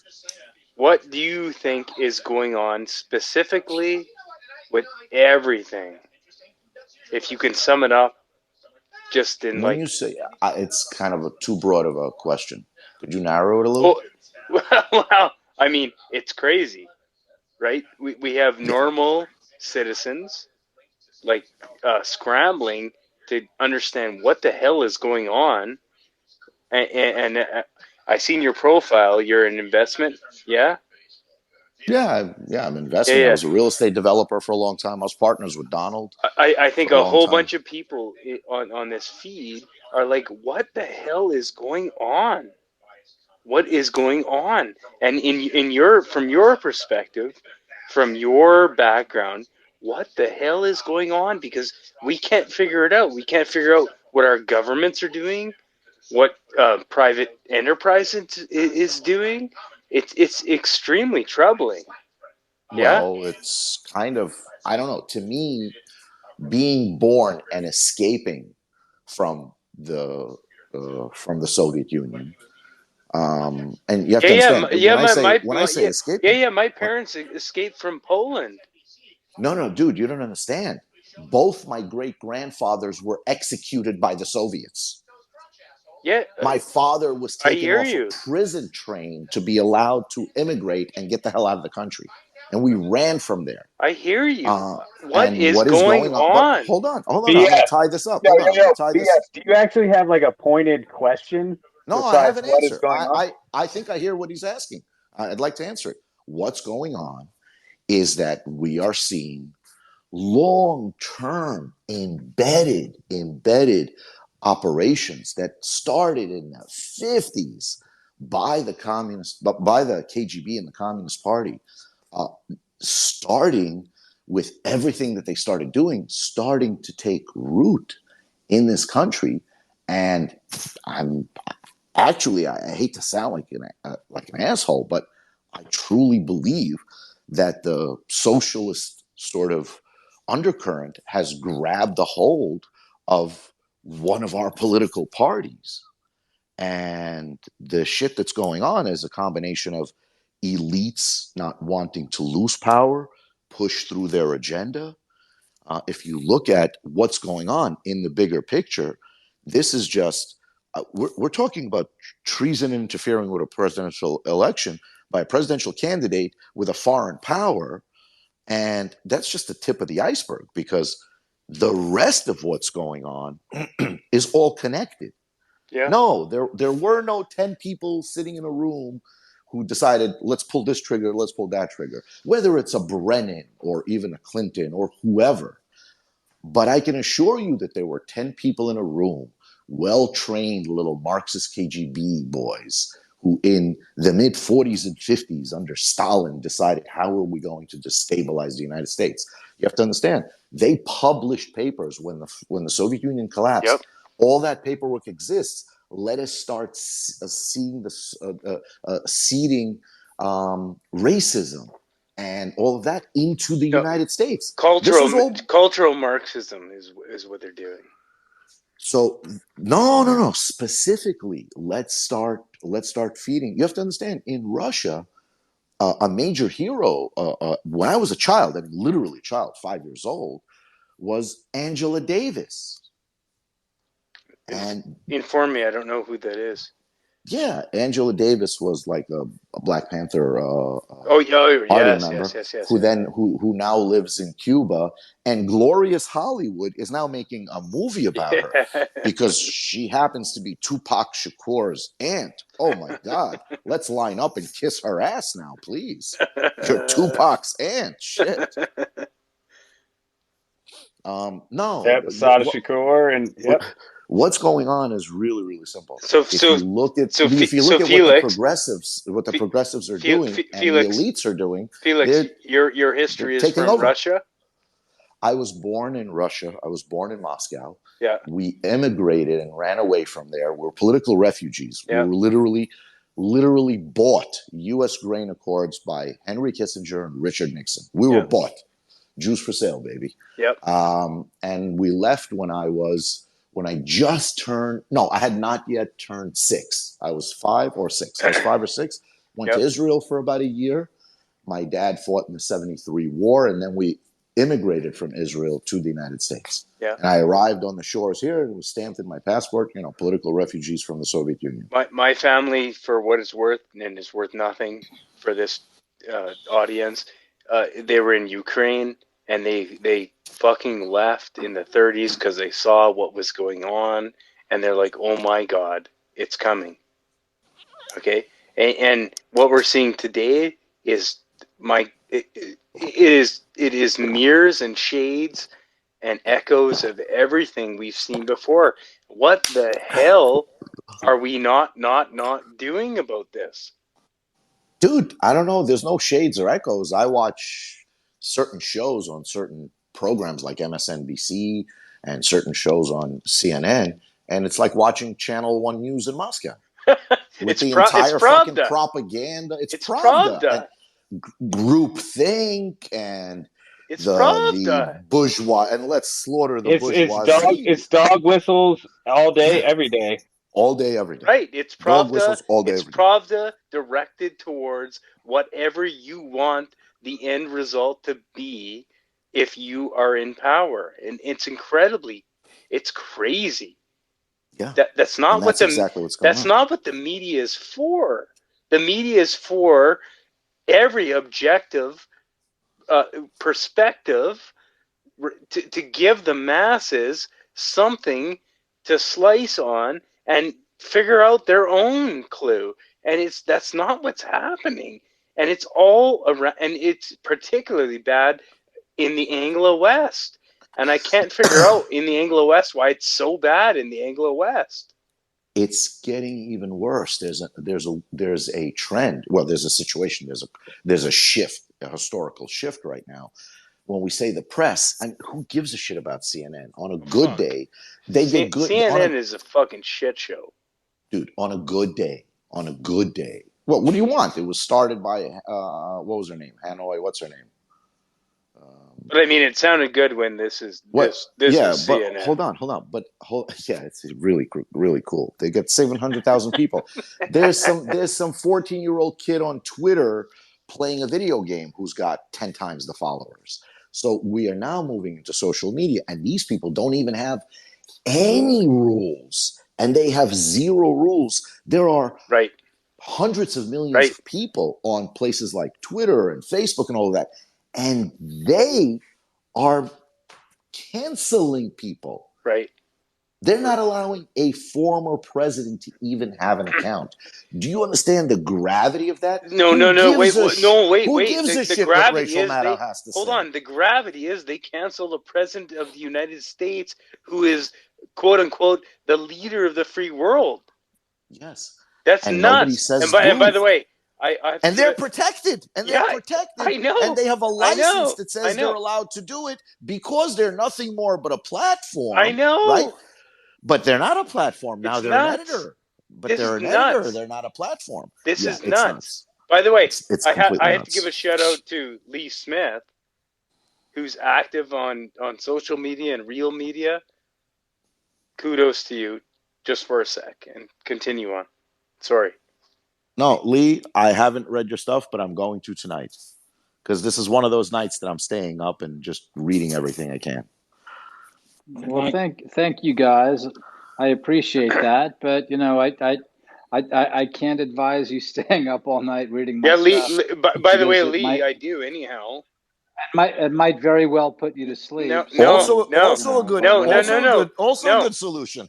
No. Lee, there you go. By the way, I'm in Canada, and we're under tyranny. Oh. So your stuff is good. Where is Canada? Yeah, but I don't know actually. We're just one iota. We're one iota less than Australia. You're somewhere south of Australia. I've heard of your country. Someday I hope to visit. I understand you play a game on ice. Yeah, we do. Yeah, we do. We play hockey, but we're not allowed in the. By the way, Lee, we're not allowed in the rink unless I'm vaccinated for some reason. Apparently, this is nuts. Yeah. We're in insane land now. My God. It is kind of great. It is kind of great. The country that has hockey, where you run people up against the boards and stick your knee in their groin. And you put your stick in their jaw. And it's like, hey, by the way, you can't do that unless you have a vaccine. Wait, you almost killed them on the ice. Yeah. But if you don't have the vaccine, you're not allowed. You just skated across that 15-year-old's wrist. Yeah, and you also endangered him for a risk you don't know. Yeah. What the hell is going on? My favorite comparison is actually to basketball. So a bunch of guys running around, sweating on each other, Oh, handling the just same ball. one but moment. They have to sit Sorry down. to interrupt. Sorry. Is that a New York accent? That is a New York accent. Ah, goddamn. You Me, guys I grew are up 47 years. Have you not been 47 paying years. attention? Brooklyn, baby. You Coney Island. you Brooklyn folk? Oh Christ. No, but basketball, think about it. You got like, 10 guys running around sweating, handling the same ball, all of it. But when they sit down on the bench, they have to put their mask on. Yeah. I know. Fool, It's idiotic.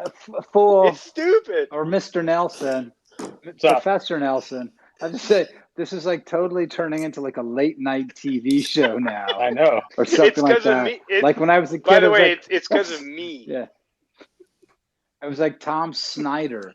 We used to watch this like, I don't know, 70 years ago or something like that. That's what this feels like. It's like, look, everyone's talking about Brooklyn. For God's sake, man.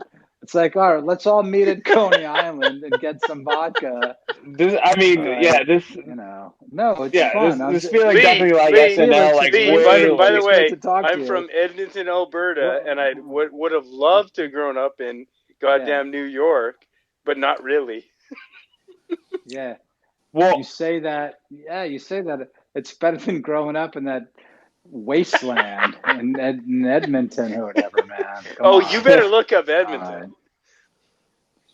Really, this is like an insane TV show now. Do you want? Hey, Lee, after hours Lee with and Fools. company. Yeah. What I'd like to say is that this thing and the craziness and the idiocracy of what is going on, I think, has brought so many people together in so many different realms. It's incredible. Yeah.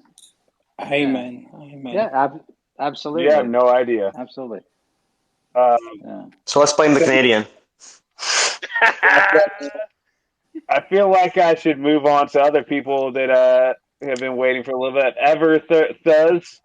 Yeah, I had a quick comment on the ICA, but once we're talking about the media, also I was going to chime in that, arguing about why the media is the way it is when we have Lee, the foremost expert on the history of the media and why it is the way it is. So I'm glad you chimed in. But I'm just, I guess once we're on here, it's Lee. One of the best things I've read in years was that column you wrote in Tablet a couple of years ago about like basically the Arabization of the U.S. media. How now when you used to be when you read the paper, you wanted to know what was in it, you wanted to know the news, and now you just look at which apparatchik in the government is this columnist a mouthpiece for, and it's totally changed the way I read and view the media. And I mean, it's basically you just got who is their constituency. It used to be the public was the constituency. You wanted to sell a product, which was the news, and now that's just not the case. Hey, Lee, Thanks, I have a question appreciate for you. that. But Lee is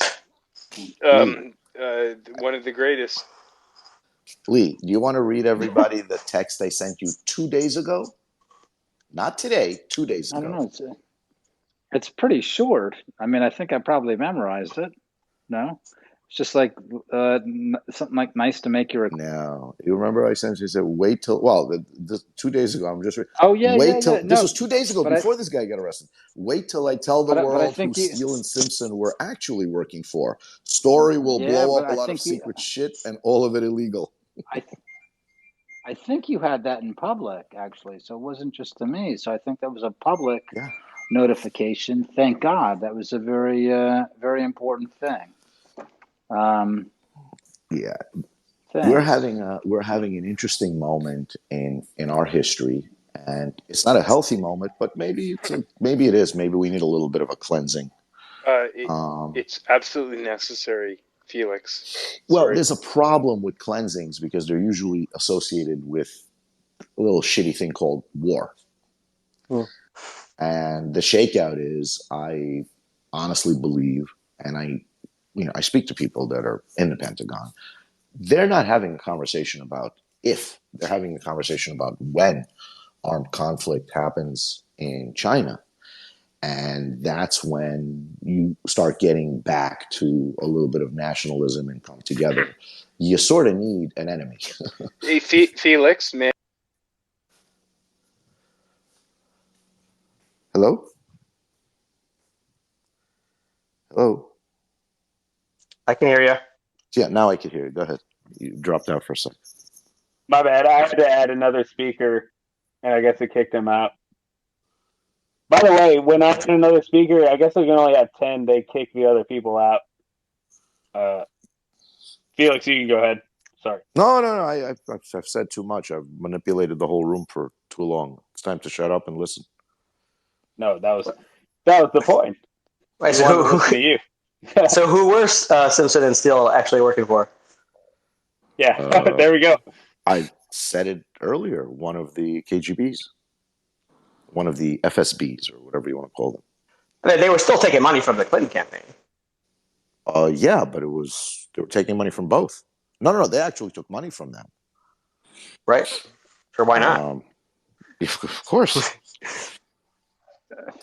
Felix, if I can ask, hey, this is Lee again. If I can ask, like, why did they go after you? They're just like, because you were like, I'm easy. Your family was from Russia. You're a Russian Jew. They said like, oh yeah, here's a Russian guy. He worked in Trump's office building. Let's go after someone in the Square guy. community won't give a shit about. Exactly. They needed. Look, when you're, excuse my language. I apologize. I hope you forgive me. But when you need to fuck somebody, you need a good condom. I was that condom. I was an easy mark. I had a criminal conviction. 2, one for a bar fight, one for a Wall Street scam. I was working with Donald Trump. I was his senior advisor. I was his partner in a bunch of deals. I tried to do Trump Moscow. That was my deal.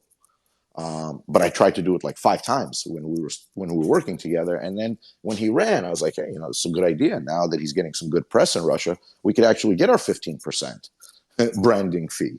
And I started working because nobody thought that he would win. And I was just like the perfect candidate. Oh my God. There we go. We got a gangster Russian, blah, blah, blah, blah, working with Donald, funneling dirty Russian money and everything ridiculous. And they just ran with it. And it was a concocted story, and it was a concocted dossier, and they needed players in their disgusting drama. And I fit one of the bills. I fit one of the bills, and they said bingo, and they went after me. Hey, could I just jump in for 1 sec? But do you still believe in Trump? Of course. When you say believe in Trump, what does that mean? Do I believe in Trump? A lot of things that he stands for, believes in, and has done, I support 100%. I also think he should, watch his mouth a little bit here and there, but generally speaking, yeah, very much so. No, good. No, as do I. Oh, absolutely. Hey, Postal Taxi, is that your main question, or I'd like to finish if you have any more points? No, well, actually, I was going to talk about. I think you were talking about some things before, and I think the 2 main words I would say from your earlier point was regulatory capture. I think that the way that commercial industry has encompassed government is something that everybody should be aware of, and see how commercial industries, especially the pharmaceutical industry and other industries, energy industries, have wrapped themselves around world governments in a way that is quite scary to me, to be honest. I think that corporate entities have too much power over the world at the moment, and they probably need to be put back in the box at some point, and we need to go back to a system of governments that is more localized, and for people in smaller areas that look after people within their own regions, rather than corporations that are basically just trying to drive profit out of every single thing that they possibly can in the world. Well, I think that decentralization in government is very important, and I think that's like sort of the Republican mantra. Even though I feel like the Republican Party has been kind of like a big big government, big corporation company party for a long time, and I think that changed with Trump. But I don't know if Steve had anything to say after that. I saw him Guys, kind of peeking they're in. both hooked on corporate money. That's the problem. Felix, I got a question. In terms of how the Clinton campaign sort of connected to the KGB people that do you have any sort of people that sort of like where did they meet? Who was talking to who? Or any ideas on that? No, a lot of ideas, but look, meetings like that, they don't invite people with cameras in. Number one. No, I understand but that. there's But a I mean, lot just of there's beyond proof, and there's beyond an overabundance of circumstantial evidence. And I, for one, am a huge believer in coincidences, except when that number hits 19. That's like too many coincidences for it to be a coincidence at that point, Right. But who? I Like can't, who I would can't, be? I can't say specifically, but I'm telling you, the very, very top of one of the agencies from the former Soviet Union colluding with directly with senior members of the Clinton administration or former Clinton administration, people close to the Clintons. Period. Dealing directly and Most people know and who being that is, paid I reckon. and being paid very handsomely a lot of money by that intelligence agency, which is controlled by the overall FSB from Moscow. So why did they? Where did Danchenko come from? And then why did they use him? They used a bunch of people. What do you think? Some of it were witting, unwitting, dumb, Because he's smart. Brookings. When you run an intel operation, you got 14 different avenues to get to the end game. You don't know which one is going to be successful in doing what. I mean, you can't possibly think that they bet strong on this clown. He's a fucking clown. Okay, who else was? But he's sort of the one that came to surface. I mean, who else were they running? There'll be others. There'll be others. Yes, there will be other names. But we haven't heard of them yet. Yeah, that's right. Perfect. Hey, Scott Stedman entered the chat. He's got his hand up. What's up, Scotty? Hey, I just wanted to ask Felix if he was, if he had any updates on the Kazakhstan money laundering case, and if he has any comments on if he laundered any of the Krapanov money. Did I launder any of the Krapanov money? No, Yeah, I never from laundered Helios. money. No, I never laundered money for Ilias. Not into Trump Soho or elsewhere? You mean 2 apartments that he bought for himself and his sister with his own money? Yeah, was that money stolen from BTA? Was that money stolen from BTA? Yeah. No, I don't think so. I'll tell you where that money may have come from. Nazarbayev's daughter, the president of the country, paid Ilyas's mother, under the force of going to jail, $300 million for her media empire. Maybe they used some of the $300 million. How did Nazarbayev's daughter get it in the first place? Are you kidding me? Seriously, you're asking if Ilyas Krapanov bought 2 apartments in Trump Soho, by the way, without me, which he did without me, for a total of $4 million. A cut of that sale? No, I did not get a cut of that sale. No, I did not get a cut of that sale. Okay. Hey, Scott, let him and more importantly, Scott, do you understand who Kazakhstan is? Who was involved in this? You didn't ask. I haven't been paid by anyone, no. So I don't have any insights. Well, I'll tell you what. The guy that's in my litigation, the guy that's suing me, happened to have wired $150,000 directly to Hunter Biden. Are you aware of that, Scott? Oh, interesting. No, I'm happy to look into that. His name is Kenis Rakishev. Look it up. Kenis Rakishev from BTA Bank wired $150,000 to Hunter Biden. Explain that one to me. Interesting. I'd love to see that wire. Open the laptop up. Okay, let me step in because I've looked a lot at the Ablyazov mining deal on Eurasia, and so you'll know that Joseph Mifsud's lawyer had a big deal with him, right? Yeah, I know that's all bullshit. Oh yeah, I know. I know how Bill Clinton was in Kazakhstan, when Frank Giustra signed up the uranium assets out of Kazakhstan, there were uranium assets that were worth $1 billion that were that Ablyazov and the embezzled from the Kazakh government. He flipped them into a Western company called Eurasia, which was controlled by Frank Giustra in Vancouver, who was a buddy of Bill Clinton. And Giustra later then gave $120 billion to the Clinton Foundation. So, in terms of some apartment buildings, some apartment somewhere, it's nothing. Bill Clinton made $120 million out of the embezzlement of, and that's what they've showed. I mean, how much he made in offshore companies, I don't know, but there was $1 billion stolen out of Kazakhstan in that uranium deal, and the U.S. media focus on the Uranium One permit while Hillary was Secretary of State is kind of missing where the money was made, and that was on Eurasia, which then did a reverse takeover of Uranium One, which was a reputable company, and so and Giustra blew out his stock and made $1 billion, and then by the time that Kazakhstan started investigating it, they started challenging the title of Uranium One to it, which was by that time held by people who paid value for it.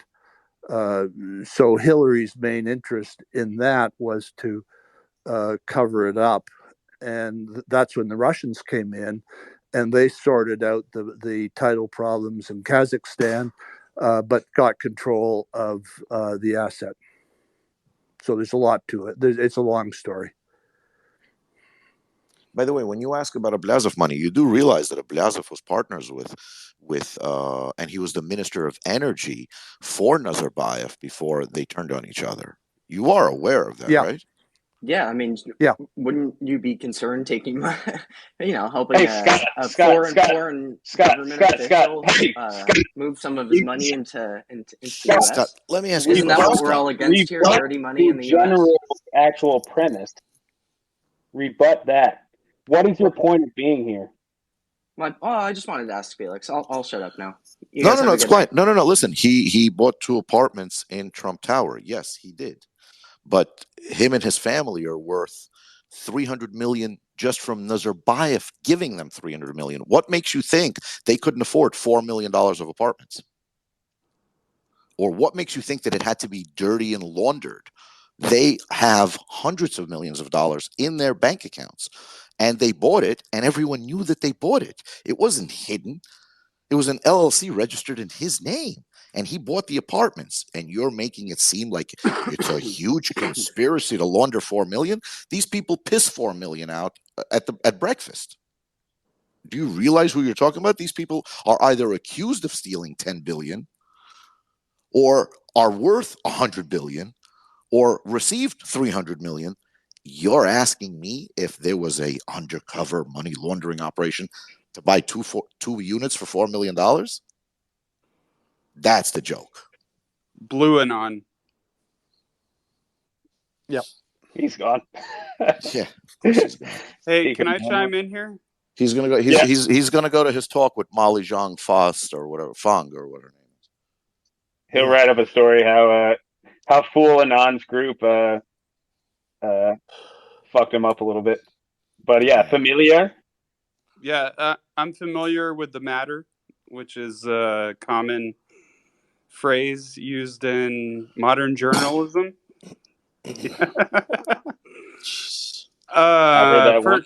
First of all, I want to say that it's a shame Julie Lewis left, because I'm sure she would really enjoy Felix being here. I love Julie. She's the best. She's great. She's great. She's great. I love her.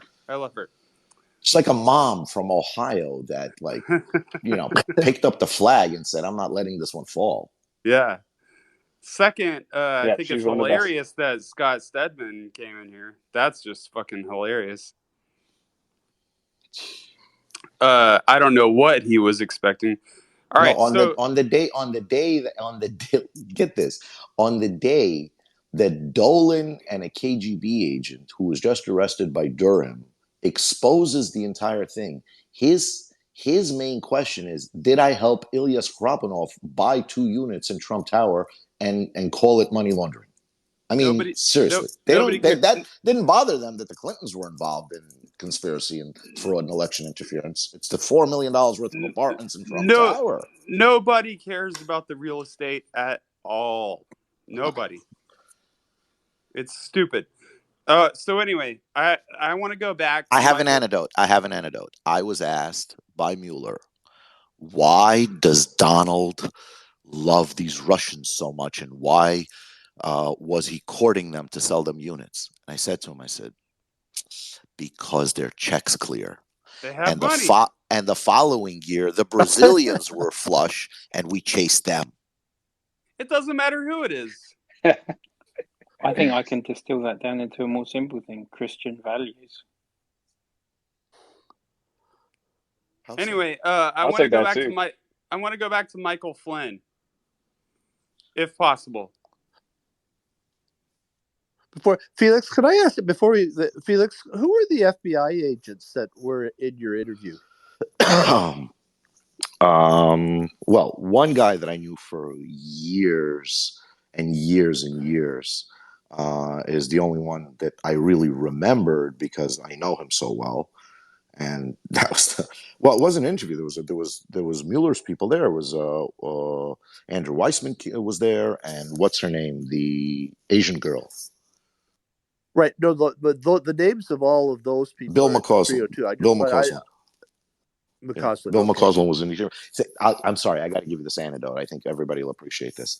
So now Mueller's team, right? They have the smoking gun. They've got the Russian who laundered money for the Russians with Donald, and they bring me and they had an office down in the Commerce Department in the basement. That's where the skiff was. So they called me down.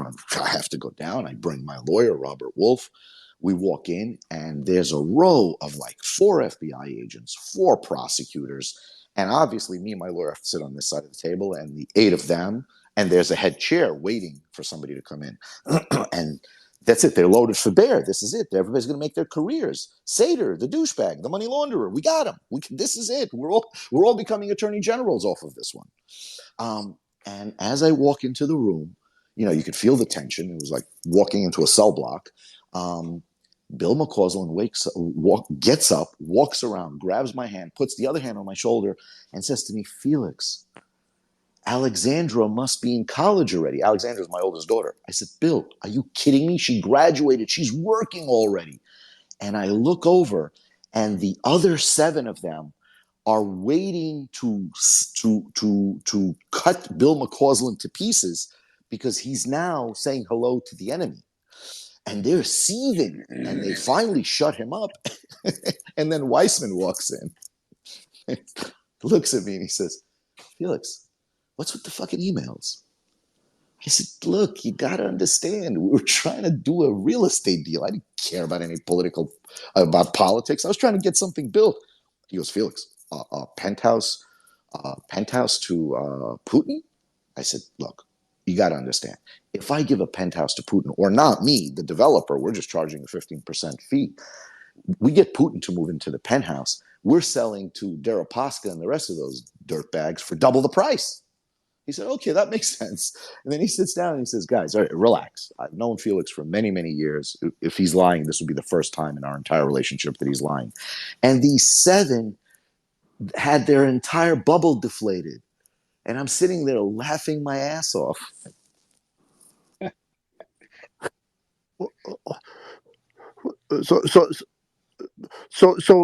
they didn't. I mean, that's certainly not how they portrayed you. I mean, that's crazy. Of course not. Of course. And the fact that Adam Schiff sent people to tell me that everything's okay and try to bribe me with a movie deal and tell me that everything's okay. And when they realized that I'm not going to Michael Cohen Donald, I became a guy who's not cooperating with the committee. Fuck the committee. Right. Okay. What a story! Guys, but the best is who else in this entire That makes so much Russian. sense, though. But who? Listen, I'm sorry. I'm sorry. I know I'm being a braggart, but who else in the entire Russian collusion investigation, all the various committees? I went to 3 or 4 different committees: Senate, House, this committee, that committee. I testified like 4 or 5 times, including 5 times with what's his name, Mueller. When I missed the meeting and a reporter calls me and says, "Why didn't you show up?" And I turned around and publicly said, "I overslept. I'm sorry." Schiff got so pissed off that he started saying that I'm uncooperative and issued. I'm still under a subpoena or some shit like that or something by the committee because they never released it because I'm uncooperative. He got pissed off. He got pissed off that he couldn't bribe me, and then I overslept his committee because it was that important to me. He's a clown. He's a clown. Cohen would have never overslept Schiff's committee. Cohen, are you kidding me? Cohen would have showed up. He would have put on his best tie. He would have ran back and forth to the media, making sure that he didn't miss anyone, including the Baltimore Sun, for an interview. He's a fucking clown. I know Michael since he's 15 years old. He's a stone cold bitch. He was a stone cold bitch back in Brooklyn. The man graduated bottom of his class from the lowest ranked from the Cooley School of Law. And everyone Which proves that helped you don't need to be very smart to be a lawyer. Him and Joe Biden. So and then he opens up a accident mill by a bunch of Russian taxi guys, Russian Jewish immigrants. The guy's an ambulance chaser. I always told Donald, I don't get it. I said, if you get a dog and you put him on a leash and he barks so much, wouldn't you want him to have some teeth? And Donald used to laugh. All right, so if I can I go back to a Michael Flynn incident? Sure. Yeah. Okay. So the FBI interviewed him, and they asked him about expulsions, right? And he said he didn't remember. Mm-hmm. He was drunk in the Dominican. The indictment. I don't think he said that particularly. But. Well, but the indictment says sanctions. So I wish Chip was still here because I would like to know why that changed, how that changed. Well, I mean, it didn't change. What do you? They're two different things. They're two different things, though. Right. They are two different things, and in the indictment that they don't just say sanctions; they say U.S. sanctions, which was a defined term in the indictment to describe the measures taken in Executive Order 13757 or some such number, which was specifically the sanctions to the to intelligence organizations and 2 of the leaders of the GRU, and so to the and so would the in the indictment when they said that Flynn lied about asking about sanctions as so defined, he was never asked about sanctions. He was asked about expulsions, and then Flynn under pressure, stupidly under pressure. Yeah, I mean he it never occurred to him that they were different. That the FBI was lying to him. He assumed that he must trusted the government. Talked to them about he must have talked to them about sanctions and misspoke, and so he pleaded guilty to something that he wasn't actually guilty of. And we know that he did that, but then it was botched. But then in terms of the later events, it got botched both by Sidney Powell, first by Covington, and then by Sidney, and then even by the DOJ. Because, like, when they were trying to get the Flynn thing dismissed, they were arguing sort of complicated issues of materiality, whereas in Right. fact, on the face of it, he had pled guilty to something he was facially innocent of, and they never presented that, and Cindy I never think they presented never it, and she presented it botched it. because they didn't think they had to. Well, they botched it. They should have presented it because judges like to decide things on technical grounds that they don't have to. Right. And so if they presented a technical reason for dismissing it, it was a lot easier for them than complicated arguments about materiality, which Strzok contests to this I'm day. just curious what you guys think about why the language was changed in the indictment. Well, they botched it. They made a mistake in the indictment, and then later on in 2018, when they were doing the sentencing, Zelensky, or I think it was Zelensky, whoever, no, Asshole, or by no, the way. no, Asshole. Van Graff. Brandon, Both assholes. yeah, let's go, Brandon. Was he then slyly redefined sanctions to include both sanctions and expulsion. So he knew that they'd botched that's it. bullshit. So he by 2018 he knew that they botched the charge, and but by that time, again, Flynn's lawyers didn't pick up on it, and Covington is our swamp creatures. No, but it was Covington, but Sydney botched Sydney it. botched it 100%. Okay. They 100% botched it. He's 100% right, spot on. They had a normal technical argument about a misunderstanding, easy to get off the hook, especially when it's being re-reviewed and all of that. And they wanted to hear themselves speak. They like being on TV. Okay, so my second question is, Aaron Mate has uncovered this, and nobody seems to be talking about it, but there's really no evidence that Russia hacked the DNC. There isn't. Because Sean Henry's testimony before the House Intelligence Committee, he says there's no concrete evidence of exfiltration. Well, that's different from hacking, right? No evidence of any exfiltration whatsoever. Well, that's look, I've studied this hacking, the DNC hacking in my microscopic detail. I mean, the emails were exfiltrated. I mean, and but how do we know? How do we know? Because because there are timestamps on there's a sequence of timestamps on the emails that from the metadata. So the metadata shows that it was exfiltrated, and there's the guys from VIPS, Ray McGovern, and them have sort of created a lot of confusion by misinterpreting the July 5th stuff. I love Ray McGovern and VIPS, but Sean Henry's testimony before the House Permanent or whatever Select Committee. No, all he said was that there's no concrete evidence that anything was exfiltrated. But they were obviously exfiltrated. Who wants to hear? Who wants to hear? There's who no wants way to hear to an know. antidote? There's no way to know that. Because they ended up in WikiLeaks' hands. Yeah, but it could have been a leak. Who wants to hear a DNC? Who wants to hear a DNC hacking antidote?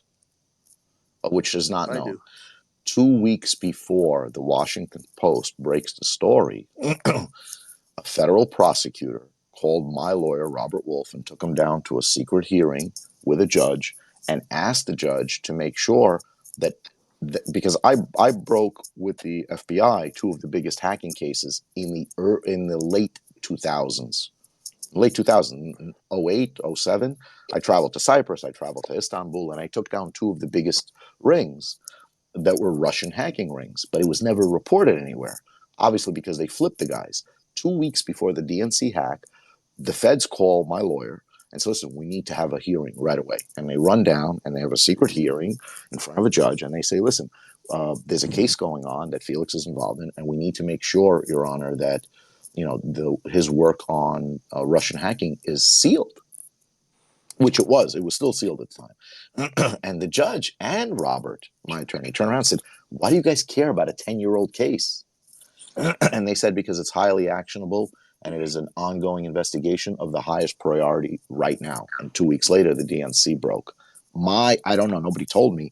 My take is the guys that I took down, the Russian hacking guys that I took down, they turned them and sent them back in. And through them, possibly found out about the Russian hack. If it exists, as you question whether it exists or not. But I do know that, I touch all subjects here, guys. I touch all subjects. I touch all Right, subjects. but please somebody tell me how it is plausible that the Russians hacked the DNC. They have shitty security? Yeah, unprotected email server. I can't believe it because CrowdStrike is the firm that was hired by the DNC, and they are paid to say this shit. Don't be so sure. Don't be so sure that that wasn't set up. Don't be so sure that wasn't set up. That could have been set up. I think it was a total setup. Not that they didn't hack. That it was a prearranged hack. That's easy. No, I think Americans hacked it. No, I think fucking well, then Hillary people coordinated with the You're Russians. going against your claim that it was exfiltrated. Oh, not hacked. I didn't mean hacked. I meant leaked. Sorry. Yeah, but I mean that's exfiltration regardless. I guess so, but no. The point is that there's no proof that data was exfiltrated at all. There's no proof of any of that. Stop confusing the truth with the evening news, please. No, but look. No, what do you mean? What do you mean? What do you mean? Don't confuse.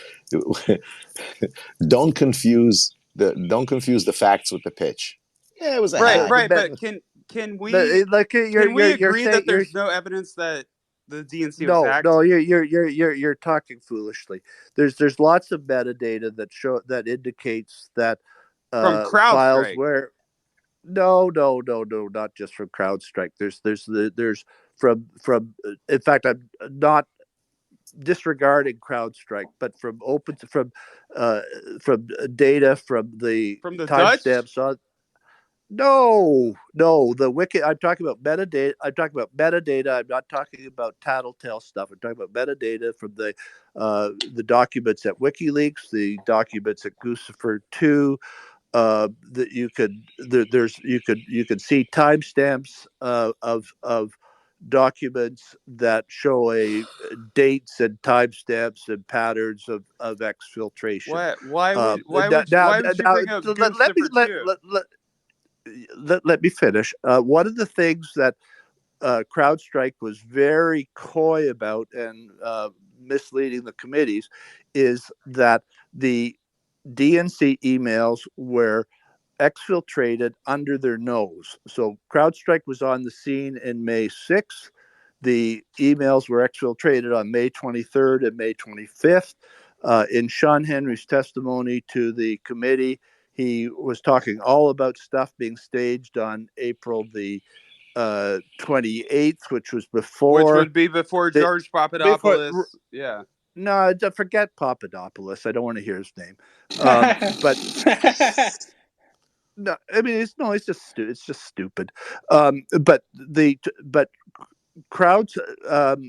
Sean Henry was doing a look squirrel with the committee to point them to this April 28th staging, and none of them confronted him with the fact that the emails went out on May 23rd and May 25th, and the emails went out in measurable in sequence. The timestamps are known, and if you don't know this, don't venture opinions on it. I mean, really, I don't mean to be rude, but there's there's a lot of evidence on it that has nothing to do with what people are saying. It's Except objective.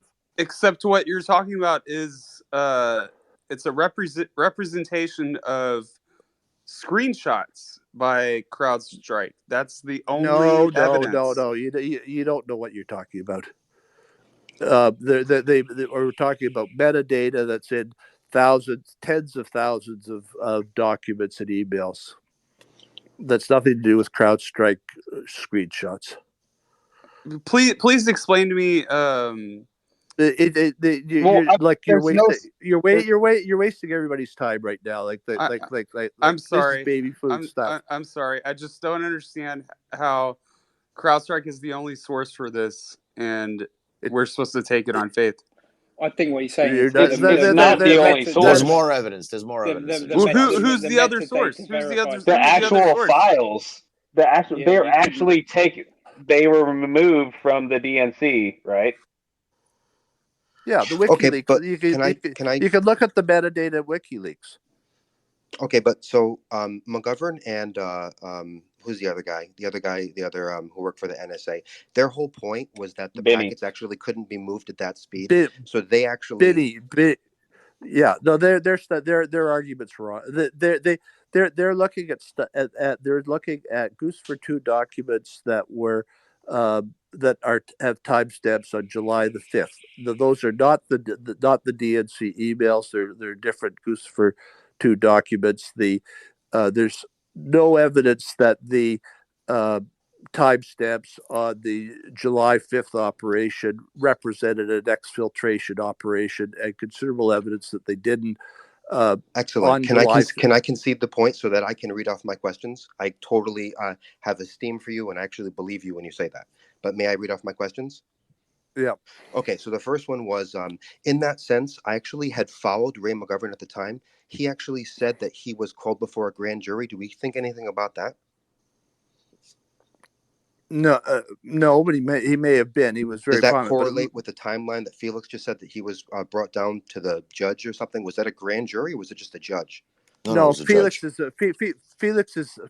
incident is a month before this July 5th thing. So Felix's stuff's pretty interesting. Okay, thank you so much, Stephen. Next one to move on to my questions. Felix, it's amazing having you here, first off, and I'm out of my depth here. But the first thing was, do you have anything to say to was there embassy? Were we using Russian embassies to perhaps have those meetings that Stephen was asking about earlier? Could we have perhaps used their embassies on our land as a way to kind of launder meetings? By who? Russian embassies on the United States land. No, who was having meetings at the embassies? Stephen had talked about how, in the way that these particular Russian agents were actually having any contact with their American counterparts here. I doubt that they would have used the Russian embassy for that. Okay, that's my first question. My second question. I doubt that. That's too evident because everybody who walks in and out gets photographed. So I doubt that. Earlier, when you guys were talking about Flynn and specifically the expulsions, were there expulsions that Obama expelled Russians before the campaign? And can you speak to that? It was all on December. It was on the discussion there was on the December 29th measures that. Well, no, there are a bunch of things that happened on December 29th. First of all, Obama announced the expulsion of various Russians. Secondly, he announced sanctions against the 2 intelligence agencies and various executives of them. And the third thing is that they released a crappy report on hacking. Do we know if those expulsions had anything to do with preceding events to the whole Crossfire Hurricane thing? Well, it was the Obama administration sort of penalty for the hacking, the alleged hacking. Okay. Yeah. Well, that's very tangential then. Felix, if I could ask you, Dana Rohrabacher meetings, anything comes to mind? Well, I didn't attend any Dana Rohrabacher meetings, but the guy I was working with on the Ukrainian nuclear deal, Artemenko, met with Rohrabacher many, many times. But again, he also met with many, many other senators many times prior to that incident that we were accused of. He was a parliamentarian from the Ukraine, and he had meetings with many senators. If you sort of look at his timelines and his Facebooks and all of that, you'll see that Rohrbacher was an enthusiastic person that he met with on many occasions, but there were many others that he met with. The Flynn into the Greek GRU HQ. Anything to that? I couldn't answer. I don't know any details about that. Words that come to mind when I bring up Konstantin Kilmanik? No, not really. Not a Russian agent. Right, but maybe working for the State Department? I don't know, Konstantin. I don't know. All right, I'm out of my depth. Thank you so much, guys. Hopefully to help it a little bit. Thank you. Felix, Thanks, Felix, there's a question that, speaking of embassies, there's a weird statement that Ivan Vorontsov, one of Danchenko's buddies, made, that he was he attended a reception at the U.S. Embassy in June 2016, and was pulled aside by the FBI, who interviewed him, who questioned him about Danchenko. And that's never been mentioned by the FBI in any of their information. It only occurs as in an affidavit by Vorontsov in the Alpha Bank proceedings. What are the chances of Vorontsov telling the truth about that as opposed to making it up? Coin toss. It's possible. It's possible, but he could also be making it up. But I don't think he's making it up, because I think he'd be too afraid to make it up. You don't really lie about meetings with the FBI publicly and accuse the FBI of doing something if it didn't happen. It's not a good idea. But why couldn't they have? They could have interviewed him. Yeah, I don't know. I don't know. Maybe he was a little more dramatic in his explanation, but they interview a lot of people. Yeah, but the odd thing about that is then the FBI has Danchenko on their radar in June 2016, and like that's at exactly the same time as Danchenko is going over and supposedly getting the P tape from or the story about the P tape from Vorontsov. I mean, it's Look, a lot. My opinion is, and you could see from the FISA stuff, that there was some complete irregularities on how the FBI handled this whole thing. Okay, well, obviously. Yeah. But I mean, this is sort of a particularly odd one. Yes, it is. Yes, it absolutely is. I can't opine on it, but yes, I agree with you. Okay. I just don't have any details about it. And is it possible? Like I'm saying, it's very possible they interviewed him.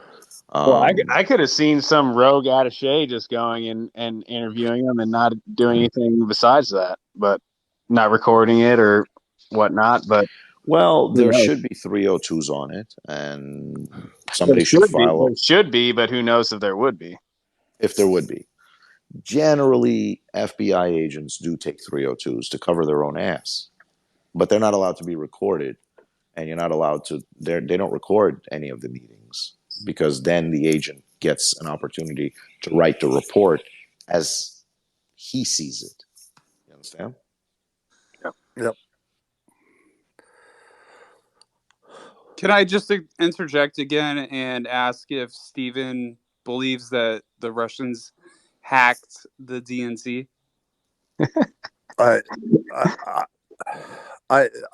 Well, they're two different questions. Whether the one, whether they hacked it, and two, whether the emails that were delivered to WikiLeaks were the ones that were the product of Russian hacking.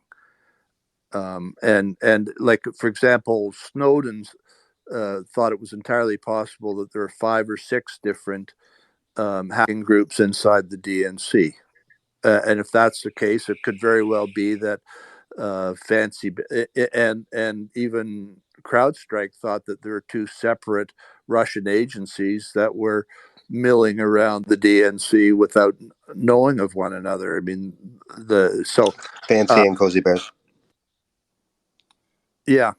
So I don't know. I mean, I think it's I have no idea. The DNC hack is the trouble with it is that the intel agencies have made a very poor explanation of the information that they have, which enables them to draw the conclusion. So it creates a situation where people can, think all kinds of sort of wild ideas and untrue ideas as well as true ideas. And at this point, there's no reason why anybody should believe the FBI on anything just because they say it. So, you just don't know. I don't know.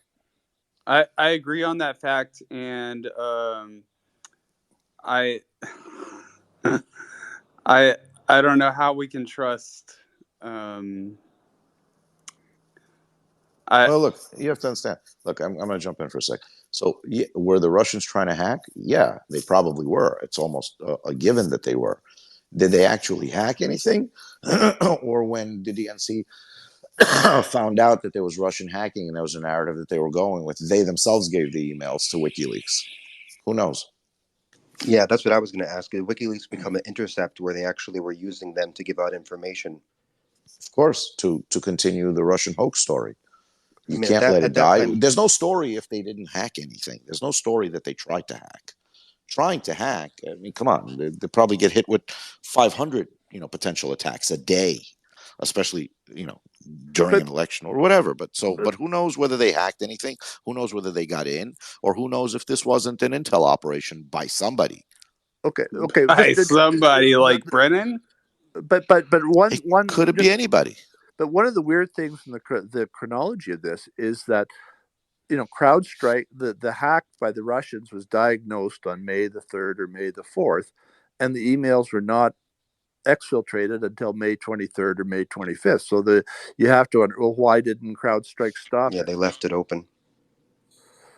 Now I think, in fairness to them, I mean, if you're sitting in the DNC's shoes right now, like I can picture a scenario where CrowdStrike told the DNC, look, in order to cut off this hack, we'll have to shut everything down, cleanse everything. You'll have to make it, everybody's going to know that you've been hacked. And that was at the very time that there was Hillary's situation with being charged on the emails was still under still at large. So I think until Hillary's situation was resolved, they were still. I could picture a situation where they said, well, we're just going to hope against hope that nothing happens, and we'll just wait to do something. There's another story. Or let's hope against hope that they actually steal some emails. That's what I was thinking too. So we could change the narrative. Yep, we could use it as a fish bait for Donald Trump.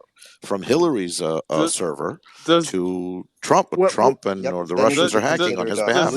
Does anybody think that they knew what was taken and they released it themselves? I don't intercept. I have a theory on that. My theory on that is that it was nothing that was actually too important, but just enough red meat to basically bait Trump so that he would so they could make a few passes at him with the emails, because as soon as he would have said, I'm interested in those, that would have been a collusion. Yeah, something like that. Yeah, a bit complicated, I think. I'm sure it's more complicated than that. Why? No, but why a bit complicated? Any one of these theories and scenarios could easily have been the actual truth. Yeah. Well, it's something. I mean, my position is that the intel agencies have created their own problem by not providing enough data to solve the problem. I mean, like this should have been put to bed. Evidence. But is that a bug or a feature? Fair point. Evidence. Yeah, but I mean, like, you guys are just proposing things, and I mean, until We we haven't seen actually get evidence. some, right, but we're hypothesizing things without, like, I mean, like Steve is saying, like, we need to get more evidence to see where this intel of what actually against like these 13 Russians getting indicted. That's been the problem the entire time, that there hasn't been enough information, so we can sit here and just and say, like, well, obviously there's not enough information to say, like, oh, definitively Russia hacked them and definitively Russia passed this information to WikiLeaks. Well, Do you no, we think could that say that evidence Russia. will We could ever definitely say that see Russia attempted to hack them. the time of day? I don't think so. Nah, the Russians definitely attempted to hack them.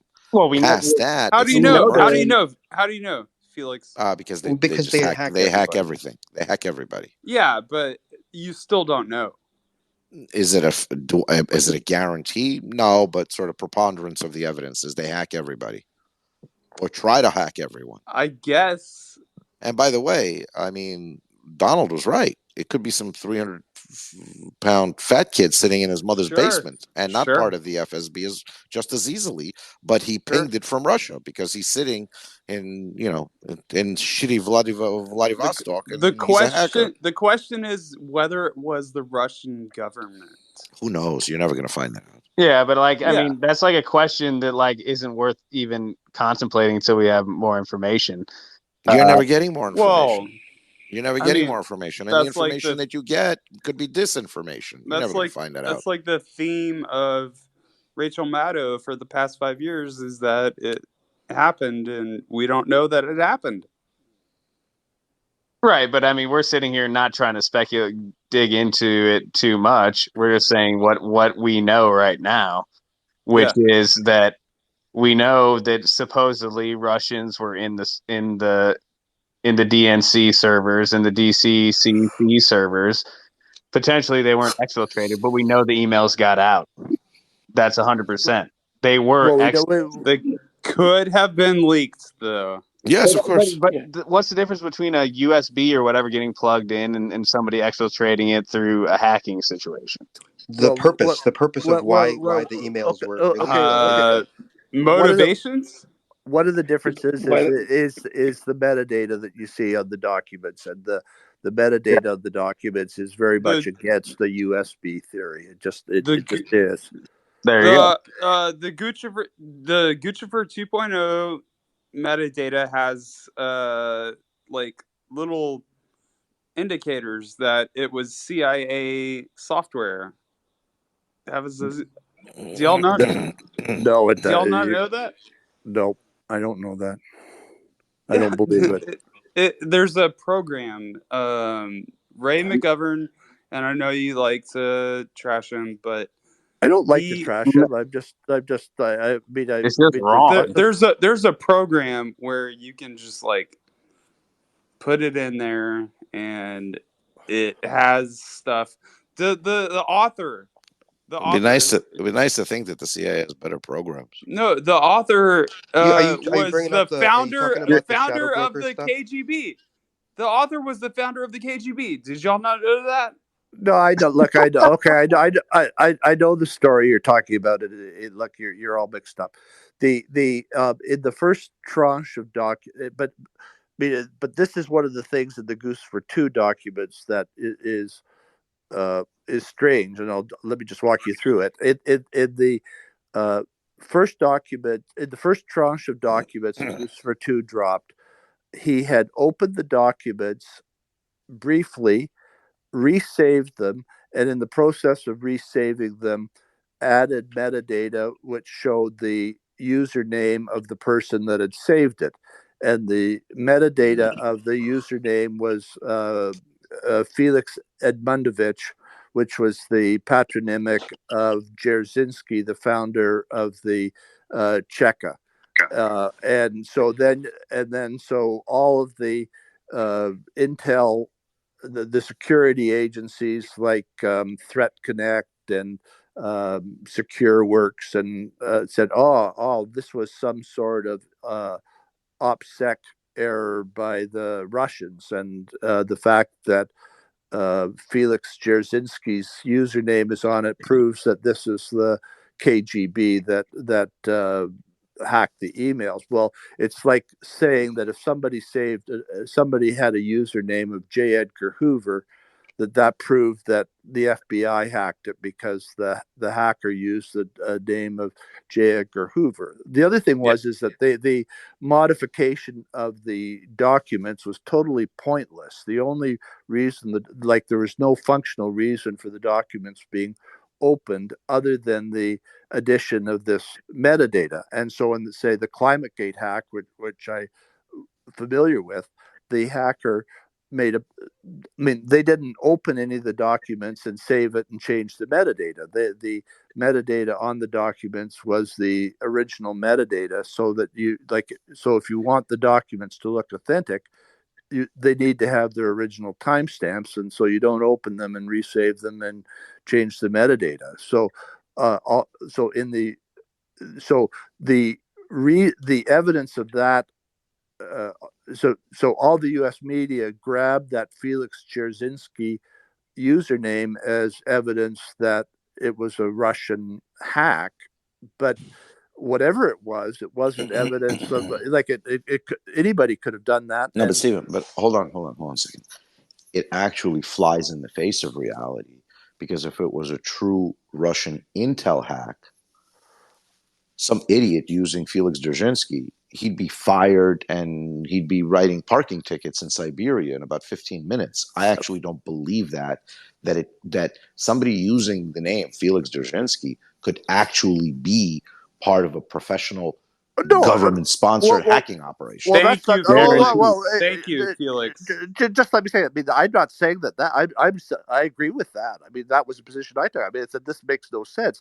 But the people who said that were the the learned security professionals in the United States who said this. So I mean, it just seems stupid to me.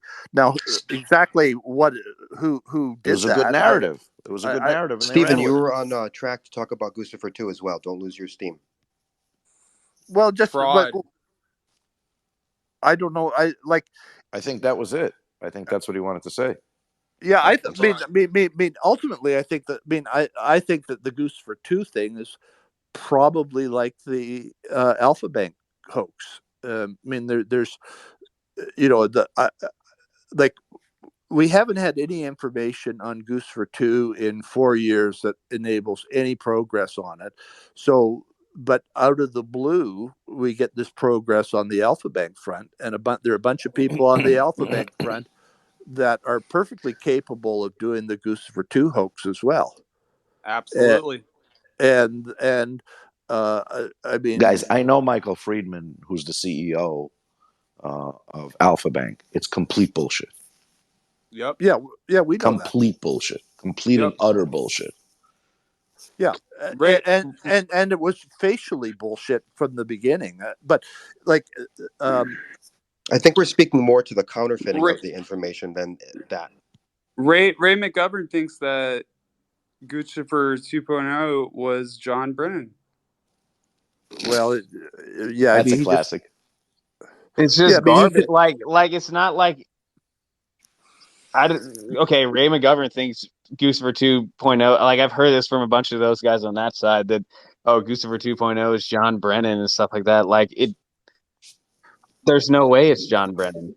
Like, do you not think he was not capable of organizing it? I don't think there's any reason why he would. Guys, you guys are guessing at intel operations. Come on. There's no point in actually thinking this. It's just like a reach in the dark. Yeah, agreed. There's no point. Yeah, I mean, without data, you just don't know. I mean, it's a mystery. You don't know anything. Yeah, and could it be? It could be one of 400 things. You think John Brennan was sitting on his computer just DMing Robin Young for like 5 days? I kind of doubt it. Like I have ideas. Absolutely. Have you not heard the story about him, like with the lights on, up at night, like us right now, working on the ICA? I mean, that's fine, but that doesn't have anything to do with Guccifer 2.0 and him DMing random people all the time. It's a hacktivist of some sort. I think. I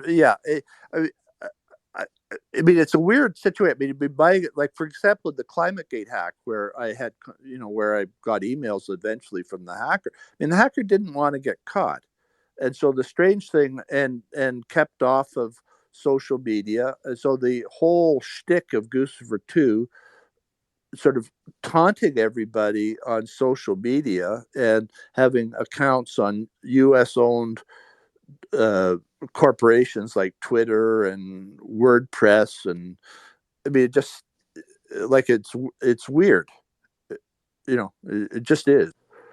I mean, Sure.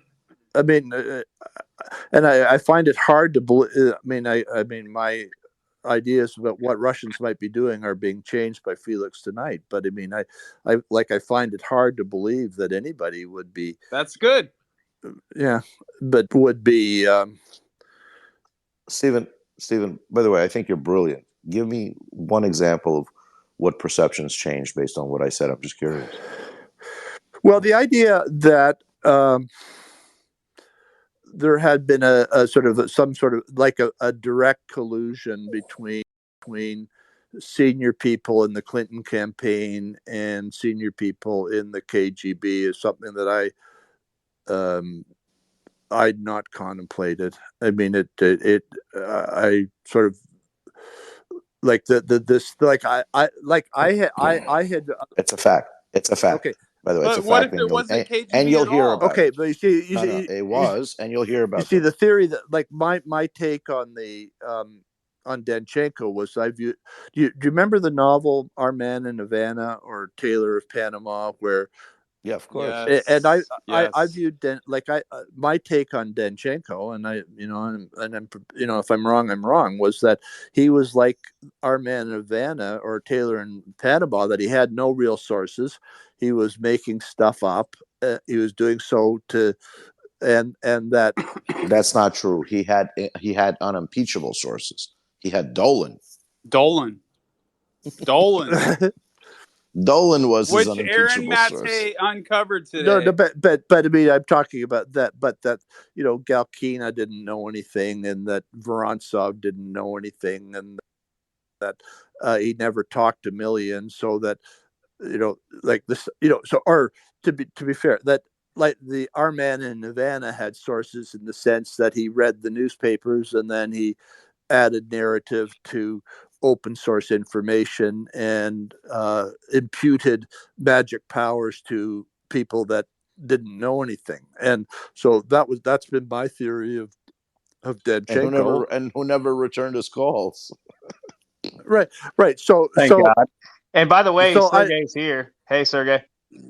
Sergey, why'd you block me? We had a nice prayer for your family tonight, by the way. There were still prayers going out for you, brother. This is the weirdest conversation I've ever had in my whole life. This is amazing. Who's Sergey? Sergey Millian. Yeah, you know Sergey, how are you? Of course I know Sergey. Why'd you block me? So we've had Michael Caputo, Felix Satter, now Sergey Millian, Svetlana Lakova. This is a great crew. This is the. There's a Pfizer on this. There's a Pfizer on this space, Steve. Yeah, I was worried about that myself. Yeah. We could pull Flynn into the conversation. We'd have a trifecta.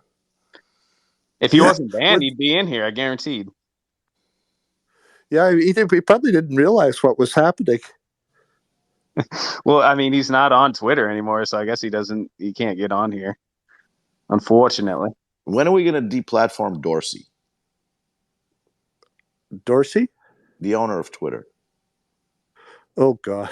I just hate his fucking beard. When we move to Truth, and then he tries to get an account, and we deplatform him or whatever it is. Guys, I'm older than all of you. I think I'm about to fade out. Steve, what do you do, by the way, for a living? I'm retired. Squash, yeah. Yeah. What did you used to do? I was in the mining business, mineral exploration business. Got it. I mean, at university, I studied pure math, and I went I went to Oxford, so I was at Oxford probably the same. I was at Oxford at the same time as Bill Clinton. Were you a Rhodes Scholar also? No, I was mad. I didn't win. I was a Commonwealth Scholar. I felt I should have won the Rhodes. I've always been grumpy about that. Well, I have to tell you, if you are leaving, and if I don't get a chance, it was beyond a pleasure and an honor to speak to you and listen to you. You're brilliant. Well, thank you. Well, 100%. I feel flattered. Well, at some point, what I'd love, if it hadn't been for COVID, I thought that it would have been interesting to have some sort of conference in Washington to sort of present all of the stories and anecdotes but to do it in a fairly professional way where everybody made sort of 15-minute presentations or 20-minute presentations, and I think we'd get a pretty good audience. Yeah, problem is, a couple of those idiots would march on the Capitol again. Yeah. They definitely would. Somebody would have definitely planned that. They would have been set up. There would have been more feds in the audience than real attendees. But one of the nice things about our Felix, one of the nice things about our corner of Twitter is being like guys like Walkafire and Fool Nelson. I mean, I'm not used to dealing with people that I feel are just as good or better than me, and they are. So. You got to DM me there so I could follow them. I'm right here. Okay. Oh, sorry. That's your host. No, I didn't. I'm sorry. I didn't say. I apologize. Sorry. Yeah, you're the host. Yeah. So I mean, I like, for example, I think the identification of Denchenko. Well, it was actually one of our readers, but but clearly without the work we'd done to kind of lay the groundwork, the reader wouldn't have spotted Denchenko. But his work was smart. What he did, Felix, I don't know whether you know the story, is that I guess from the EC we figured out a lot of the characteristics of Denchenko, but in particular, he was a lot younger than we thought. From the descriptions earlier, we thought he must have been an old a defector from the Soviet period, and it turned out from the bio in the EC that he was more likely in his 30s. He was in his 30s, and so way younger, and that he had been to university in the United States, and that his name was 4-letter first name and 9-letter last name. And one of our readers had the bright idea of he'd seen an article by Jacob Applebaum, which had identified some of the younger associates at Orbis that worked for Steele. And so he went to look at the social media contacts of Kieran Porter, who is one of the 30-something Orbis employees that was named by Applebaum, and went, and there were, say, 600 names, and he just plowed through them to find a 4 + 9 and came up with Igor Denchenko, and then Googled Igor Denchenko and found his thesis, and it was from the University of Louisville, and we knew that Denchenko had been to a U.S. university with 10 letters, and that he was also from a Russian city that had 4 characters in its name, and that Denchenko was from Perm, and so and then in his thesis, he thanked Fiona Hill and Clifford Gaddy for advice, and all of a sudden you could tell that we could identify that the redacted institute that he'd worked for was Brookings, and everything fell into place instantly. But it was working through the social media. Then Nelson